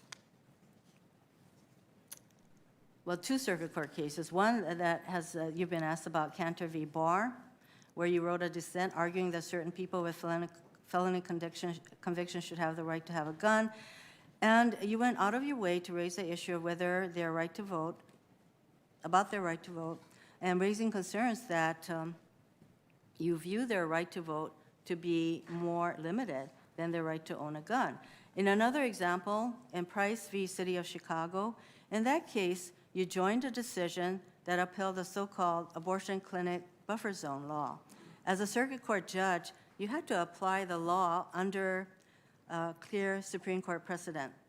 But the decision that you joined went even further. It signaled a strong disagreement with that precedent, the Supreme Court precedent, calling it, quote, incompatible with the First Amendment and imposing serious burdens, and directed the plaintiffs to seek relief in the Supreme Court. You are going to be, if confirmed, on that Supreme Court. Earlier today, Senator Coons showed you a chart of more than 100 cases where Justice Ginsburg was in the majority and Justice Scalia was in the dissent. And the chart showed the many rights at stake, including long-standing precedent with your nomination. And that includes workers' rights, civil rights, health care, campaign finance limits, and environmental protections. My Republican colleagues are well aware of this, and that's why they want you to be on the Supreme Court so badly. In 2016, after Justice Scalia died, you described him in a TV interview as the staunchest conservative on the court. Is that correct? I can imagine that I said that as I'm sitting here. I can't recall my exact words. Well, I'm quoting you, so Okay. yes, you said that. And you also recognize that replacing the staunchest conservative on the court with someone nominated by President Obama could dramatically flip the balance of power in the court. That's a quote from you. Could dramatically flip the balance of power in the court. You are now in a position that you described 4 years ago of dramatically flipping the power of the court. So your nomination would actually be more dramatic, a more dramatic shift. Law professors such as Professor Stephen Vladeck have pointed out that with your confirmation, the court would be transformed into the most conservative court since the 1930s, with a much more aggressive conservative agenda. In accepting your nomination, you described Justice Scalia as your mentor. That's been mentioned many times before. It appears that you may be even more to the right of Justice Scalia, whom you described as the staunchest conservative. I think it's important to look at what kind of impact you would have had on more recent Supreme Court decisions. When Justice Ginsburg served on the court, the Roberts Court issued numerous 5-4 partisan decisions. But what's notable are the more recent 5-4 decisions after Justice Kennedy, who was often in the middle of the ideological spectrum, was replaced by a much more conservative justice. The court shifted rightward as Chief Justice Roberts' conservative views was now in the middle of the ideological spectrum of the court. So, Judge Barrett, are you familiar with the recent 5-4 decisions where Chief Justice Roberts joined the 4 liberal justices to form a majority? What decisions are you referring to? Are you familiar? I don't know what decisions you're referring to. There are a number of them. I would just touch on 2, and I'll describe them. So these 5-4 cases touched on several issues that highlight what's at stake with your nomination. These issues include protections for DACA recipients, the integrity of the census, reproductive rights, digital privacy rights, right of criminal defendants, COVID-19 safety measures, protecting agency regulations, covers a wide range of protections from veterans' benefits to clean air and water. I'm just going to go to the DACA decision that I mentioned in June 2020. Justice Ginsburg was part of a 5-4 majority with Chief Justice Roberts that blocked the Trump administration's efforts to end the DACA program. Replacing Justice Ginsburg with a conservative like Justice Scalia would have thrown the lives of 800,000 DACA recipients and their families into chaos. The DACA participants would be facing deportation. That includes the over 200,000 DACA recipients who are risking their lives on the front lines of the pandemic to protect the health and safety of us. And last year, Justice Ginsburg and Chief Justice Roberts issued a 5-4 decision that blocked the Trump administration's anti-immigrant policy of adding a citizenship question to the 2020 census, something very near and dear to President Trump. And replacing, in that case, Justice Ginsburg with someone like your mentor, Justice Scalia, would have resulted in excluding many immigrant families from the census. That would not only have decreased their representation in Congress, it would also have decreased their share in the distribution of $1.5 trillion in federal resources. And yesterday, we saw what the court looks like without Justice Ginsburg on it. It allowed the Trump administration to end the census data collection early, despite the ongoing pandemic, despite the fact that they will not get an accurate census count by ending the data collection early. So, of course, that would mean probably fewer federal resources for communities where there is not that accurate count. That could also mean that Trump officials, instead of Census Bureau experts, may use the population numbers to determine representation in the House of Representatives and in state and local governments. And we already know that Trump is demanding that those numbers exclude undocumented immigrants, even if the census requires everyone to be counted regardless of immigration status. So President Trump has repeatedly accused Chief Justice Roberts of betraying conservatives in the court's decisions on health care, DACA protections, and other rights. He's made it clear he has nominated you to do the job he thinks Chief Justice Roberts and Republicans failed to do: strike down the Affordable Care Act and roll back critical rights and protections. You've already been asked about the consequences of the Shelby County decision. It was totally foreseeable that you would have a lot of states passing voter restriction, suppression, basically laws. Do you believe, Judge Barrett, that voter suppression or discrimination in voting currently exists? Senator Hirono, we have the Voting Rights Act that offers protection, and Section 2 of the Voting Rights Act, which was not at issue in Shelby County, protects voters from any kind of measures that would discriminate on the basis of race, and so that gives protection. Do you think that the Justice Department is pursuing aggressively those sections of the law? Because we know that over a dozen states passed what I would characterize as voter suppression laws. So that is obviously happening. Now, in that case, Justice Thomas went even further because the majority in Shelby County left the framework for allowing Congress to come back with formulas that would enable preclearance to occur. But Justice Thomas went even further. He said, get rid of the entire framework. Congress, you're totally out of the picture. So this is the danger we're facing with your being put on the court. One more thing. I have just one more question. Do you think that having 3 justices who have worked on the Republican side, Bush v. Gore, you're one of those justices, should you be confirmed, creates an appearance of conflict if an election case involving a president who nominated you comes before the court? And I'm basically out of time, so I'd like a yes or no answer. Well, Senator Rono, I answered that question before and said any question of whether there was an appearance of partiality problem would be one for all justices involved to consider under the recusal statute. So you think there might be a conflict, and therefore you would have to go through that entire Senator, process? I think anytime someone makes a motion to recuse, and indeed even one is not made, a judge always has to consider that issue. So, I mean, you're asking me to make a decision about whether I think myself and two people who are not even yet my colleagues should recuse in that situation, and I'm just saying that No, but actually, my question was whether it poses an appearance of conflict, and I believe that the fact that you would even bring forth the recusal process says to me that voters might decide that there is an appearance of conflict. Thank you, Mr. Chairman.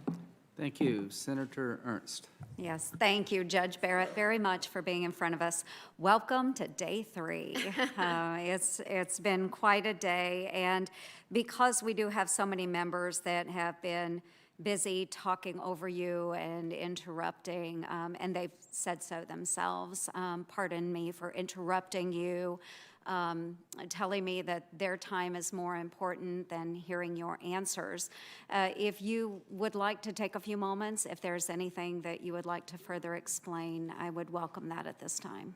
Thank you, Senator Ernst. I mean, I think the only thing I'd want to clarify is, you know, insofar as Senator Hirono was suggesting, I think that the work that some of the justices may have done on Bush v. Gore is reason to recuse. That is certainly not what I meant. What I meant is that in every case, judges have an obligation to consider the issues, and they may conclude no.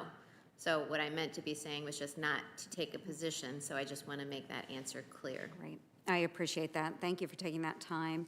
And Judge Barrett, obviously over the past number of weeks since you were nominated, and certainly since this hearing began, there's been a lot of discussion about the legacy of Ruth Bader Ginsburg, who was really a trailblazer. The Democrats seem to claim that you wouldn't be an adequate replacement for Justice Ginsburg because you do not march in lockstep with her judicial philosophy. The way I see it, you're both trailblazers, and you're both accomplished professors. You were both respected and revered and had strong endorsements, both from the left and the right. And you're both amazing working moms. You both served in private practice. And like you, she was a woman of strong religious faith.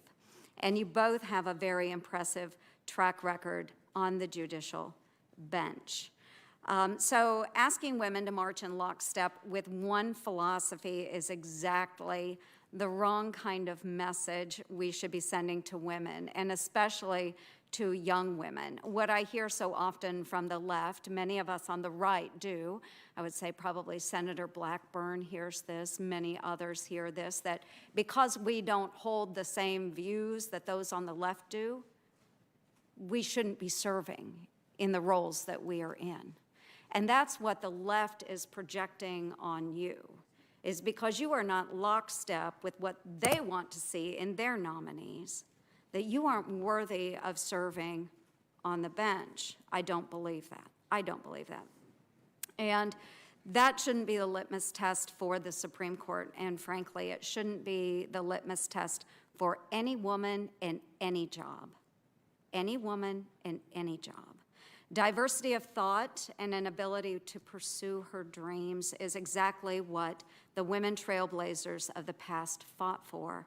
If the suffragettes hadn't been willing to go against the men of their time, certainly none of the women sitting on this dais would have the opportunity to question you today.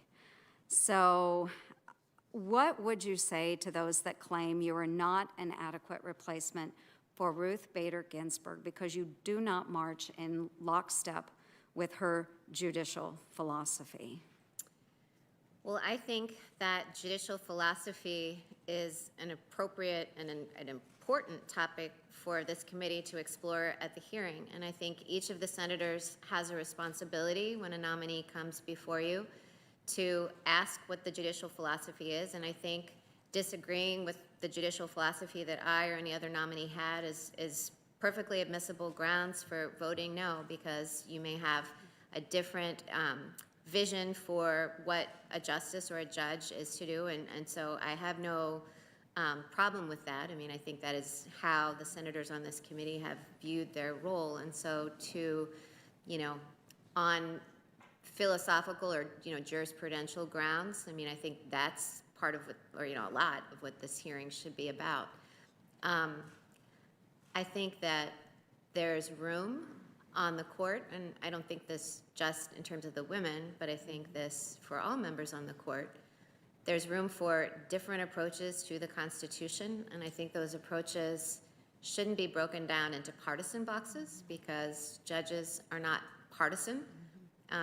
They do get appointed and confirmed by the political branches, but judges don't have, campaign platforms, and they no longer associate, as I've said a number of times through the hearing, judges stay out of politics.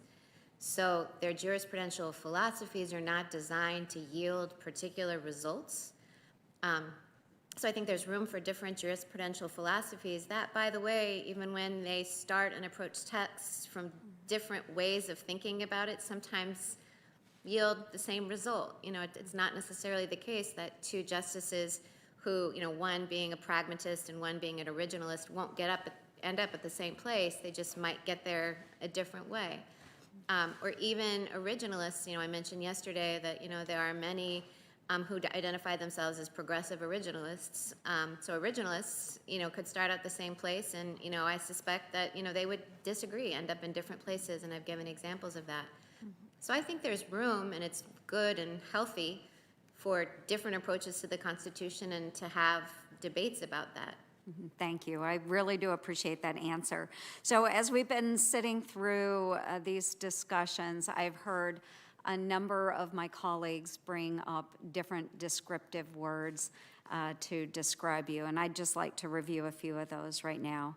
Respect, intellect, character, jurisprudence, clarity, demeanor, humility, dignity, independent, exceptional.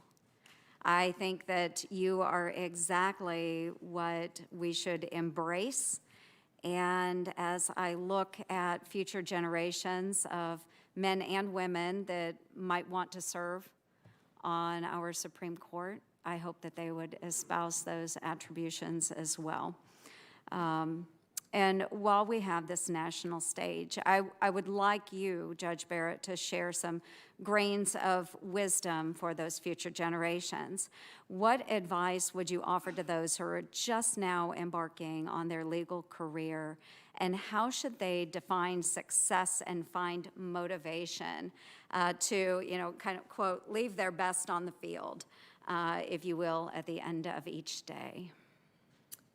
Well, I think, I loved the practice of law. Some professors go to the academy because they don't enjoy practice that much. I actually really, really enjoyed practice, and then when I went to the academy, I really enjoyed that too. I would say that, especially when you're beginning your legal career, often you're at an earlier stage in your life when you may have fewer other obligations or fewer family obligations and maybe more energy. So that it's, I guess I would just say, live life to the fullest, seize all of the opportunities you have, and do your best. But at the same time, never let work crowd out all of the other precious things in your life, like friends and family and faith and exercise. I had a law professor who told first years who were very, very anxious and studying hard in exams to make sure that you gave yourself time to go take a run. Or go work out. I mean, I think all of those things that make up our lives apart from work, can't be shoved aside. At the same time, however, you should seize opportunities and pursue them while keeping in mind your whole person. Yes, the whole person. Thank you. So when we sat down, Judge Barrett, I told you a little bit about my daughter, Libby, and she's studying pre-law right now. And she sent me a text this morning as we were in this room.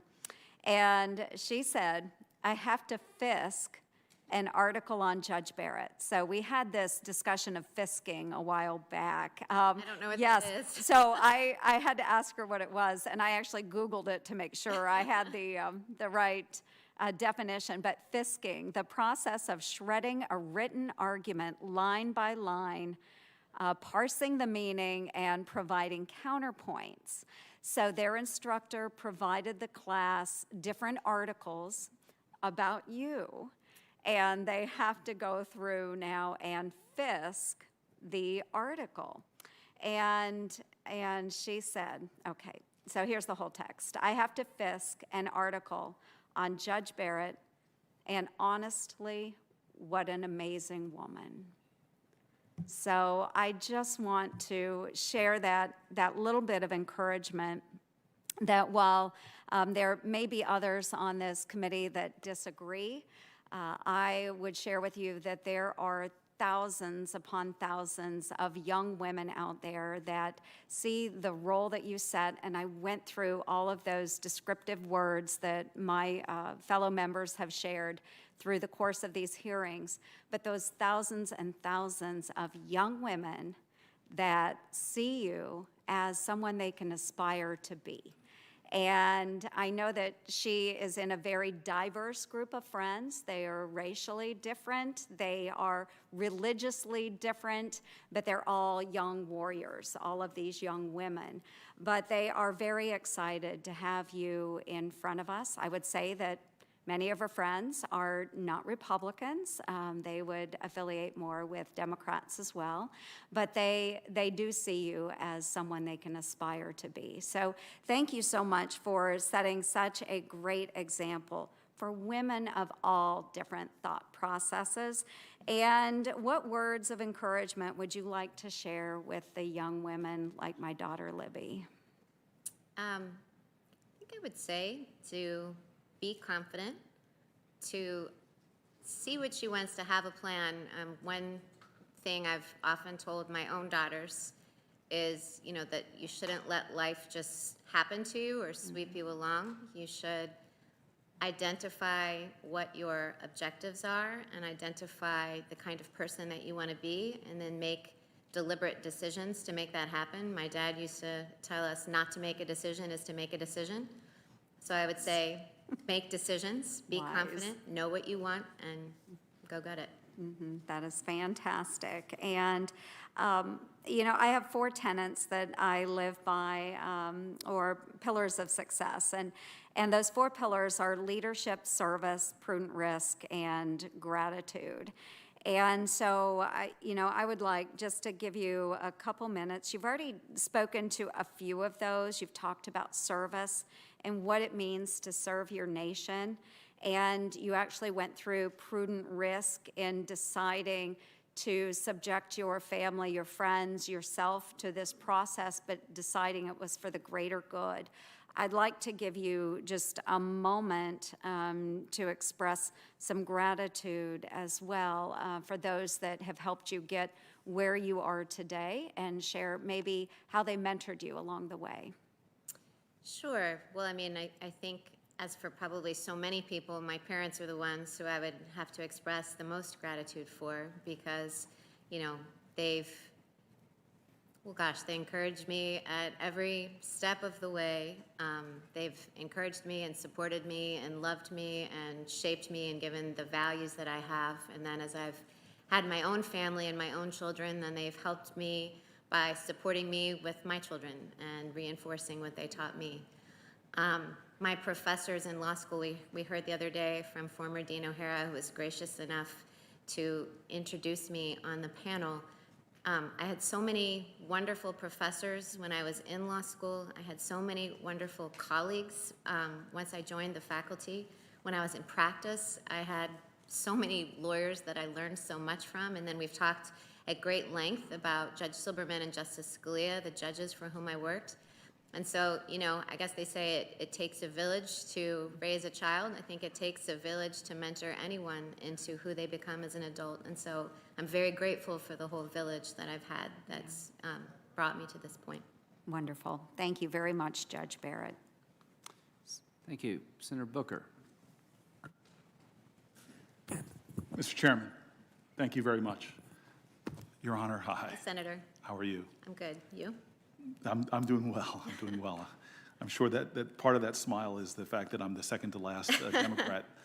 I just want to jump right in because I actually found some of your responses to Senator Hirono are really compelling around the public charge issue, and that you dissented in the case. And if I could read it,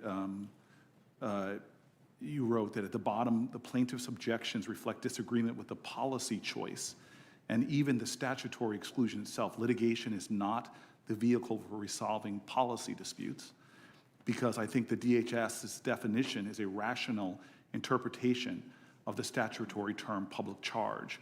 But you were saying to her, which I really found compelling, that you were still leaving the door open for it to be capricious. Was that the word you used? Yes, so the standard of review under the Administrative Procedure Act would be arbitrary and capricious. So I said at the conclusion of the dissent, because the majority reached both, I said at the conclusion of the dissent that I wasn't resolving that issue because it hadn't been briefed before us, but I just wasn't expressing an opinion. I thought we needed a fuller record. So I did leave open the possibility that the rule would nonetheless be arbitrary and capricious. Yeah, as I said to you on our phone conversation, trying to read all of your cases, it has been a Herculean task, as has probably yours, preparing for this so quickly. And so maybe I can just go back to asking just a simple question that I hope you'll feel comfortable asking. It's just what I think is an obvious answer again. But do you think it's wrong to separate children from their parents to deter immigrants from coming to the United States?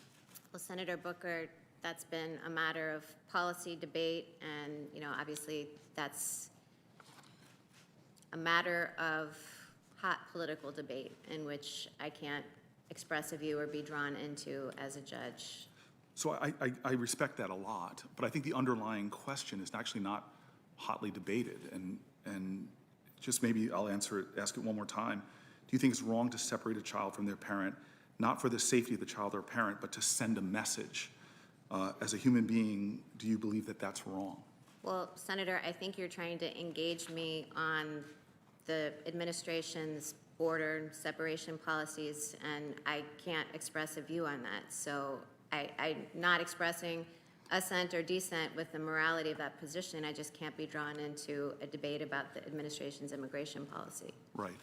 And of course, the question does have implications, but a very simple, as I said to you yesterday, that we're debating things that, to me, are basic questions of human rights, human decency, and human dignity.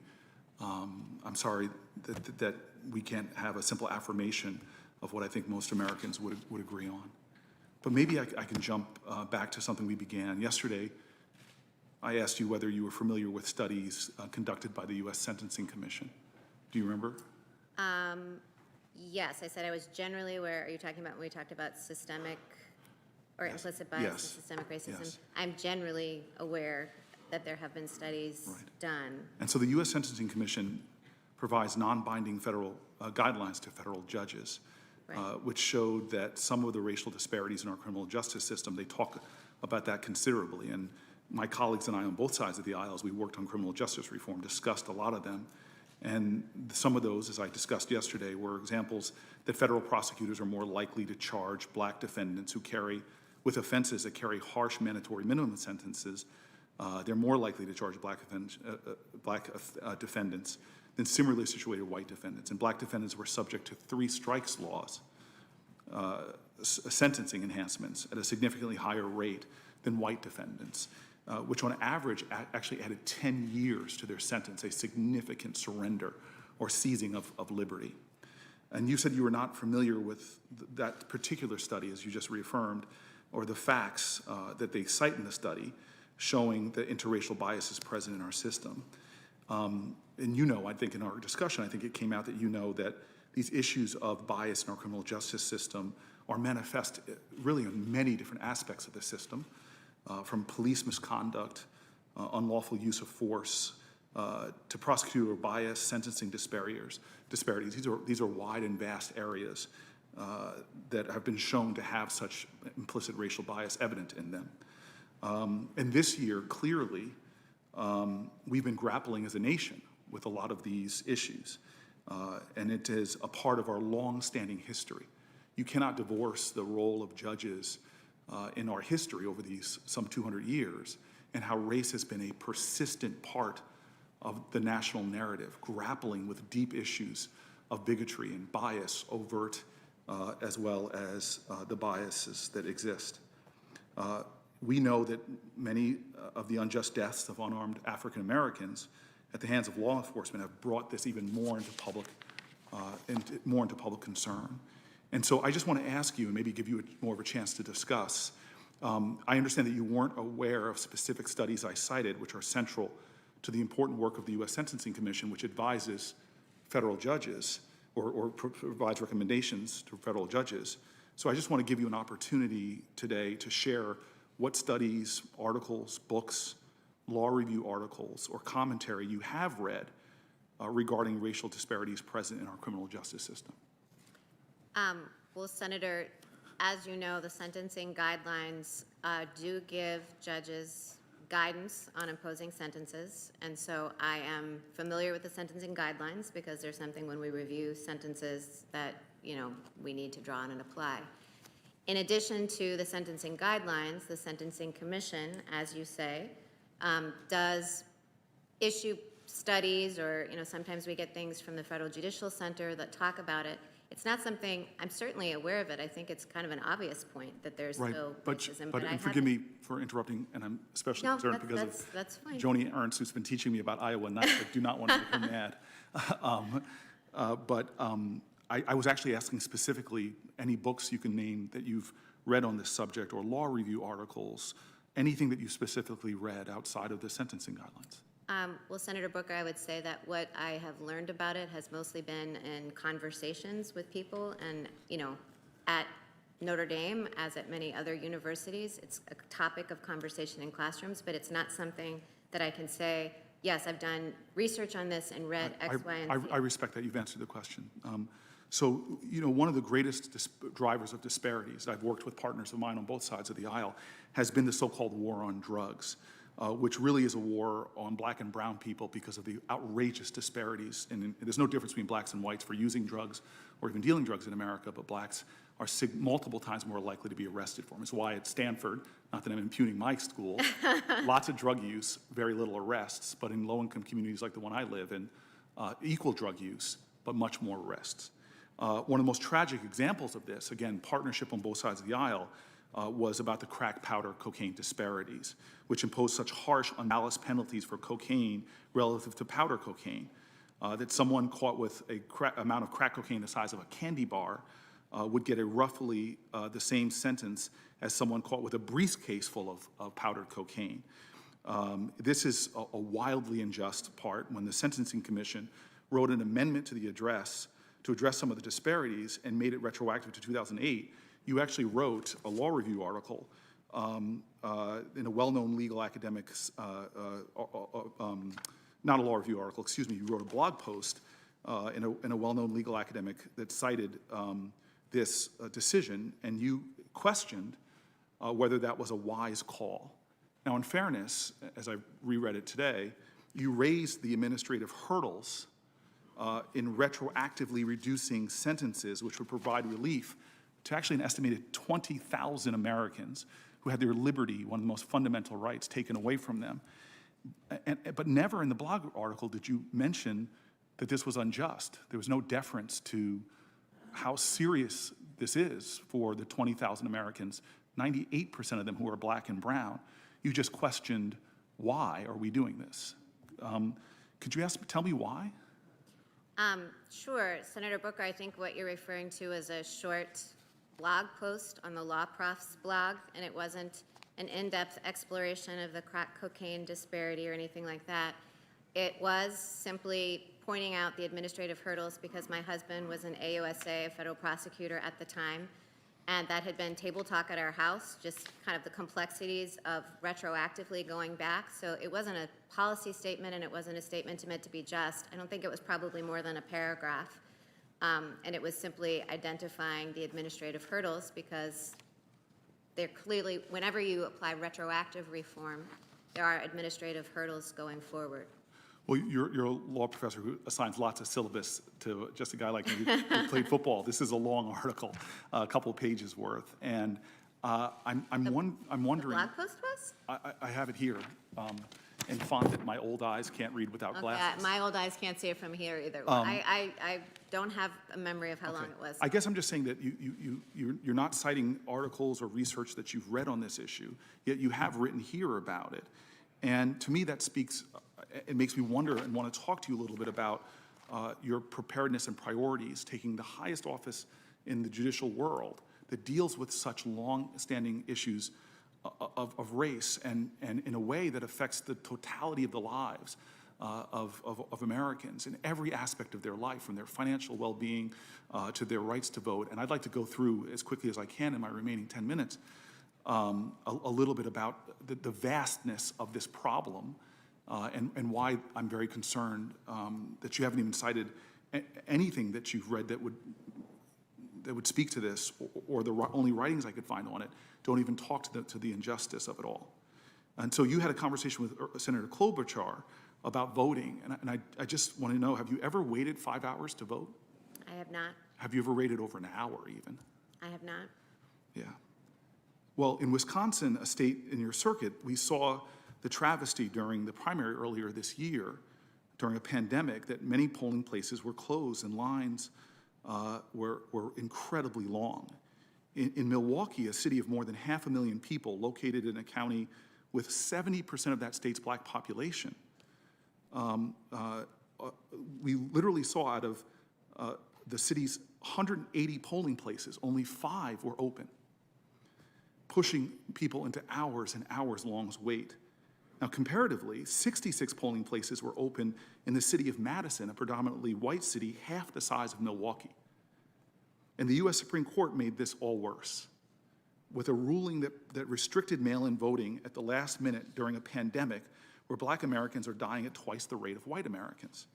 And let's be clear, this is part of a nationwide problem with racial disparities in voting. A recent study found that residents of entirely black neighborhoods wait almost 30% longer in lines to vote. And they were 74% more likely to spend more than that half an hour at the polling place. Now, your dissent in Cantor versus Barr, you said something about virtue-based restrictions, which really raised my concern. And that virtue-based restrictions have applied to civic rights like voting and jury service, not individual rights to possess a gun. This approach to the franchise sort of pulls up a lot of history where people used virtue-based restrictions in the past that's been very well documented in our history. Ideas that you can disenfranchise people if they don't meet certain virtue tests. And many of these tests I know you're aware of, but these are like, are you worthy enough if you can't say the whole Declaration of Independence? These are tests that John Lewis used to talk about. Can you count the bubbles in a bar of soap? You're familiar with that, I'm sure. Senator, I want to be very clear, and I tried to clear this up yesterday. This concept of virtue, I think especially for people who are watching this who don't know about the law, does not mean that I think that people's voting rights can be taken away because they're not good people, or that I think literacy tests are okay, or anything like that. It's a concept that was present in Heller. Cantor versus Barr was not about voting rights, and I very clearly have said voting is an individual and fundamental right that is critical to our democracy. So poll taxes, you would say, unconstitutional? Senator, voting is a fundamental individual right that is critical to our democracy. The 14th Amendment, the point I was making is that the 14th Amendment does expressly contemplate that states might deprive felons of voting rights because it's in the text. So you're jumping to felonies. I just asked you about poll taxes. And I've tried to point out to you with the picture of just one place or African-American community as a whole, waiting so much longer than you and I might have ever waited in lines. I'm trying to draw something here for you. So I just asked about poll taxes. Didn't get to felony disenfranchisement yet. Poll taxes, unconstitutional, yes? Okay, I was pointing out with the felony disenfranchisement the point I was making in Cantor versus Barr. I wasn't trying to anticipate your questions. I was just saying that that was the context in which I discussed it. I think Section 2 of the Voting Rights Act, which prohibits procedures and practices. Right. I Poll think that, taxes thank fall. you. Yeah, thank you very much. Thank you very much. You're jumping ahead, and I spent so much time on my questioning. So let's jump, though. Let's jump ahead to this. And obviously, the case in Florida that you're well aware of, I imagine, where where we had significant felony disenfranchisement. I've read a lot about the history of that going back to the post-Civil War period, the fall of Reconstruction, thousands of blacks being lynched, massacres going on in our country, from the Colfax massacre to the Greenwood massacre, and laws being passed systematically in places to try to make it harder for blacks to vote, designing felony disenfranchisement laws and putting those aside of the black codes, easy to disenfranchise lots of African Americans. So this is a lot of the historical origin here. Now, we see this coming to the fact that now we have places like Florida, and by the way, there are levels of disenfranchisement for African Americans upwards of, I think in America, 1 in every 17 blacks are unable to vote because of felony disenfranchisement. I can see by your expression that's a surprising data point. I hope that you would look at that. And yet in Florida, about 774,000 people have completed their felony sentences. They're now being prevented from voting because they still owe fines and fees. These are Americans, disproportionately black, are being subject to a modern day tax. In other words, if I'm wealthy enough, I can pay that. If I'm African American, disproportionately poor, I can't do that. 1 in 5 black people in Florida couldn't vote because of felony disenfranchisement. Now, this is well-documented history. I've gone through some of it. But as you are seeking this highest office in the land, I bring this full circle of our conversation because, again, another study by the American Bar Association, which I recommend to you, shows that a person with a felony commitment in America is subject to 40,000 collateral consequences. In other words, we now have in America the war on marijuana. It's affected, in 2017, there were more possession of marijuana arrests in America than all the violent crime arrests combined. Overwhelmingly and disproportionately African-American people. Saw it used at Yale and Stanford, not at Notre Dame, just played them in football. But my point is you see that if a black person is not more likely to use marijuana, but they're more likely to be convicted of a felony for it at some 3 to 4 times the rate, I hope you can see that that means that they're going to be more likely to lose other liberties, other rights. It so deeply affects their lives, their voting life, their ability to raise their children when a parent has been put in a position where now, because of that felony conviction for doing things that 2 of the last 3 presidents admitted to doing, they now can't vote, they now can't get jobs, they now can't get many business licenses. This is such a deeply affecting system that is disproportionately harming one class of citizens based upon race. And so here we are in the midst of and I return to the not normalcy of this moment in American history, where you can't turn on the TV and watch basketball without courageous athletes trying to talk to the heart of America to say, please listen. Please listen. The system is endangering lives, taking away liberty, taking away your financial well-being, taking you away from your children. There are people marched in all 50 states, 18 other countries, because African Americans, when they're jogging, sleeping in their home, are being killed.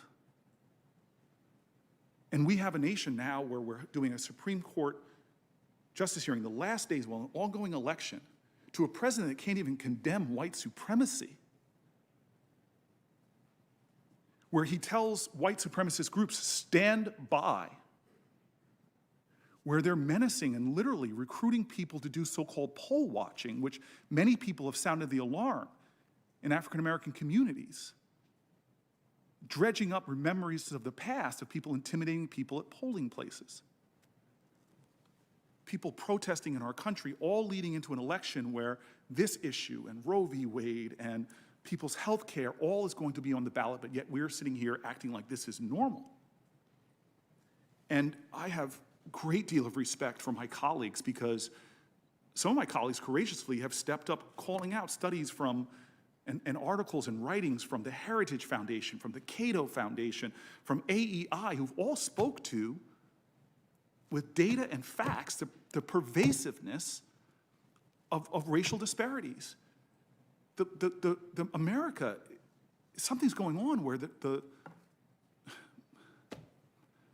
the New York Times bestseller list, the Amazon bestseller list had books stamped from the beginning: The Color of Law, Just Mercy, The New Jim Crow, bestsellers all across America as people are seeking to know what the facts are.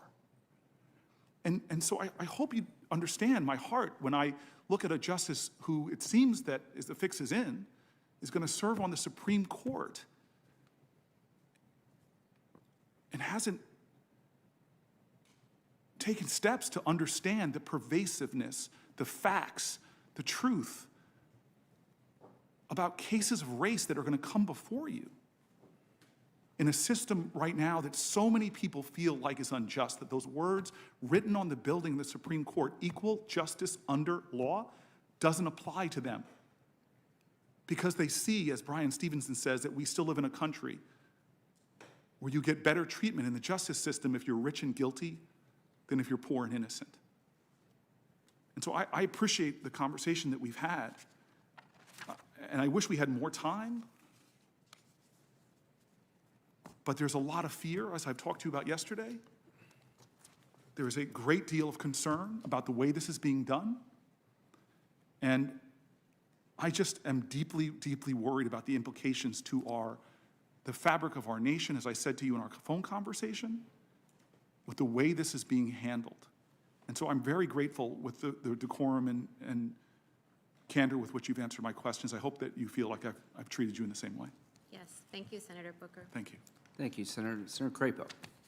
Oh, I'm sorry. My staff is just telling me I should have said this. Without objection. Whatever it is. You and the justice are both trying to jump ahead. Whatever it is. I appreciate you, Mr. Senator, and the work that you and I Thank you very much. have done. So I would like to ask unanimous consent to enter into the record the following 3 letters into the record. A letter from the Leadership Conference on Civil and Human Rights opposing Justice Barrett's nomination to the Supreme Court. A letter from 83 young people organizations opposing the nomination of Judge Barrett to sit on the Supreme Court. A letter from LGBTQ advocacy groups opposing any nomination where reasonable doubts exist on her ability to administer fair and impartial justice for the LGBTQ people. Thank you. Thank you. Without objection. Senator Crapo. Thank you, Mr. Chairman. Judge Barrett, good to see you again. Likewise. Before I begin my comments and questions, I think there was at least an implication from what was just said that you would not be sensitive to the need for equal justice for all under the law, for all peoples in America. Would you like to respond to that at all before I go ahead? I am fully committed to equal justice under the law for all persons. I am fully committed to enforcing all laws to prohibit racial discrimination. In my private life, I abhor racial discrimination, and obviously for both personal reasons and professional reasons, want to ensure that there's equal justice for all. And, you know, all of my children, I think, have made an escape, but if they watch this one day, I would want all of them to know, and especially Vivian and John Peter, that I unequivocally condemn racism and want to do everything that I can in my own capacity, personally and as a judge, to end it. Thank you. I appreciate you making that point.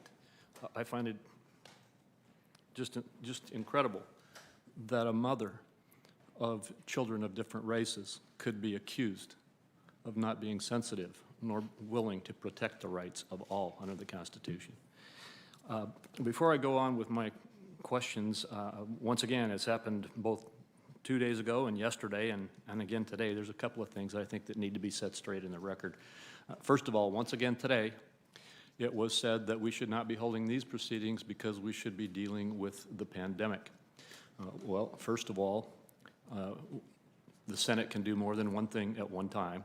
Secondly, as I indicated before, we've put over a $500 billion package of relief dealing with most every important and significant aspect of our need for COVID response on the floor. It has been filibustered by the other side. The president has made an even larger offer back. That has been flatly rejected. And we have had an announcement recently by the leader of the Senate, Mitch McConnell, that we will vote again next week on the issue to see if there is some way we can get an agreement to move forward. But the argument that we should simply ignore this important nomination because of that holds no water. Secondly, another of the major points that this entire hearing was started out with on the first day was that people should be scared by these proceedings because they will lose coverage, health care coverage for their pre-existing conditions. That has been, again, run out here today, time and time again. And I'm not going to ask you to go through that again, but I'm going to make a couple of comments about that. As I said earlier in these hearings, even back when we were debating Obamacare, there was no disagreement about covering pre-existing conditions. And in every proposal from our side since that time, coverage for pre-existing conditions has been included. It is not something that there is an effort to or a willingness or a desire to eliminate in terms of protection, and it is not at risk in the Supreme Court case, as you have, I think, very clearly described in your testimony, Judge Barrett.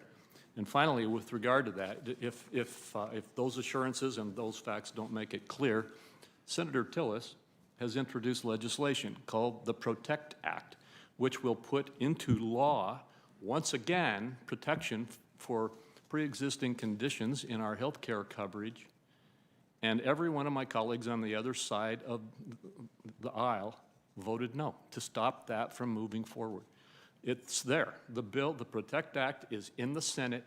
We can vote on it if we can just get permission to proceed to it from our colleagues. So this notion that pre-existing conditions is somehow at jeopardy is simply rolling out yet again in this campaign cycle, another one of the arguments that doesn't hold water. Now, I do want to move to some questions for you, Judge Barrett, and again, after it was extensively discussed yesterday and the day before, you have been attacked on the basis of concerns about your willingness to follow precedent and stare decisis. In fact, one of my colleagues, if I heard it right, said he thought that you may participate in issuing in a whole new era of judicial activism in overruling precedent of the courts and basically pushing an agenda that you won't admit to having. I know you answered this a lot yesterday. We're going to go through it again. One of the things that you were asked about extensively was this, I think, 2013 law review article where a sentence was plucked out of it that you feel was not correctly reflective of what you said and how you feel. Would you like to take an opportunity to clarify that for us? Sure. That article was responding. So as I've said a couple times, the Supreme Court gives different precedential strength to constitutional cases than to statutory cases. And that article was responding to arguments that either stare decisis should be eliminated altogether or that it should be absolute. And I was taking the Supreme Court doctrine as it exists, you know, where constitutional cases are not absolutely insulated from overruling, which is the position that every Supreme Court justice of whom I'm aware has had. Sometimes you do have to overrule cases, otherwise we don't have Brown versus the Board of Education. And I was just identifying some of the virtues of that presumption. So I was defending in that article the current Supreme Court doctrine of stare decisis, and I very clearly said in that article that you can't just impose a new vision with votes, that you have to take reliance interests, and that always lack of certainty about how the stare decisis calculus runs counsels in favor of keeping the status quo. Well, thank you. Now, I found it amazing that you would be accused of being a judicial activist because you are a textualist and an originalist, as I understand your testimony and your record and your writings. And I'd like to just look at a few of your writings. You have described stare decisis as a fixture of the federal judicial system. You have stated that the Supreme Court, that you recognize that the Supreme Court follows a presumption that precedent will stand and that the court does not depart from that presumption unless the precedent is not only erroneous but unworkable, correct? And not only erroneous and unworkable, but also has to take into account reliance interests, and those other factors as well. Yep, that was actually next on my Okay, list. sorry. I thought you meant No, unworkable was enough. You anticipated that. And you have spent a lot of time, and I won't ask you to do it again, going through those requirements that are in place before a judge or a justice would seek to become an activist in the sense of overturning existing precedent of the court. And you've also said that partisan politics are not a good reason for overturning precedent. I assume that goes without saying, correct? Let's look at those are some of your writings, and you've written much more, but let's look at some of the case law. You've got a pretty significant record now in the Seventh Circuit. You have, as I see it, a pretty solid record there of following precedent. The first issue is in 2019, you had a discussion with Judge Amy Thapar. Oh, yes, Judge Amy Thapar. Okay, and I think could you please explain that conversation? It related, I think, to a case where you were clarifying that even though you disagreed in a previous circumstance relating to it, that you would follow precedent, or do you recall that conversation? I mean, I recall the conversation. We did it for a professor in the political science department. It was to primarily an undergrad audience, and we answered questions back and forth on a range of topics. I don't remember the particular. Okay, so this was not a case, it was a scenario you were asked about in that conversation. Oh, okay. And you made the clarification that in that scenario, you would decide a case, or a case consistent with the way the majority did and not with your own view if the precedent required it. Oh, so if I had dissented the first time around Yeah. and lost, and then when That's it came back apparently around- what that was all about. Okay. So let's talk about a couple cases. In Price versus the City of Chicago, you joined in affirming opinion over a district court's dismissal of a suit by pro-life activists. Do you recall that case? I do. What role did precedent play there? Precedent controlled a case called Hill versus Colorado. The bubble zone ordinance at issue in Price was nearly identical to the one that the court had upheld in Hill. And even though in this case you ruled against a pro-life interest in following precedent, correct? Correct.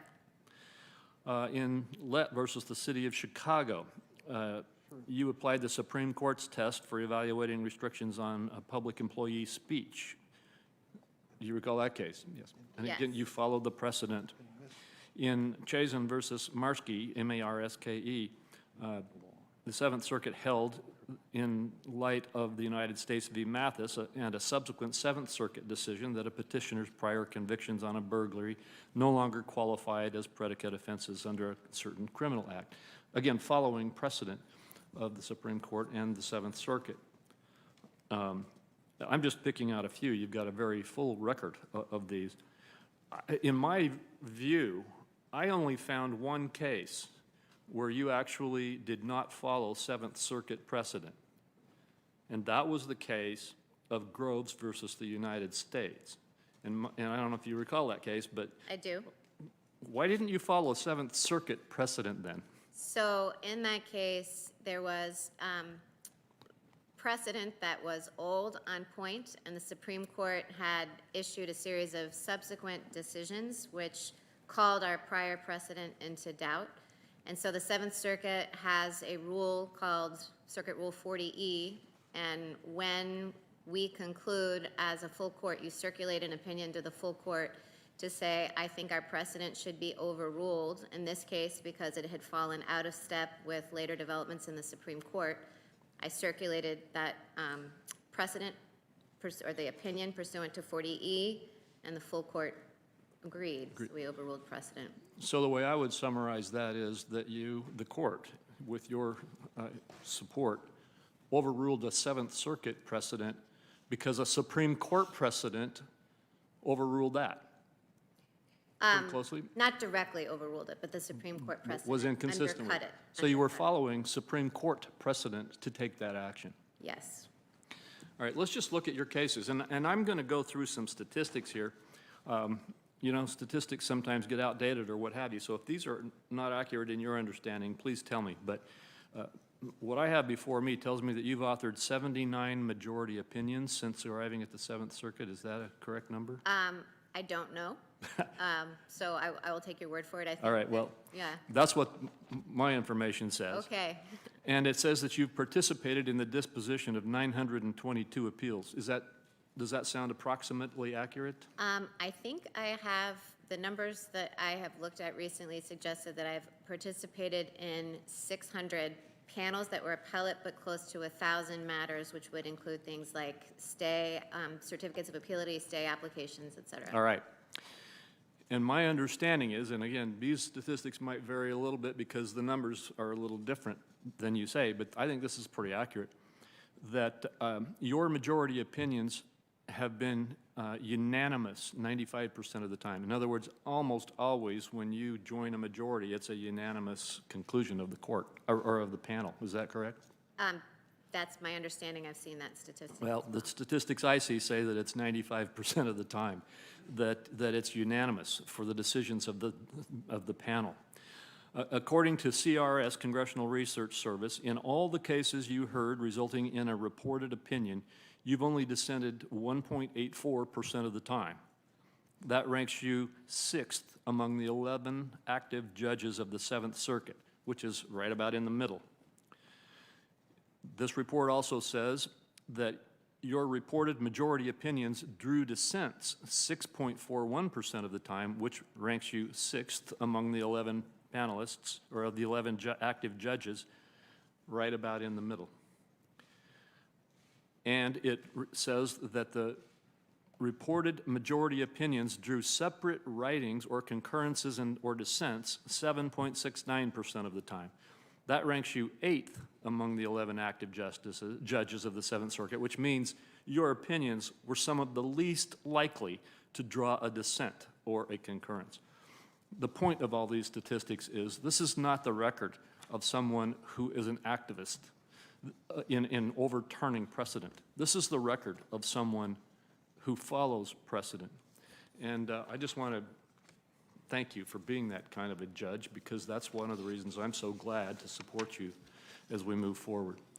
Now again, unfortunately, today, once again, and I thought we had this resolved yesterday, you've been challenged on what you knew about the president's positions on various issues and whether that influenced your positions. In fact, I think it was even implied that a law review article you wrote that was probably written before the president was even president was something that you were influenced in writing because you knew what the president thought.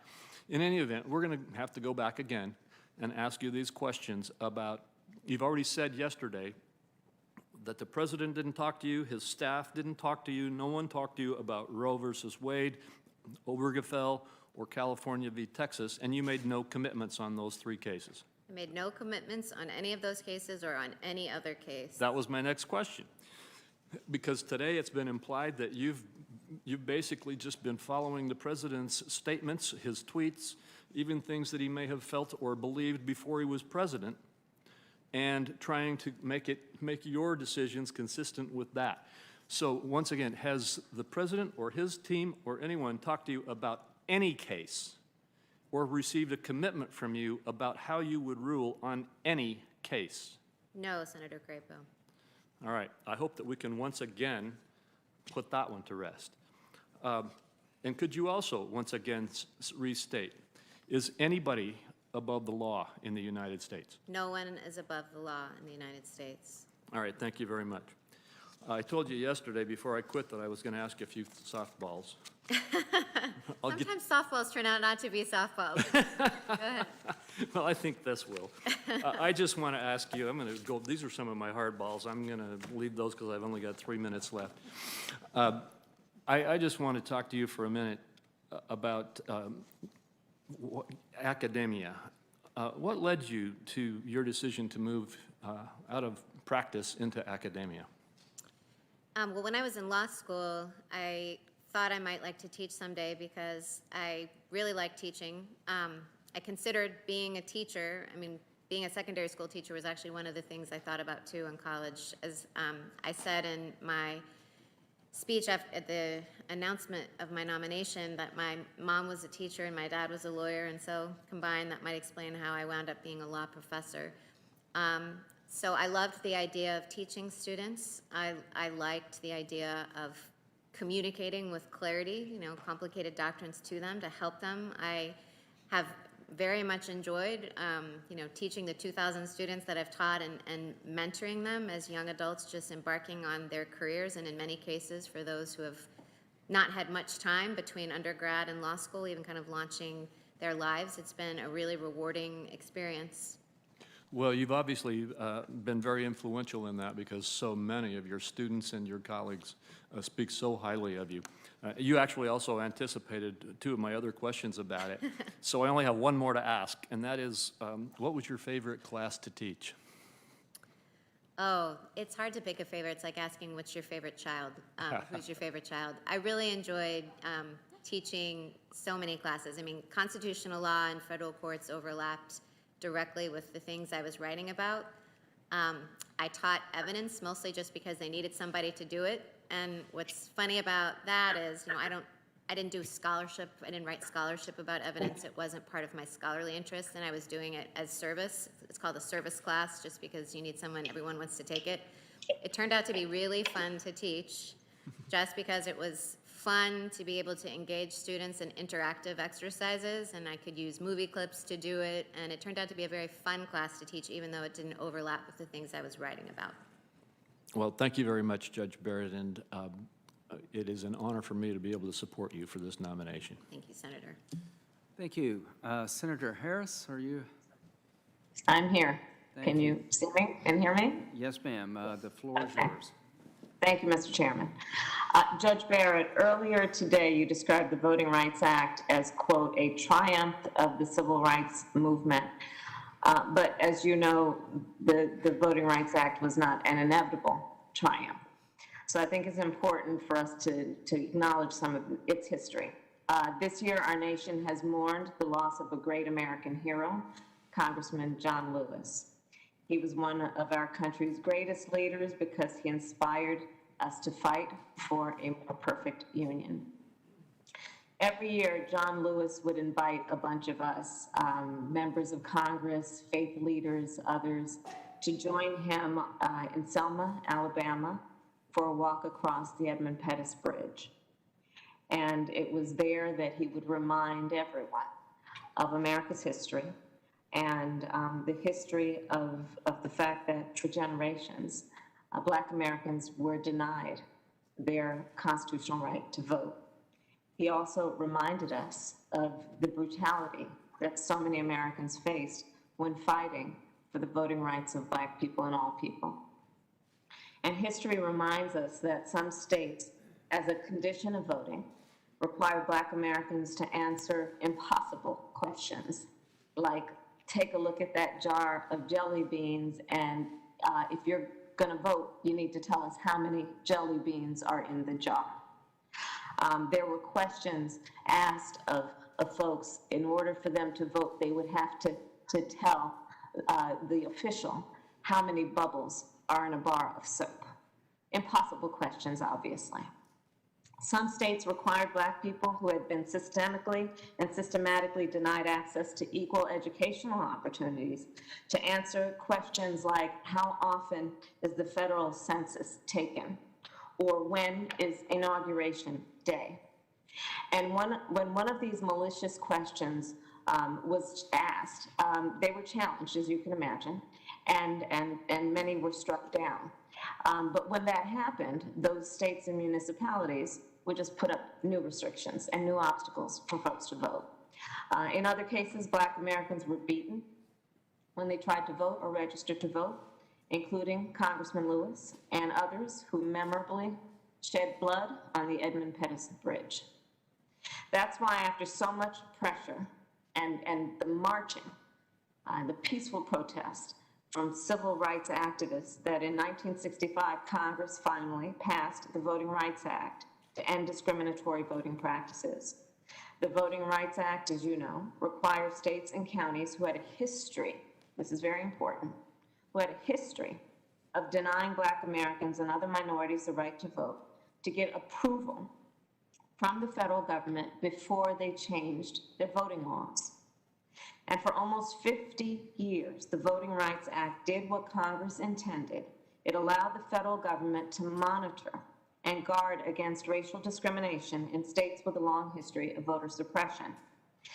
But as we all know, in 2013, in Shelby v. Holder, a county in Alabama sued to strike down Section 5 of the Voting Rights Act that required Alabama to seek approval from the federal government before a state could change its voting laws. And of course, Section 5 required that of a number of states that had a documented history of voter suppression.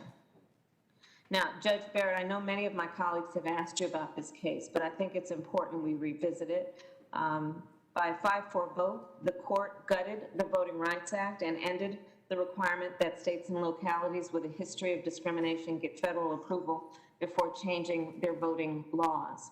What the majority of the Supreme Court justices fail to understand is that the success in combating voter suppression directly was a function of our ability to enforce Section 5 of the Voting Rights Act. So the success was due to the brilliance of Section 5 of the Voting Rights Act, which gave us enforcement capabilities and monitoring capabilities. As has been mentioned, just 2 months after the court gutted the Voting Rights Act, North Carolina passed laws that made it so much more difficult for Black Americans to vote that a federal court of appeals mentioned that it, quote, targeted African Americans with almost surgical precision. Texas also has a long history of racial discrimination in voting and was therefore once also covered by the Voting Rights Act. But after Section 5 was gutted in Shelby, Texas quickly returned to some of its discriminatory voting practices. Of the more than 1,600 polling places closed after the court's decision, at least 750 were in Texas. Texas also restricted interpretation assistance for English-limited voters. And this year, the governor of Texas issued an order that limited the number of drop boxes for completed mail-in ballots to just 1 per county. Before the order, Harris County, Texas, which includes Houston, and had 11 ballot drop-off locations in a county of over 4 million residents and a county that covers about 2,000 square miles.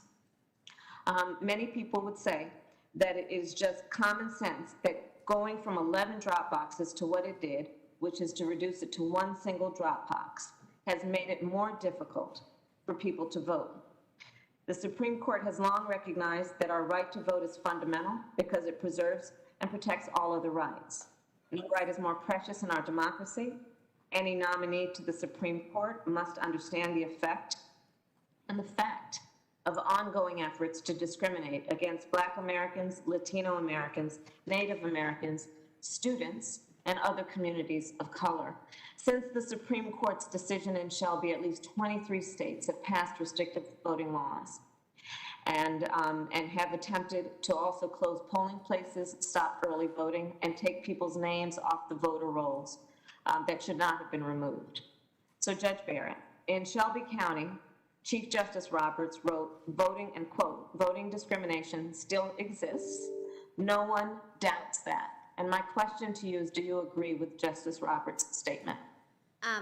Senator Harris, I want to just make sure that I understand, that my understanding of what remains of the Voting Rights Act, what happened in Shelby County is consistent with what you're describing.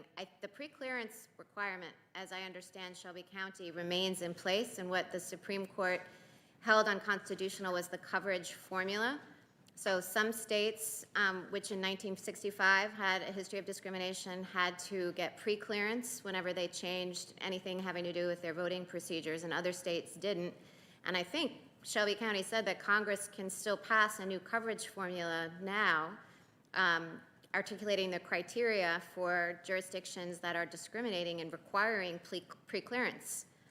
Judge Barrett, my question, however, is do you agree with Chief Justice Roberts, who said voting discrimination still exists No one doubts that. Do you agree with that statement? Senator Harris, I will not comment on what any justice said in opinion, whether an opinion is right or wrong, or endorse that proposition.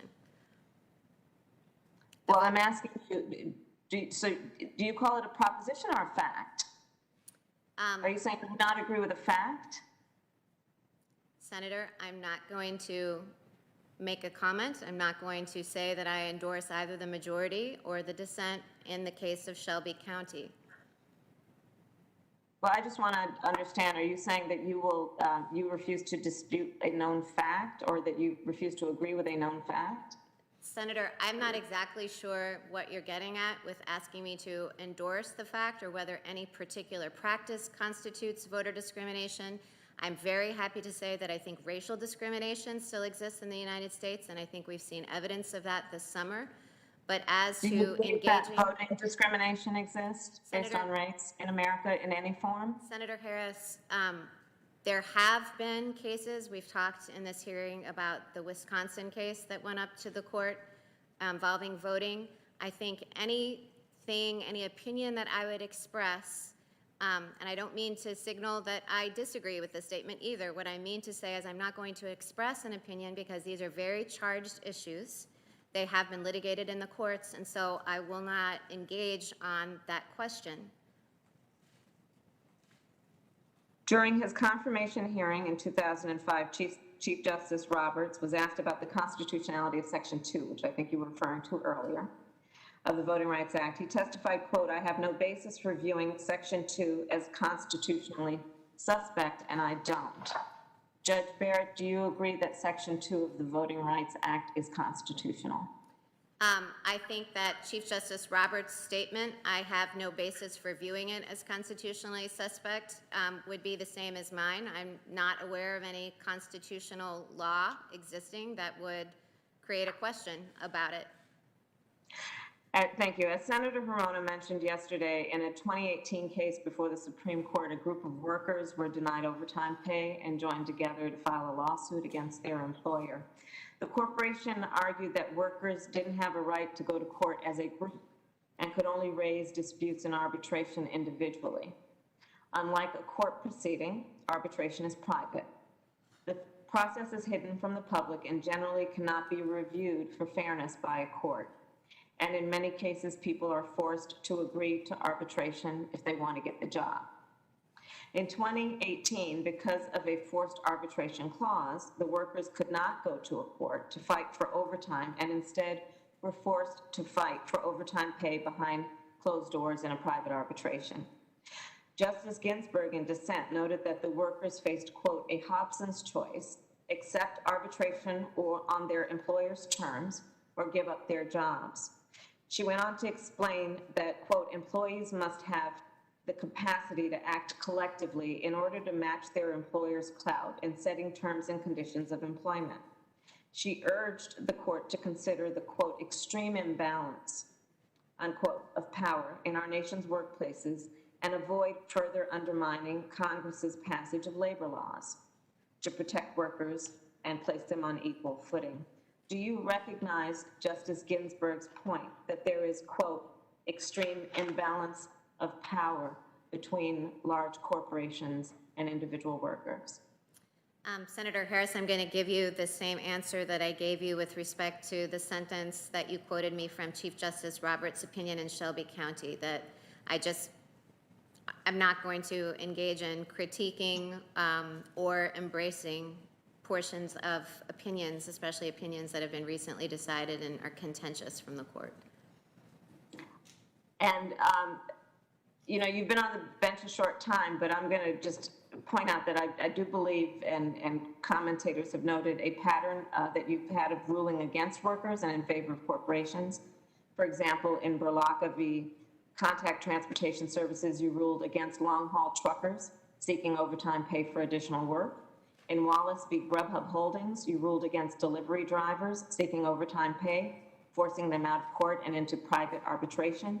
In Harris v. YRC Worldwide, you ruled against 4 black truck drivers who alleged their employer assigned them less desirable routes when compared to their colleagues. And Smith v. Illinois Department of Transportation, you ruled against a black worker who was called a racial slur by his supervisor. And in fact, if you go on, according to an independent analysis of your decisions, Judge, it appears you have sided with business interests over workers and consumers in about 85% of your business-related cases.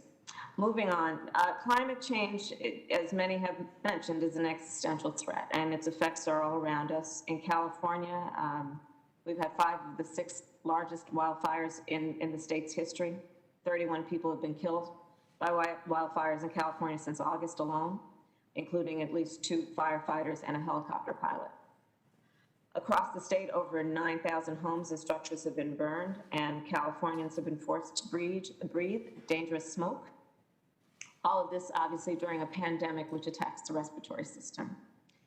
But rather than work to combat climate change, the Trump administration has rolled back environmental protections and removed the term climate change from government agency websites, including the EPA.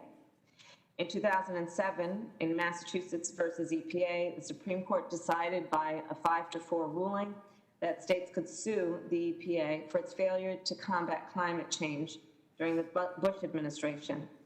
Justice Ginsburg was the crucial 5th vote in that case. Following that ruling, the EPA responded by unequivocally finding that climate change and its impacts are a danger to the public health and welfare. Justice Barrett, yesterday you said that, quote, you have read things about climate change, but you would not say you have firm views on it, unquote. In response to Senator Blumenthal today, you said, quote, you are not competent to opine on what causes global warming, and that you, quote, don't think your views on global warming or climate change are relevant to the work you do as a judge. I certainly do believe your views are relevant, and I'm very concerned about your statements. Since the Massachusetts v. EPA case, scientific consensus has grown even more and stronger that climate change is real, and it is caused by man-made greenhouse gas pollution, and it poses significant threats to human life. If a case that comes before you would require you to consider scientific evidence, my question is, will you defer to scientists and those with expertise in the relevant issues before rendering a judgment? If a case comes before me involving environmental regulation, I will certainly apply all applicable law, deferring when the law requires me to. And as I'm sure you know, Senator Harris, the Administrative Procedure Act does require courts to defer to agency fact-finding and to agency regulations when they're supported by substantial evidence. Yes. So yes, I would apply that law and defer when the law requires me to defer. And do you accept that COVID-19 is infectious? I think, yes, I do accept that COVID-19 is infectious, that's something of which I feel like, we could say you take judicial notice of. It's an obvious fact, yes. Do you accept that smoking causes cancer? I'm not sure exactly where you're going with this, but, the notice that smoking It's just causes... a question. The question is what it is. You can answer it if you believe yes or no. Senator Harris, yes, every package of cigarettes warns that smoking causes cancer. And do you believe that climate change is happening and is threatening the air we breathe and the water we drink? Senator, again, I was wondering where you were going with that. You have asked me a series of questions that are completely uncontroversial, like whether COVID-19 is infectious, whether smoking causes cancer, and then trying to analogize that to eliciting an opinion on me that is a very contentious matter, opinion from me that is on a very contentious matter of public debate. And I will not do that. I will not express a view on a matter of public policy, especially one that is politically controversial, because that's inconsistent with the judicial role, as I have explained. Thank you, Judge Barrett, and you've made your point clear that you believe it's a debatable point. Mr. Chairman, these proceedings, I believe, lack legitimacy in the eyes of the people of our country. Americans are right now suffering from a deadly pandemic, and we are also suffering a historic economic crisis. The Senate should be working day and night to provide economic relief to families, and not rushing a Supreme Court confirmation. We are also in the middle of an election. More than 12 million Americans have already voted. The American people want whomever wins this election to fill this seat. My Republican colleagues know that, I believe. This hearing has done nothing to alleviate the concerns raised about why this nominee was chosen and why this is being rushed when the American people deserve to be heard. So again, I would say, let us not pretend that we don't know what consequences rushing this confirmation will have for the American people. There are countless issues at stake, and to be candid, people are very, very scared. They are scared that allowing President Trump to jam this confirmation through would roll back rights for generations, scared about what it means to the future of voting rights, about what it means for civil rights, for workers' rights, for consumer rights, for climate change, and the right to a safe and legal abortion, not to mention access to health care regardless of income or pre-existing conditions. They are also deeply concerned about what this means for our nation's continued pursuit of the timeless principle, equal justice under law. And I share those concerns. Sadly, my Senate Republican colleagues are doing, I believe, great harm with this illegitimate process. And if they are successful, it has the potential to do great damage. And I believe that damage is to the people of our country and to the United States Supreme Court. Thank you, Mr. Chairman. Thank you, Senator Harris. Senator Kennedy. Thank you, Mr. Chairman.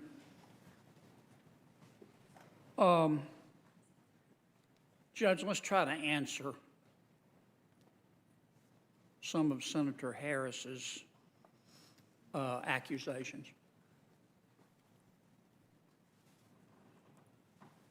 Are you a racist? I am not a racist, Senator Kennedy. You're sure? I'm positive. Do you support, in all cases, corporations over working people? I do not, and I think if you look at my record, you will see cases in which I have decided in favor of plaintiffs, not corporations. Are you against clean air, bright water, and environmental justice? I am not against any of those things. Those are policies that the Congress has pursued in many statutes, and I think we all reap the benefits of when those statutes work. Do you support science? I do, and I help my children with their homework when they're trying to learn it. You're sure of that? I am sure I believe in science, and I support science. Do you support children and prosperity? I support children, 7 of my own, and then support others, obviously think children are our future, support children, and yes, I support prosperity. Do you hate little warm puppies? I do not hate little warm puppies. Okay, I just want to get all that clear. See, we did that in about 2 minutes.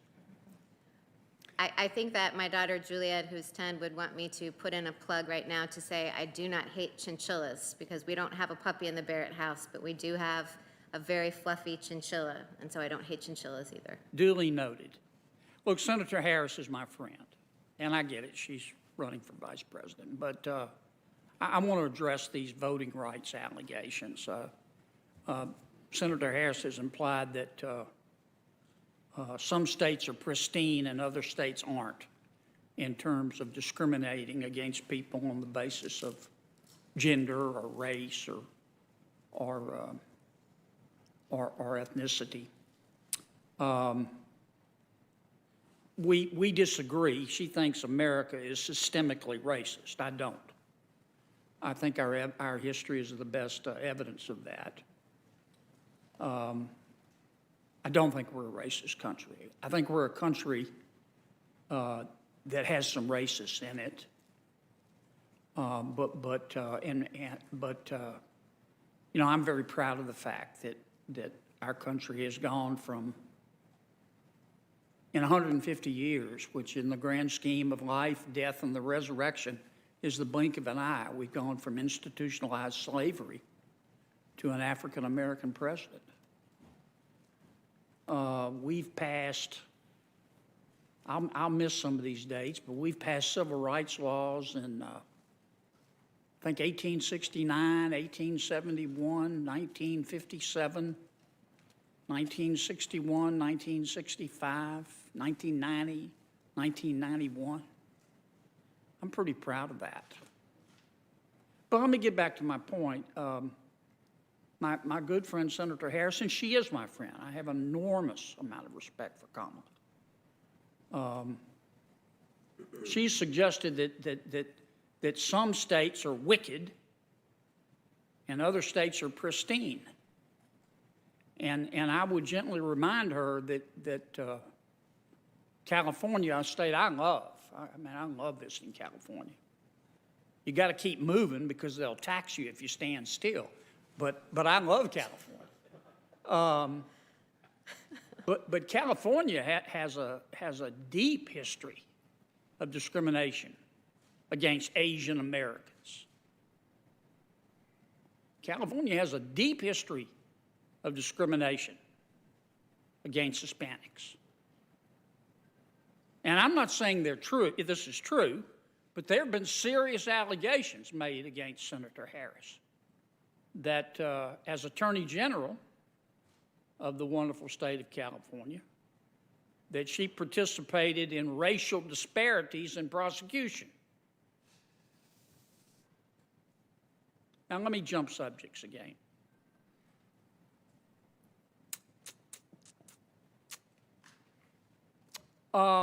We've talked about precedent and stare decisis and why it's important. Mm-hmm. We need to have stability. Mm-hmm. People need to be able to rely on the law. Mm-hmm. But you're not suggesting that the United States Supreme Court never has, nor should it ever, reverse precedent if they think they got it wrong, are you? No, the Supreme Court has always acknowledged that there are circumstances in which it must be able to reverse precedent. And you mentioned reliance interests. How many Americans have relied on a particular decision by the United States Supreme Court as a factor in deciding whether to overturn that precedent? Yes. Reliance interests are not dispositive, are they? Reliance interests are not dispositive. For example, in Brown versus the Board of Education, I mean, clearly the South had an entire system of segregated schooling built up, and so they had relied on Plessy versus Ferguson, but reliance interests were not dispositive there because you do... There were a lot of reliance interests on Plessy v. Ferguson, weren't there? There were. So I think Brown illustrates that reliance interests are not dispositive. You have to look at all the factors in the stare decisis test. Okay. Yesterday, another friend, Senator Booker, Rhodes Scholar, hell of a tight end too, Stanford. He asked you if you, I wrote it down, empathize with people struggling to pay for health care. And of course you appropriately said yes. I mean, we all do. Under our Madisonian system of separation of powers and checks and balances, which branch of government is supposed to address the struggle that many Americans have to afford health care? Congress or the United States Supreme Court? Congress, Senator Kennedy. Let's talk just a second about state constitutions. I know you know this, but we forget sometimes that state constitutions preceded our federal constitution. Am I right? Mm-hmm. And in fact, there are parts of our federal constitution that were copied from state constitution. Mm-hmm. Having said that, there are a lot of provisions that are similar. For example, we know we have a Fourth Amendment in the federal Constitution. Many states have their own version of the Fourth Amendment. Yes. What happens when a state Supreme Court construes its Fourth Amendment differently than the United States Supreme Court construes the federal Fourth Amendment? So the state is free to construe its Fourth Amendment differently as a matter of state law, but of course, the federal Constitution also applies to the states through the Supremacy Clause. So a state isn't free to violate the Fourth Amendment. But one thing states often do, which I'm sure you know because of your interest in state constitutions, and we talked about the Louisiana Constitution yesterday, is that many states interpret their versions of the Fourth Amendment or other provisions to be even more protective of rights than is the United States Constitution. So the federal Constitution sets a floor. But not a ceiling. So if Louisiana wants to construe its Fourth Amendment as not having any exceptions to the warrant requirement, we could do that. States are free. They're free to fashion their policies as they want within the limits of the federal Constitution, and so the contours of the federal Fourth Amendment would not themselves prohibit Louisiana from doing that. Yeah, why does that make sense to you?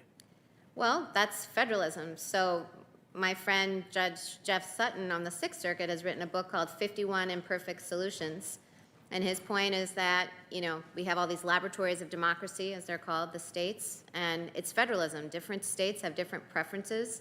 Their electorates can make different decisions in Louisiana than in Indiana than in California. And so if some states want to have greater protections, and many do, we allow those differences to flourish within the limits of the common denominator that we have, which is the United States Constitution. And that's just respect for the states. That is. Okay. The federal Constitution has a state action requirement, am I right? It does. Okay. Would a state be free to not have a state action requirement?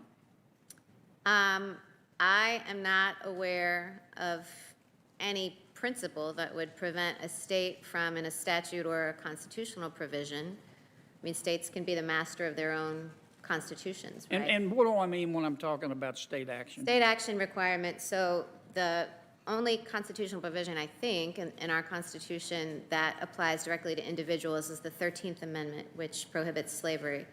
The 14th Amendment, which is the context in which the state action requirement has been explored in Supreme Court case law in the civil rights cases, means that the equal protection guarantee, or even all the Bill of Rights that are incorporated through it, like the First Amendment, only apply to the government. So when I'm teaching this to my con law students, what I tell them is that I can tell my kids at the dinner table, the First Amendment doesn't apply here, because they'll often say like, hey, what about my freedom of speech? And I'll say, you don't have any, because in my house it is the law of Amy. So, but public universities, are different than private universities in that regard, because the First Amendment applies to government-run institutions, but not to private universities. Yeah. I don't know what the law is right now, but I think there was a case, maybe it's been overruled, but the California Supreme Court, based on its constitutional history, has ruled that the First Amendment in the California Constitution, or the First Amendment version, has no state action requirement. It doesn't just protect you against government, it protects you against everybody. It's just crazy. I didn't know that. Yeah, some interesting litigation. I read somewhere that you are an admirer of Kate Chopin. Oh, yeah. Who is, tell us who she was and why you admire her.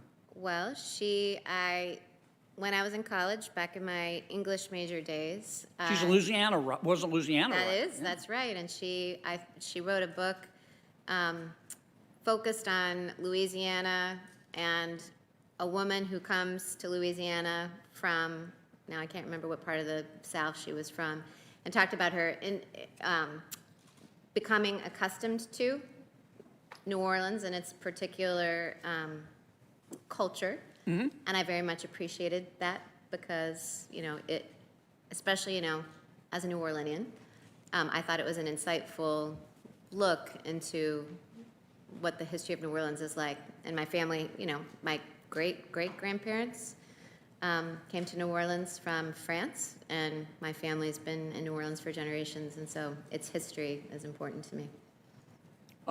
Ms. Chopin had a very feminist point of view, too, did she not? She did, so the awakening. Sort of is the- before her time, yeah. She did. Two more. Tell me what the legal authority is, if you know, for a universal injunction. We got about 600 federal judges, federal district court judges. I could be off by a few. And they not only have limited jurisdiction, but they have limited venue, if you will. They hear cases in a certain geographical area. How can one federal district court judge in a limited venue enjoin a congressional statute or a presidential executive order for the entire United States, continental and otherwise? Well, that is a disputed issue of law that's in litigation, and the court, it's been on the court's docket, the authority of district courts to issue nationwide injunctions, so that would, take me down the path of opining on a case that, could wind up in litigation in front of me. Okay. I got one last question. Hope it's an easy one. It is. It's a sincere question. I'm generally curious. Who does the laundry in your house? We increasingly have been trying to get our children to take responsibility for their own, but those efforts are not always successful. So we run a lot of loads of laundry. Well, you're very impressive, Judge. Thank you, Senator. I yield back, Mr. Chairman. Thank you very much, Senator Kennedy. Senator Blackburn. Thank you, Mr. Chairman, and thank you for your endurance today. We appreciate it.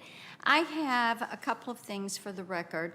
A letter in support of Judge Barrett from the Republican National Lawyers Association, and then also the op-ed that was in the Washington Post September 25th. It's by John Garvey. I taught and worked with Amy Coney Barrett. Here's what people get wrong about her faith. It is, he is president of the Catholic University of America, and it is in support of her nomination and confirmation.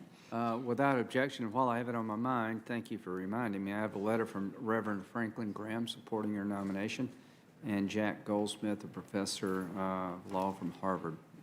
I'll introduce those two. Thank you. Mr. Chairman? Yes, sir. I asked to include in the record letters in opposition to the nomination from 50 organizations on immigration, A Better Balance, and 88 other organizations support rights of working families, 320 law professors specializing in health law, disability law, and constitutional law, and the Alliance for Justice Lawyers for Good Government of over 6,200 attorneys. Without objection. Senator Blackburn. Thank you, Mr. Chairman. Just a couple of things, again, tying up some loose ends before we let you get on your way. Senator Harris mentioned, as did others, that they would like to see us working on COVID relief. Again, I want to remind my colleagues they had the opportunity to vote on this a couple of weeks back, and if Senator Harris chooses to come in next week, she's going to have the opportunity to vote on COVID relief once again. She mentioned the California fires, and in relation to her comments to you about climate change, I would just remind my friend Senator Harris that it is pointed out regularly that these fires occur every year. Some years are more difficult than others, and we just grieve the loss of property and life and livelihood for Californians, but we also note that California state officials have not been successful in getting their forest management plans under control. So we would note those things. Judge Barrett, I think it is no secret that the Democrats are trying to drum up a lot of hysteria about you to spread some fear and misinformation. And much of this is centered on Americans' health care. And here's the reality. Our friends across the dais here are wanting to do a single-payer government-run system. And they fear that a constitutional court would block them from taking control of health care, from taking private health insurance away from 153 million Americans. And they have centered this entire attack talking about the ACA or Obamacare. And as I said yesterday, there are 8.3 million Americans in the Obamacare program. And in addition to the 153 million that have private health insurance, there are 57 million senior Americans that have been paying in to Medicare all their working life. And they would lose that with a government-run single-payer system. And I feel like that our friends across the dais have really tried to paint you as a monster with an agenda. And I have appreciated that you have said repeatedly, I have no agenda. And we know that, as I said, they've got their goals. They have their goal on health care, for socialized medicine, for ending the doctor-patient relationship, for making a bureaucrat-patient relationship. They've even said pre-existing condition coverage would go away, which is not true. That is widely supported by Republicans and Democrats. It actually originated with Democrats in the Senate and Republicans in the House. And they've also said older children would lose their health care. Not true. Again, that has bipartisan support. But I think what has struck me the most through some of these comments is that they say that you have to have diversity in order to have equality. But what I have watched them do through this entire process of questions and talking with you and opening statements is they have chosen intellectual isolation as opposed to having diversity bring a different perspective. And to me, that is really very sad. And to my friends across the aisle, I would say that the American people are no more afraid of the ideas of a Catholic woman than they are of the words splattered on a protest poster being held by a liberal woman. They don't fear that. I've also found a few things said about you to be unnecessarily condescending, and I regret that. I know that some on the left think they can verbally pound you into submission to a more leftist agenda. I found it very curious that one of our colleagues even said that they fear you would usher in conservative activism on the courts. But one of the things that those of us on our side of the aisle continue to say, we don't want activist judges from either the left or the right. So my colleagues should be comforted in the fact we don't want judicial activism, period, end of sentence. We want jurists that are going to call balls and strikes, that are constitutionalists, textualists, originalists. That is important to us. And some of my colleagues on the other side of the dais have seemed to be quite amazed that you could balance career and family. And I would think that they would choose to praise you for finding a way to do the work that you feel called to do and balancing it all. Maybe they should be curious about how you meet the demands of family and work and friends and church and all the different balls. I know when my kids were small, I felt like I was juggling balls coming and going. And now that I have grandkids, I feel about that same way sometime. And they have been almost, unfortunately, have this tone of condescension around that there would be a woman from the political right who would try to have it all. And as I tell my daughter regularly, you can have it all, just not at the same time.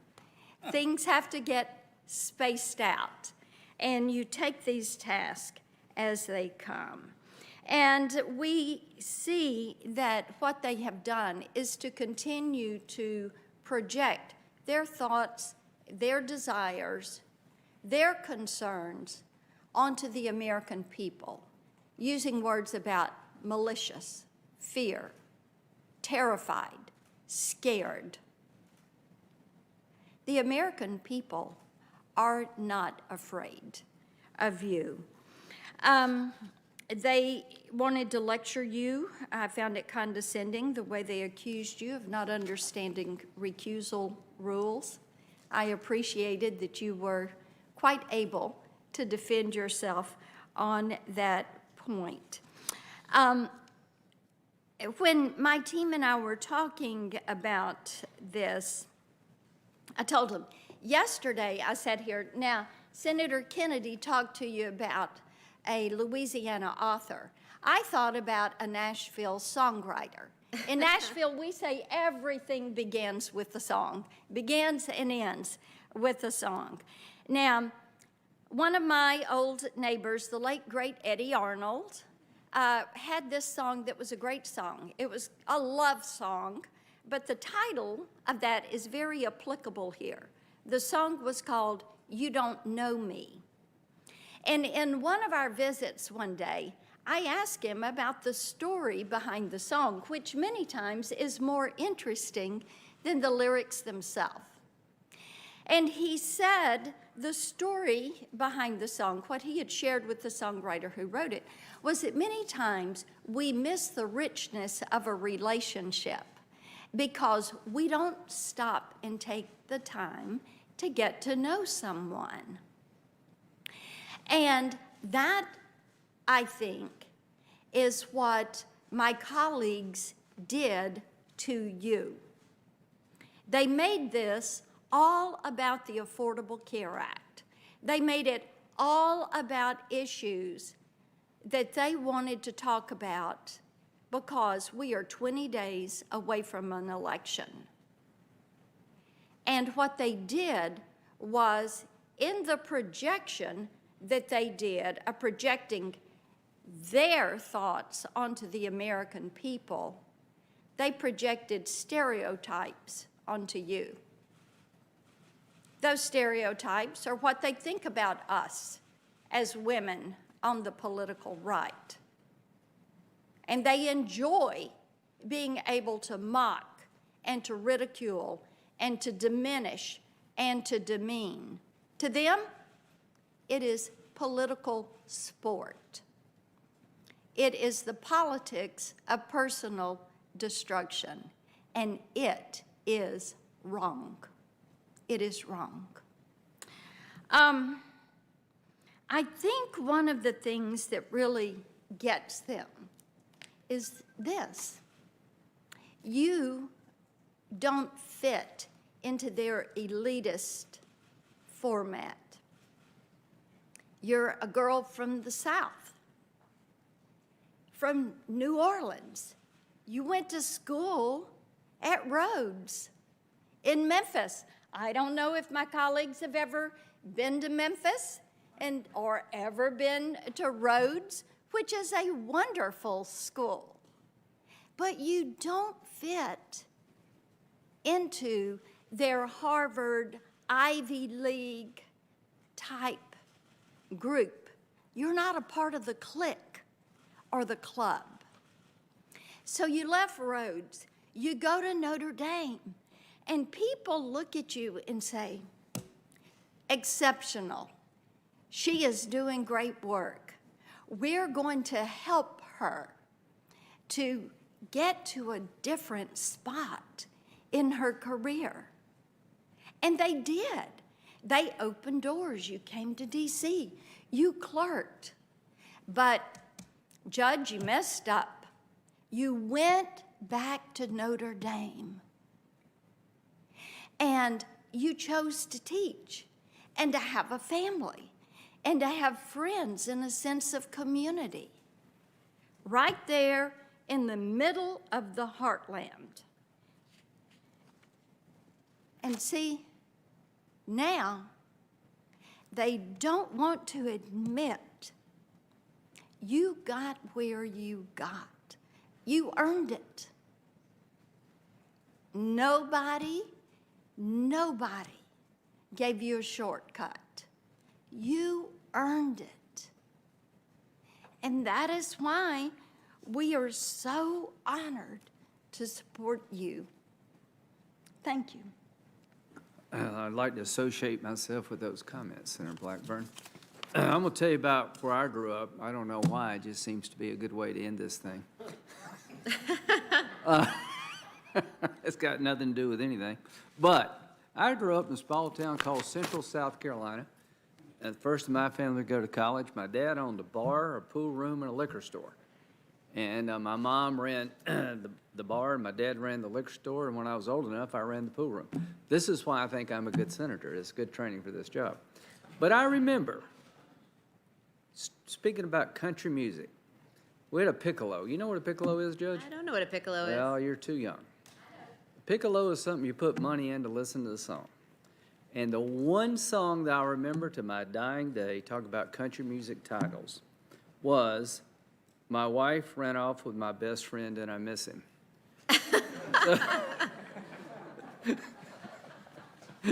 So this is a wonderful country. And I just want to say to my Democratic colleagues, I have lost sleep over this hearing. I did not know how it would go. There's a lot of tension. 2020 is the year that is unbelievable in every fashion. You've asked challenging questions of the nominee. You've asked probing questions of the nominee. And at times, you've done some of the things that Senator Blackburn talked about, in my view. But thank you on behalf of the country for allowing us to get through this hearing in a fashion that I think is befitting of the Senate. To my Republican colleagues, thank you for being patient. But this is not about us, it's about you, Judge. I will end where we began. The hope was not to really change anybody's mind. I don't think that's possible in today's environment, and I say that accepting 2020 for what it is. But I'm hoping that people who did not know you better. I'm hoping that young women who are conservative see hope in you, what Senator Blackburn said. I hope people who've listened find your disposition reassuring. You're one of the most amazing human beings I've ever met in my life. And that's saying a lot because I've got to meet a lot of incredible people as a senator and otherwise, serving in the Air Force. Your knowledge of law is just unbelievable, deep and wide. Your judicial philosophy, I think, is very mainstream. You're exactly who a Republican would be looking at picking, not so much a Democrat. And that's not a slam on you because elections have consequences. And to my good friend, Senator Whitehouse, I want to reform the system. It needs to be reformed. But nobody had to spend 15 cents to tell me that you're qualified. I figured that out on my own. I followed your career from afar. And this is the first time I've really had a chance to interact with you. And all I can say is that I've seen a lot of people come and go. We've had some of the most talented people in this country sit where you're sitting. And you've acquitted yourself well. You have much to be proud of. Your children have much to be proud of in their mother. Your husband has much to be proud of in his wife. You have much to be proud of in terms of how you served your country thus far. And with Amy Barrett, the best is yet to come. So, in another time, in another place, you would get everybody's vote. It's not about you. It's about us. Somehow we have lost our way. There's no use blaming one side versus the other. It always seems to be that our people get treated pretty harshly. I voted for Sotomayor and Kagan because I saw in them the qualities that a Democratic president would be looking for and the character, the integrity that the public would appreciate and would be fitting of the job. Elections do have consequences. This vacancy came about through a tragic demise of one of the greatest women of any time. She did things that no other woman was able to do, and through her actions paved the way for women to achieve their goals. She has a different philosophy than you do judicially. That is okay. I hope it's okay that you can be pro-life and adhere to your faith and still be considered by your fellow citizens worthy of this job.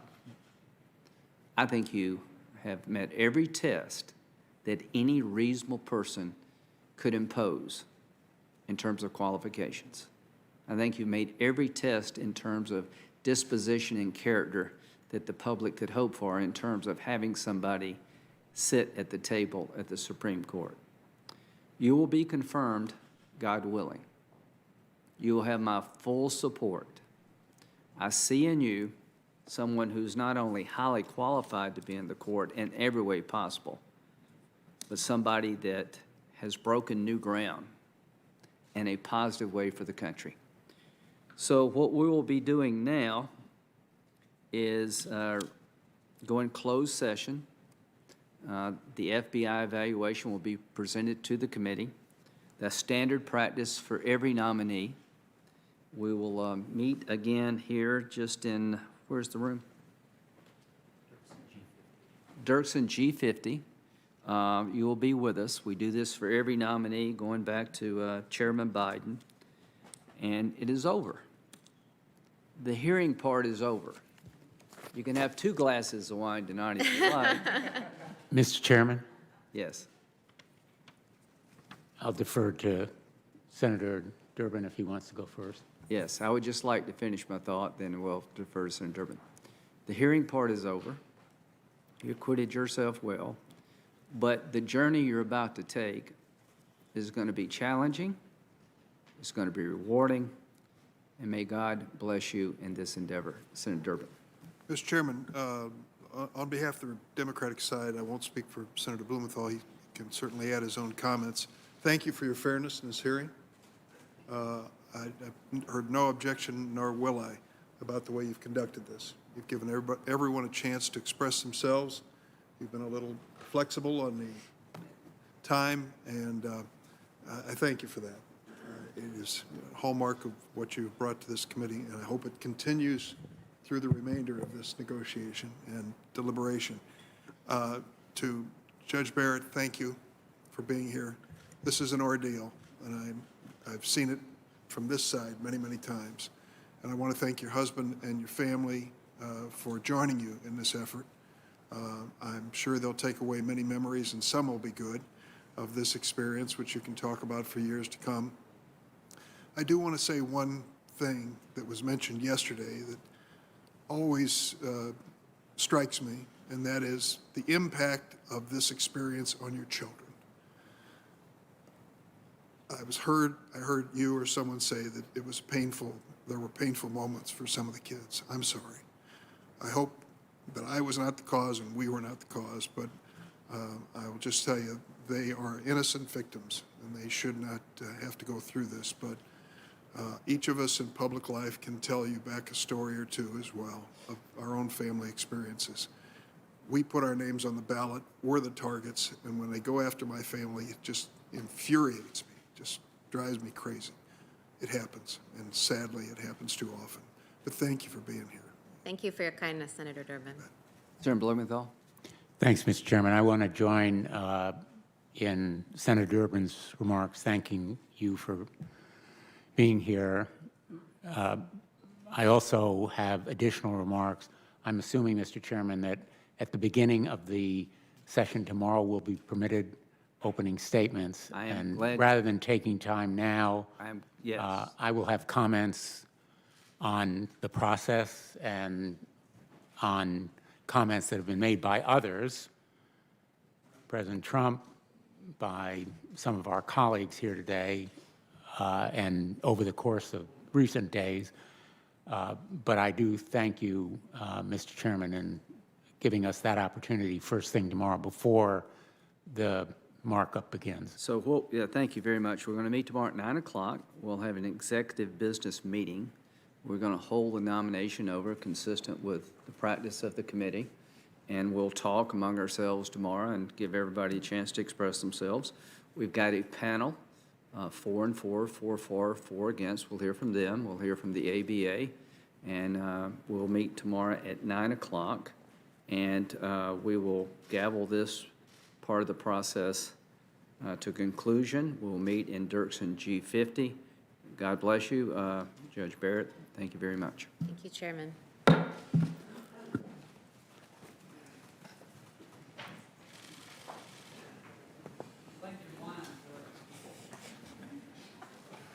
I plan on it.